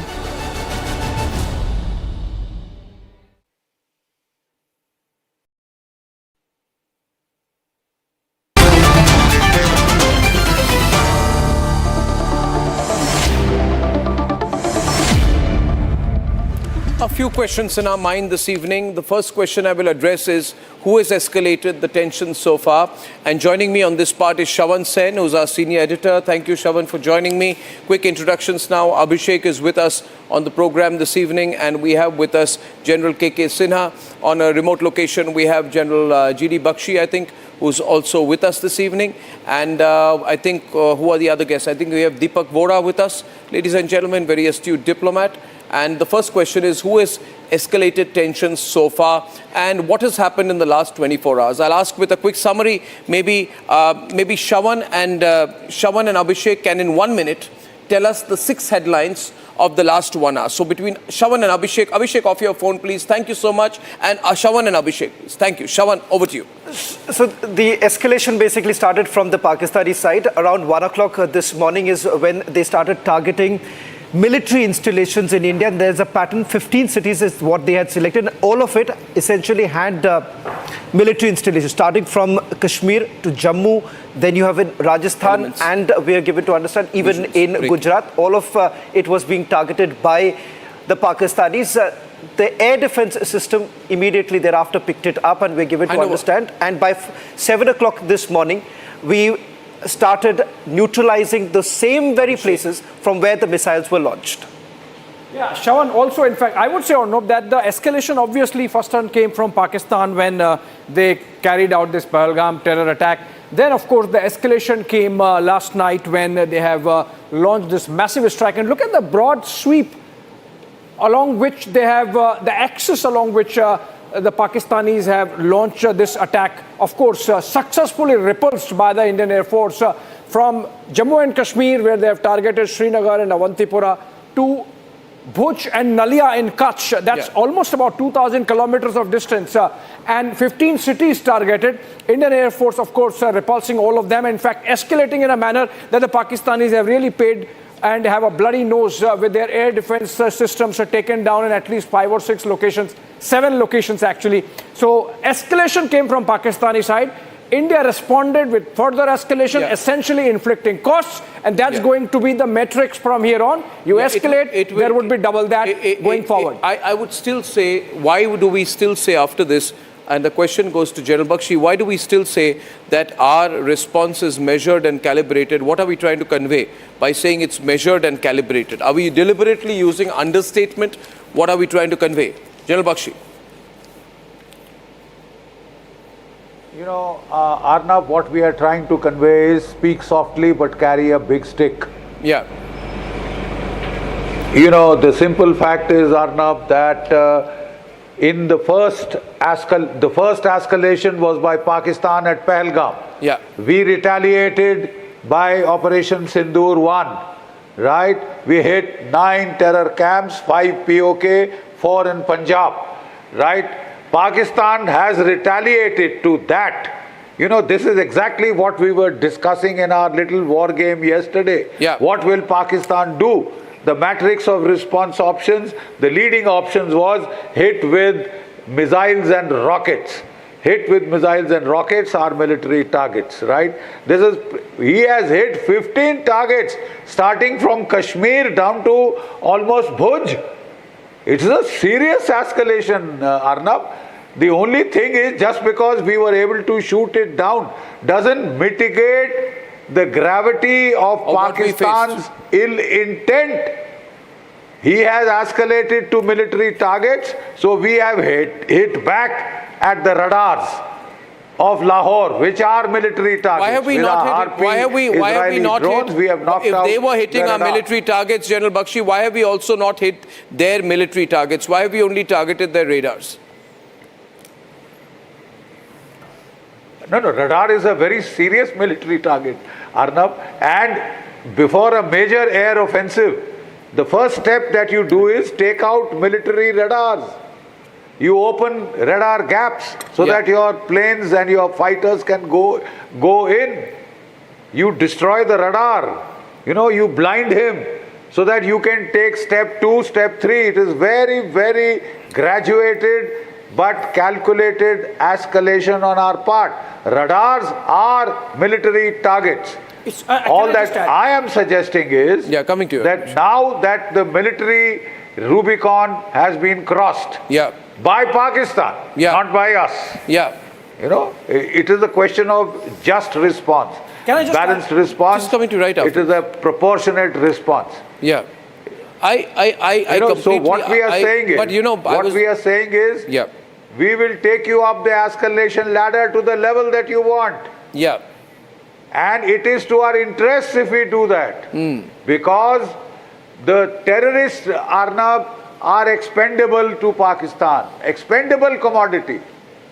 So by killing terrorists, we impose a very certain amount of caution. But if we go in now for military targets of the ISI, you know, we send a loud and clear message that you better turn off the terror tap. Yeah. The head of the terror ecosystem is not the civilians, the terrorists. It is the Pakistani military and ISI. Yeah. The final orders came from General Asim Munir. Yeah. So, you know, I think we are making them, pay, no doubt about that. Abhishek wanted to add a point, and then Abhishek and Shravan, I want you to take it to General KK Sinha after you complete your comment out there. Because the one point I'm trying to always understand out here is what was their intent? What did they want to do? But you were sharing some very interesting details about the ease with which we carried out the attack. So it's not just about a rudder that has been hit or not, it's the air defense system of Pakistan. And that has been immobilized in a manner that they had to physically move the location because its location was detected. Air defense shield, by its very nature, should be not seen by the enemy, but our drones were spy drones, and they went in. And because the Pakistanis in their smartness thought that let's engage with them, they opened their missile defense system to engage with the drones, and so ended up exposing the location of their missile defense system, and that's how it was neutralized. So it's the air defense system of Lahore that has been neutralized, not just one radar, and that's a big one. Well, what could they do next is a question. You know, we've been hearing here, there were some reports about, our air defense systems in India have been completely activated right now. What can we expect from Pakistan is the question, next 24 hours. Because they know their air defenses are weak. Either they stop now or they escalate now. We're in that very critical moment of Operation Sindoor 2, where it can go either way. What do you expect from their side, and what should we do now in response? Should we go all out? Our air defense system, I have been just told, is very much on. Our air defense systems have been activated along the entire Jammu area. Is that for a specific reason, the Jammu area particularly? I'm getting some reports that are unconfirmed. When I have them confirmed, I'll put it out from our own sources. Yes. See, we have, what we are doing we are carrying out a review of the situation in a military parlance, we say, and then we take, actions. We are doing the military, review of the situation. The review of the situation is that, it has been told that, 22nd of April, then we have gone on 7th. After that, they have come back to you, and this time a military targets. 7, I've got a report coming in from Gursimran where they are told that there are some visuals of explosions around Jammu airport. If I get the visual, I will put it out. Let's put Gursimran out, because we appear to be getting some breaking news inputs from Gursimran. I will not go only by the visuals there. I will have 2 levels of authentication before I put out the report. Ladies and gentlemen, I'm awaiting news which we are hearing here that there has been electricity shut around Jammu. Parts of Jammu, there are air raid sirens surrounded that have been sounded in Jammu as we speak, as we are bringing you this broadcast. There are air raid sirens which are sounding in Jammu. We have some visual optics out here. I will get the video. Do I have the video right now? Gursimran gave us one video of what appears to be an interception. We have an interception near Jammu. I want to play it out, ladies and gentlemen, and immediately after that, Abhishek, please look closely at the visual out there. This is around Jammu. This is around Jammu. There are some visuals which are coming in around Jammu. These were sent by our reporter Gursimran. These seems to be air defense systems because they are surface to air from our side. Can you, by looking at this, we are playing the video. Can I get the audio up and let's get Gursimran in fast, please, ladies and gentlemen. Gursimran in fast. Gursimran, you are there with us. Gursimran, can you hear me? Can you tell me, Gursimran, what is happening in Jammu? What is your location? What is happening? Gursimran. Right now, Arnav, what we are picking up from the sources in the Jammu and Kashmir police that there has been some explosions that have been heard near the Jammu airport, and soon after that the air defense system has been activated. That is, we can confirm for now that the air defense system this seems like a Pakistani attack. An alert was sounded by the authorities, and see, it cannot be said primarily, but yes, air defense system has been activated for now. That is what we can confirm. And also, if the air defense system has been activated, if the air defense system has been activated around Jammu, that means this could be an attempt by the Pakistanis to target the Jammu airport area. I'm hearing we have intercepted some missiles. We've been told there have been missile interceptions. General, there are missile interceptions in Jammu as we speak. Your first response to this, the visuals seem quite clear. Let's get out the 5 window and get to the visuals, please. General Dayal, please. Thank you. Visuals. Jammu, Amritsar and Firozpur have... More windows, not 5 windows. Thank you. Jammu, Amritsar and Firozpur has always... Visuals full frame. Including Pathankot. Yeah. And Pakistan has always targeted... These are latest visuals from Jammu Airport. Near Jammu Airport. This looks like... Mark it to the video. Please, producers and desk, do that immediately. I think what are we looking at here, sir? These are latest visuals from Jammu. Air raid sirens have been sounded. Air raid sirens have been sounded. We have the audio there, and Shawan will be joining us with fresh breaking news inputs on the story to tell you exactly what's happening in Jammu. Okay, Shawan, you have details. Shawan.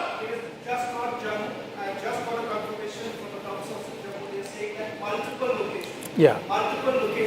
Swarm of drones. That's the exact line that we have been told. Swarm of drones have been launched by the Pakistanis. The air defense system is on right now. Not to create any panic, but it seems that they have been able to control certain areas. All the phone lines are perhaps right now. All the agencies then this is a call for war by the Pakistanis. They have, what we are telling here, sources telling us, a swarm of drones is, put Shawan on air, put the small windows. Come on, Aditi. A swarm of drones.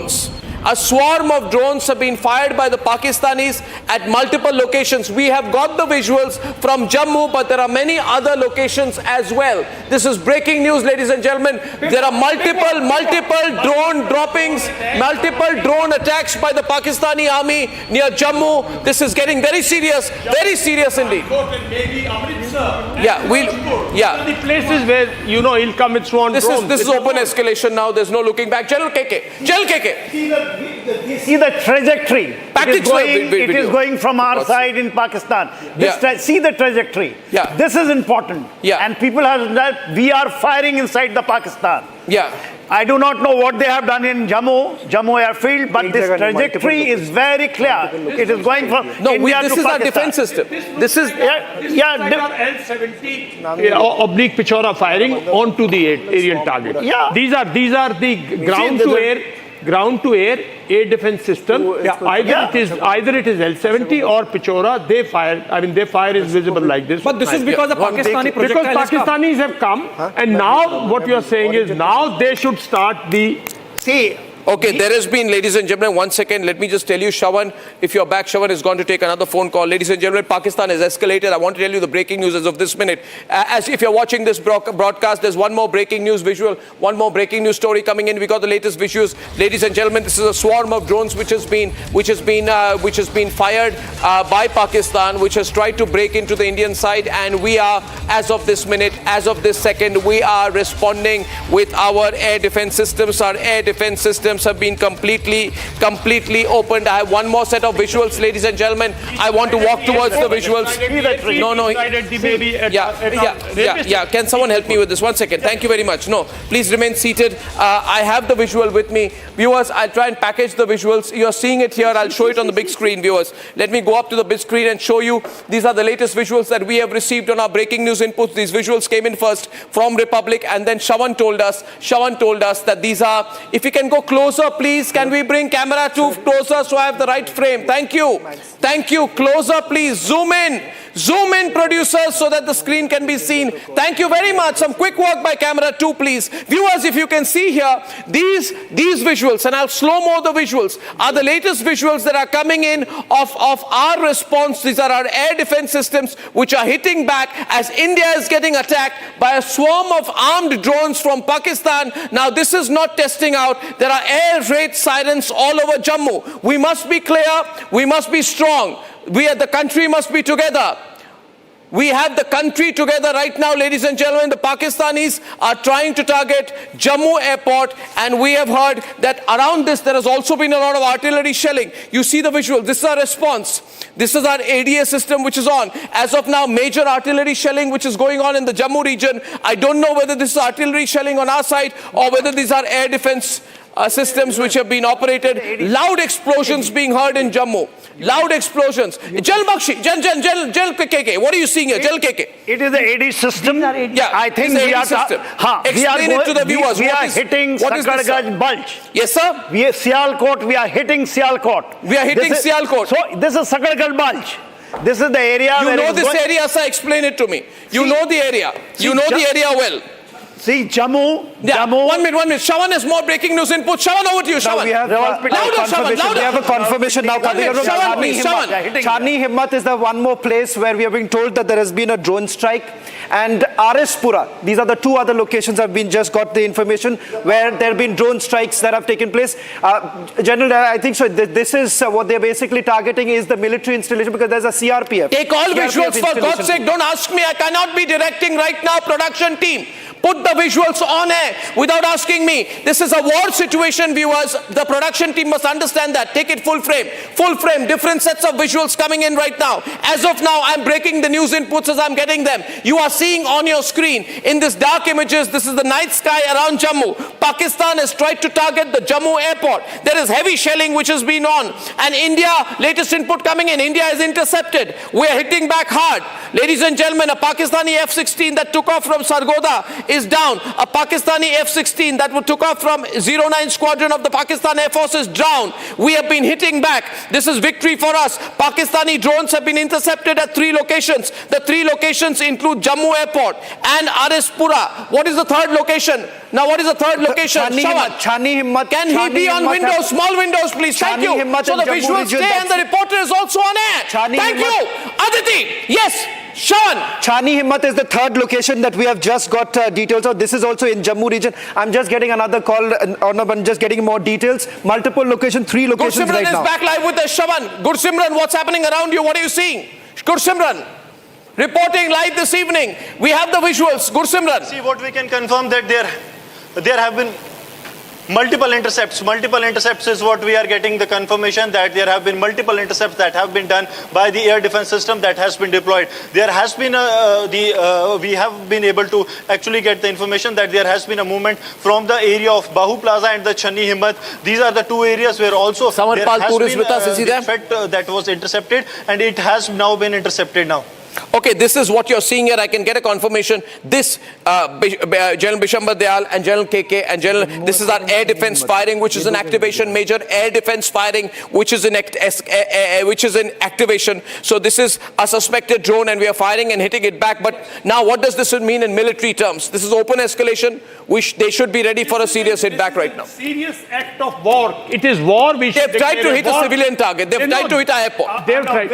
Very important thing you brought out. Sargodha. Yes, Sargodha. Sargodha. It is just behind Lahore, and it is in front of Amritsar. Yeah. So we had F-16. Yeah. If that is true, if it's information, confirmation, I do not know. F-16, very serious. Sargodha was hit in 65, in 71, completely it was taken out. Sargodha, very important. What should our response be right now, sir? This cannot be, we cannot calibrate this anymore. Either we go and hit them right now, or we do nothing. I mean, how do we push this? See, this must be, we must hit them back, firstly with air power, secondly with our missile power. They are hitting our airports, we should hit theirs. So we should hit them, we should hit them hard. And thirdly... Sir, just sorry to be interjecting. Protection and safety measures are being taken. Our Akash air defense system and the S-400 both are active. S-400 is the Russian defense system and Akash is indigenous Atmanirbhar air defense system. Both are activated and operational now in this sector. Absolutely. Let's not confuse people. S-400 will come into action when we have strategic targets like F-16. Like F-16, like his missiles coming into us. presently Akash, Pichor, we have number of systems today in our air Akash is active, sir, I am told. Yes, Akash, L-70, it's airfield. Upgraded Akash system. Upgraded Akash, but it is an airfield. Tanuska is there. All our airfields. Yeah. Okay, Gursimran has some more information, ladies and gentlemen. Gursimran. This is the time for us Gursimran. On the move, Gursimran in Jammu region. The call is dropped right now. General Bakshi, I'm getting more inputs. I'm going to put it all together. We have the Akash system. We have the braking. Samarpal Tur also joining us right now. Samarpal Tur, it's open right now. We're told this is a big drone attack. How can we respond? What do we have? Samar. On date, we can open up with our artillery systems at the moment. We can bombard the hell out of their posts and also into their concentration areas where their militaries are there, where their tanks have been lined up. These are the basic targets which the artillery can actually take them out. We have the intel, we have the satellite imageries. Samar, I'm going to have to stop you right now because there's been explosions. 6 explosions reported in Jammu. Gursimran is on the move as the very latest details from all his contacts in the Jammu region. Gursimran, Jammu Bureau Chief. Gursimran.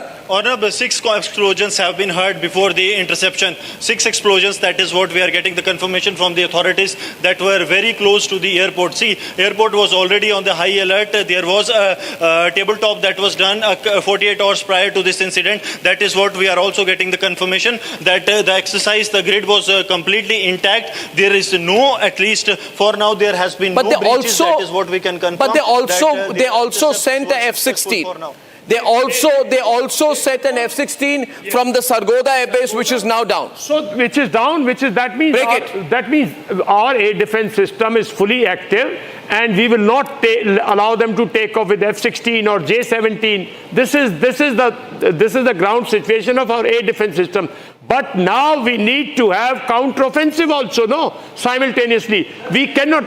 There has to be a counter-offensive. There has to be a huge counter-offensive. Initiative has to be taken back. Yeah. So what I'm saying is... Huge escalation tonight, ladies and gentlemen. Just making sure that we get the breaking news right. This is a massive escalation by Pakistan. A huge escalation by Pakistan. Attempt to now target civilian targets, which is the Jammu airport. And we have every right to respond extremely hard. We have to do it. You have depleted his air defense system in Lahore. Package the visuals. Which is like S-300 of Russia. You have depleted it. He doesn't have anything better than that. So if you have depleted that, then I'm saying Lahore is the ideal target, Sargodha is the ideal target, and from that side you come right up to Islamabad. It's going to be a long night. This is the time to strike.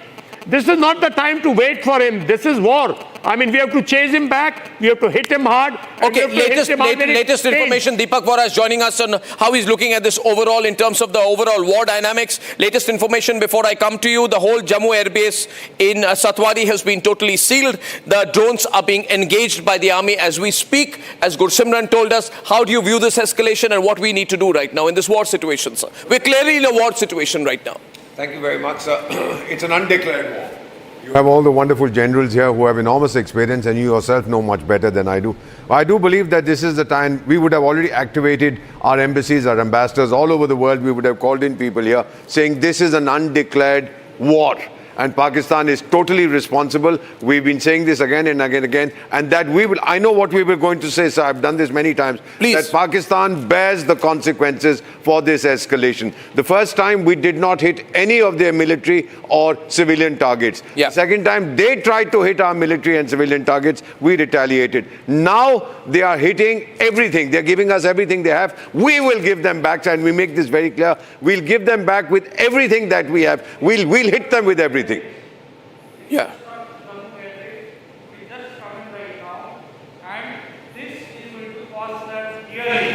Dearly. And S-400, mind you, 400 kilometers of radius and 30 kilometers of altitude. Nothing can come in this radius, and they are going to have it real bad now. This is unwarranted. This is called escalatory strikes. Yeah, absolutely. This is called provocation. This is called attack on sovereignty of India. How dare they? They attacked the holy Gurdwara in Punch. They're showering their missiles over Punjab. Yeah. I am telling you, the Khalsa, the Sikh will not wait. They will just charge and massacre them.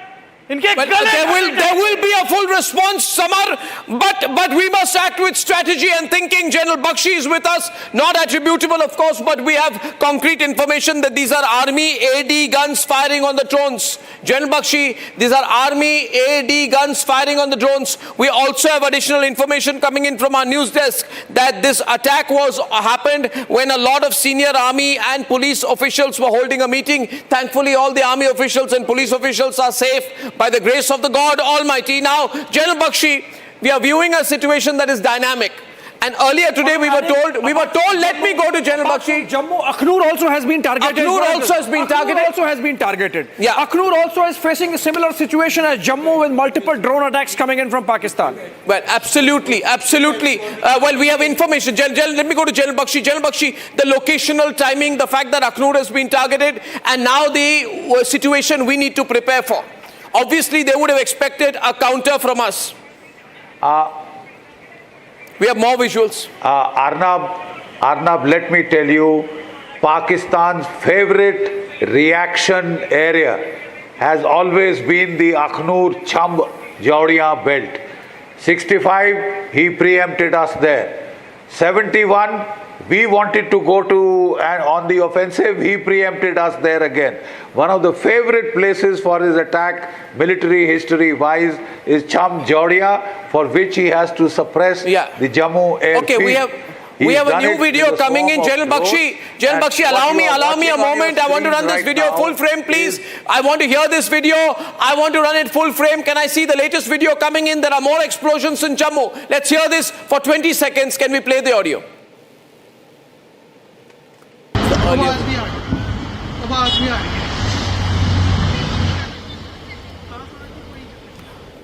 This is counter fire. This is our air defense shield activated. This is Akash system. Okay, what you're seeing here, and Abhishek will explain to you, what you're seeing here from left to right, you will see that there is a projectile. What is that? It's our air defense system which has been activated, which means anytime there is anything coming in from the Pakistani border or the LOC area, we catch it at 400 kilometers and usually we down it within Pakistani territory. Yes, so this is a smart munition, Arnab. This is part of our air defense shield. This is the indigenous Akash system, and there could be many more. In fact, the S-400, as you rightly mentioned, gets activated at a higher level. These are heat-seeking munitions. They sort of check the projectile coming, lock it and intercept it, and demolish it. Then and there, that's demolish what is it. happening. Yes. Then and there, demolish it. Gursimran is with us. He's reaching the airport. We're going to stay live with him. Gursimran is moving in towards the airport. He's got out of his car. He's going right into the area. Gursimran is going. Gursimran, you're live. Be safe. Gursimran, you're live. Be safe. Gursimran is going straight into the Jammu area. Gursimran, keep talking to us as you're moving. I'll request Sarjivan to come this way. That air defense system has been activated at the Jammu airport. Yes, Gursimran is now at Jammu airport. Come this way, because this is the Jammu airport that we are showing you. Yes, we are at the Jammu airport. I request Sarjivan to come this way so that we can show you that in the skies now the air defense system has been activated. Loud bangs, Sarnab, can be heard even as we speak, because this area, this is the vicinity of the Jammu airport. We will be able to give you exact visuals from this very place. I'll request Sarjivan to keep traveling with me, because in the skies we can see the air defense system, these interceptions even now taking place. 2 to 3 loud bangs have been heard so far. So we assume that still the drones are being engaged, as the input that we got, that the drones are engaged.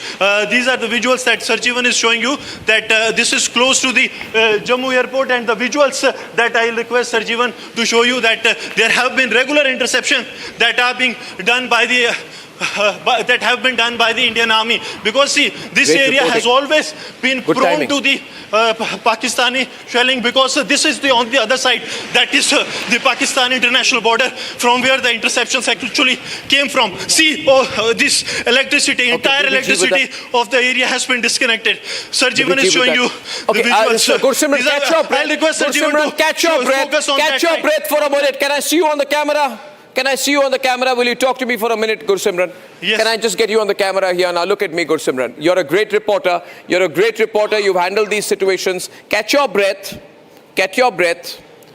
Can I see you before the camera, Gursimran? And as I tell you tonight, I'll share the breaking news. We have been told that there are eight Pakistani projectiles, missiles, which have been neutralized by us. Bharat Mata ki jai. Bharat Mata ki jai. Jai Hind. We are hitting them back really strong right now. We're so proud. For information, F-16 and Sargodha. What is that? The interception happening. Yeah, you can see the interception happening. You can see the interception happening as the missile blows up. Look at this. Now it will come. It's just going, and there.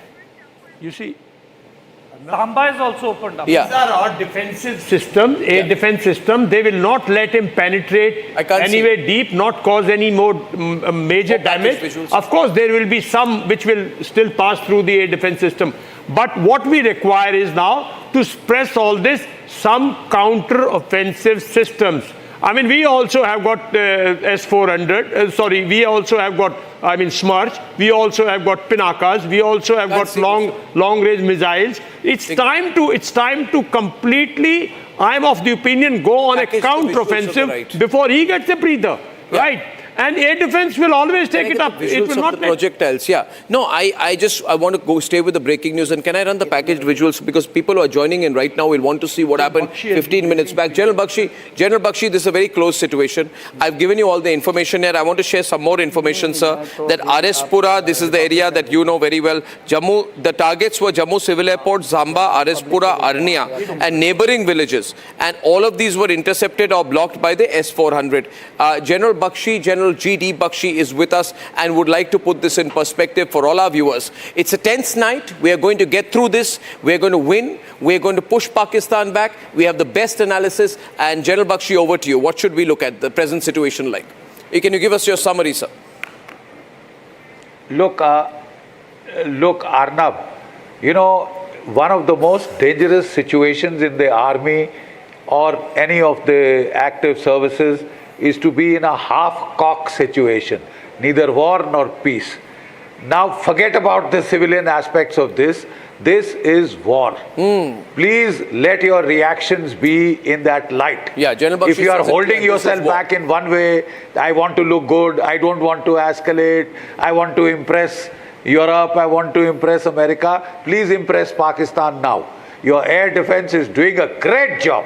Yeah. Out of the 15 targets that he tried to hit, not one missile got through. Your interception rate of your S-400s, of your Akashes, MR SAMs was 100%.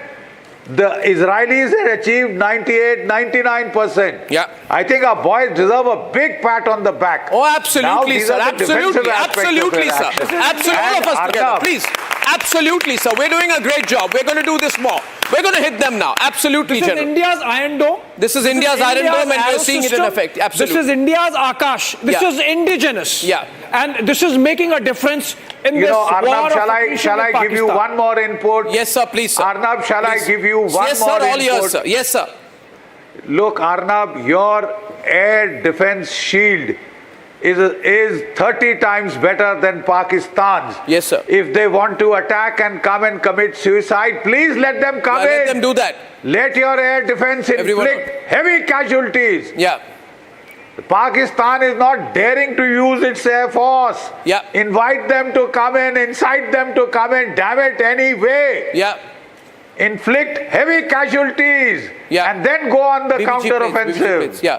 Absolutely. Viewers, right now, AS-400s are activated. I also got a report, if you're watching tonight, I also got a report sometime back that in another area, I think it's the Pathankot area where the air defense systems have been activated. You've served in that area, sir, Samba area. Can you tell me why you think, sir, the Samba area has been chosen? Why has the Samba area been chosen? We have got cantonments starting from Jammu, Samba, Pathankot, right up to Amritsar. Yeah. Every town is a cantonment, every town is a military asset. Yeah. Right. So he has traditionally come into this area because what earlier General Sinha said was because his ultimate aim is north of Chenab, in that area. So he comes here. He has been coming here, he has been striking here because we have our armored locations. I would not like to mention all that here. Yeah. Absolutely. Well, we have someone who has just come back here with more information into our studios today. We typically got more experts tonight. We were not expecting this, Shawan, but now here we are in this unexpected situation. About 10 minutes to 9 tonight. Shawan, you have more info. They've also opened up in Punjab, is what the latest information coming in. The drones were moving towards Punjab. That has been brought down, is what we are being told. The other is, as far as the ammunition depot, Major Tur, I was just saying that ammunition depot was also the target at Channi Himmat, which happens to be in the Jammu region. Well, this is all moving very fast. General KK wanted to add something there. General KK, take a break, I think. You spoke something about the Sakaragal bulge. It is just in front of, your Jammu region. See, it can be cut from both the sides. This is the most vulnerable area. 65 it was captured. In 71 it was captured and given to them. We have also hit all in Sialkot, which you call Sialkot. It is a bulge. It is intruding inside from Jammu, Pathankot, and from this Amritsar. This is the ideal target. Sargodha, you said F-16 down. Yes, sir, I did. S-400 has been, I think, before they must have taken off, S-400 can hit them on ground. If that news is correct, I think the great job done. Great job done. When takeoff, in takeoff also it can hit, movement it takes off. Before they even start in the engine, it can hit them. Okay, I want to take a very short break. Things are moving very fast tonight. I'm glad that we are all here in the studio. And I think we might have a little bit of a long night because we don't want to disappoint our viewers. So I want to make an announcement that we are going to go into full breaking news mode. There's going to be no repeat of this because this is a long night. This is the big night. This is the night when we expect to hit back. Now, I said we will hit back at our time, at our choice, at a time that works for us. But Pakistan has escalated this. They're going to get it back. And how? Back in just a few minutes. Time for a quick breather. Arnab will be right back with the debate.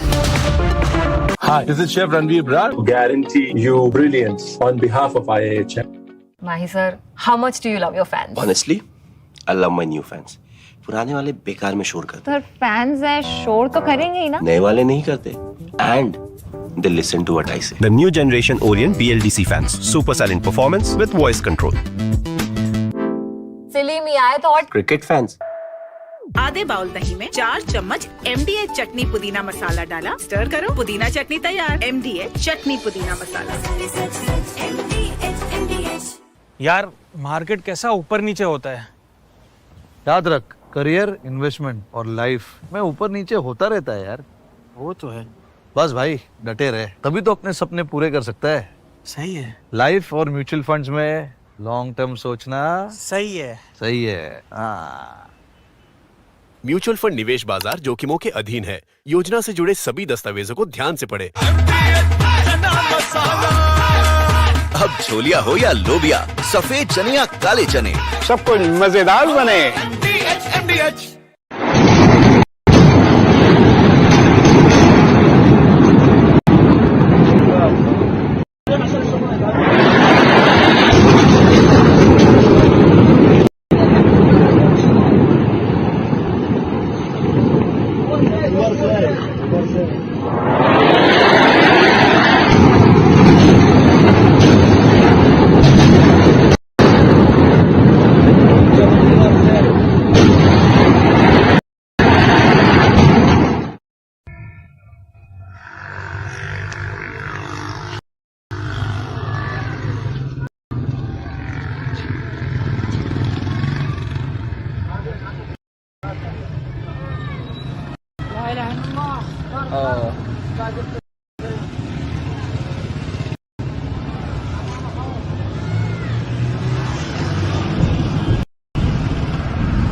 Co-powered by best internationally recognized hospitality education brand in India. Hi, this is Chef Ranveer Brar and I'm here to tell you that also gives me the license to guarantee you brilliance on behalf of IIHM. Join International Institute of Hotel Management. दादी के हाथों का जादू और खुशबू से महकता घर, माँ की मुस्कुराहट और खाने की सुगंध, MDH गरम मसाला, क्योंकि हर रिश्ता है स्वाद से जुड़ा। Mahi sir, how much do you love your fans? Honestly, I love my new fans. पुराने वाले बेकार में शोर करते सर फैंस हैं शोर तो करेंगे ही ना नए वाले नहीं करते and they listen to what I say. The new generation Orient BLDC fans, super silent performance with voice control.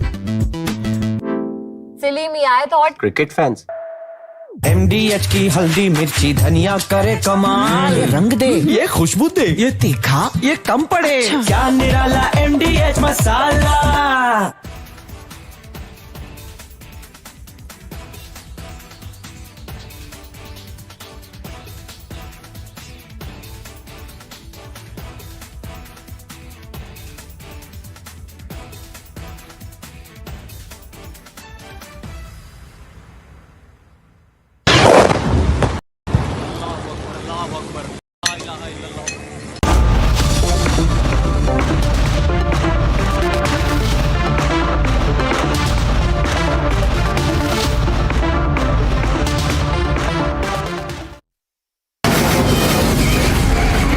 From the Republic Media Network headquarters, it's time for Arnab Goswami on The Debate.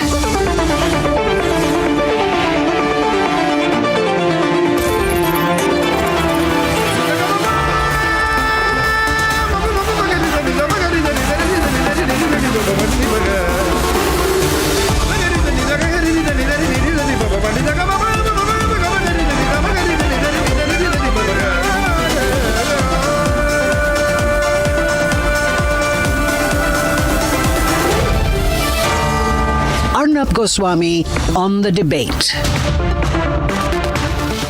Ladies and gentlemen, welcome back. We're live and this is the nation's sharpest opinion on what might turn out to be a long night, because around 8:30 p.m. we got the news that there are multiple drone attacks attempted by Pakistan, and the operational word is that Pakistan has attempted drone attacks. We then got the news confirmed by 8:33 p.m. that there was a swarm of drones which were targeting the Jammu area. The news had begun to come in around 8:20, but we got authenticated confirmation by about 8:23 p.m. that yes, there had been air raid sirens, that there was a blackout which was immediately issued. That's where the civil defense preparedness comes into effect. And yes, there was a drone attack. Then by 8:37 p.m. we got a confirmation that our air defense systems had successfully launched counters, and in most areas there were projectiles which were neutralized. Our reporter Gursimran was then on his way to the airport of Jammu, and we hope to get him live to you in about 5 minutes at the most this evening. Ladies and gentlemen, this is therefore a war situation.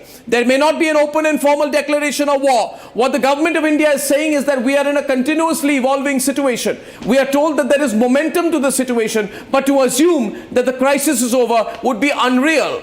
The crisis has not been escalated by us. This is Pakistanis with their own choice and their own compulsions, because they've lost so many terrorists. They need to prove to the terrorists that they have something to hit back with. Before I go to Gursimran, I want to make 3 simple points to all the viewers of Republic tonight. First, be united, be together, and we're absolutely fine. We're going to hit them back, and we're going to hit them back straight. First point, no country has been as prepared for escalation as we are today. The Indian Air Force, fully alert and battle ready. We have an integrated, absolutely integrated Pakistani strike attempt, which has been neutralized as of this minute by the S-400 air defense system, which is called the Sudarshan Chakra system. This is the Iron Dome of India. We also have our own indigenous Akash system. Together, the S-400 and the Akash can neutralize any kind of foreign object moving into the country. As of tonight, you also need to know that all border regions of Jammu and Kashmir, Rajasthan, Punjab and Uttarakhand are on very high alert. We are totally on alert. This is a different country. This is not the country where Shiv Shankar Menon wrote after 26/11 that doing nothing is the best option. Ladies and gentlemen, this is not the place where we do nothing. Where they planned the LET headquarters, the attack in Muridke, we have hit. We know Pakistan will want to hit back, but this is a different country. We have taken 2 weeks to prepare after Pahalgam, and the Prime Minister has said very, very clearly that we are going to hit them hard in a way that they cannot even dream of. This, in simple English terms, is called power projection.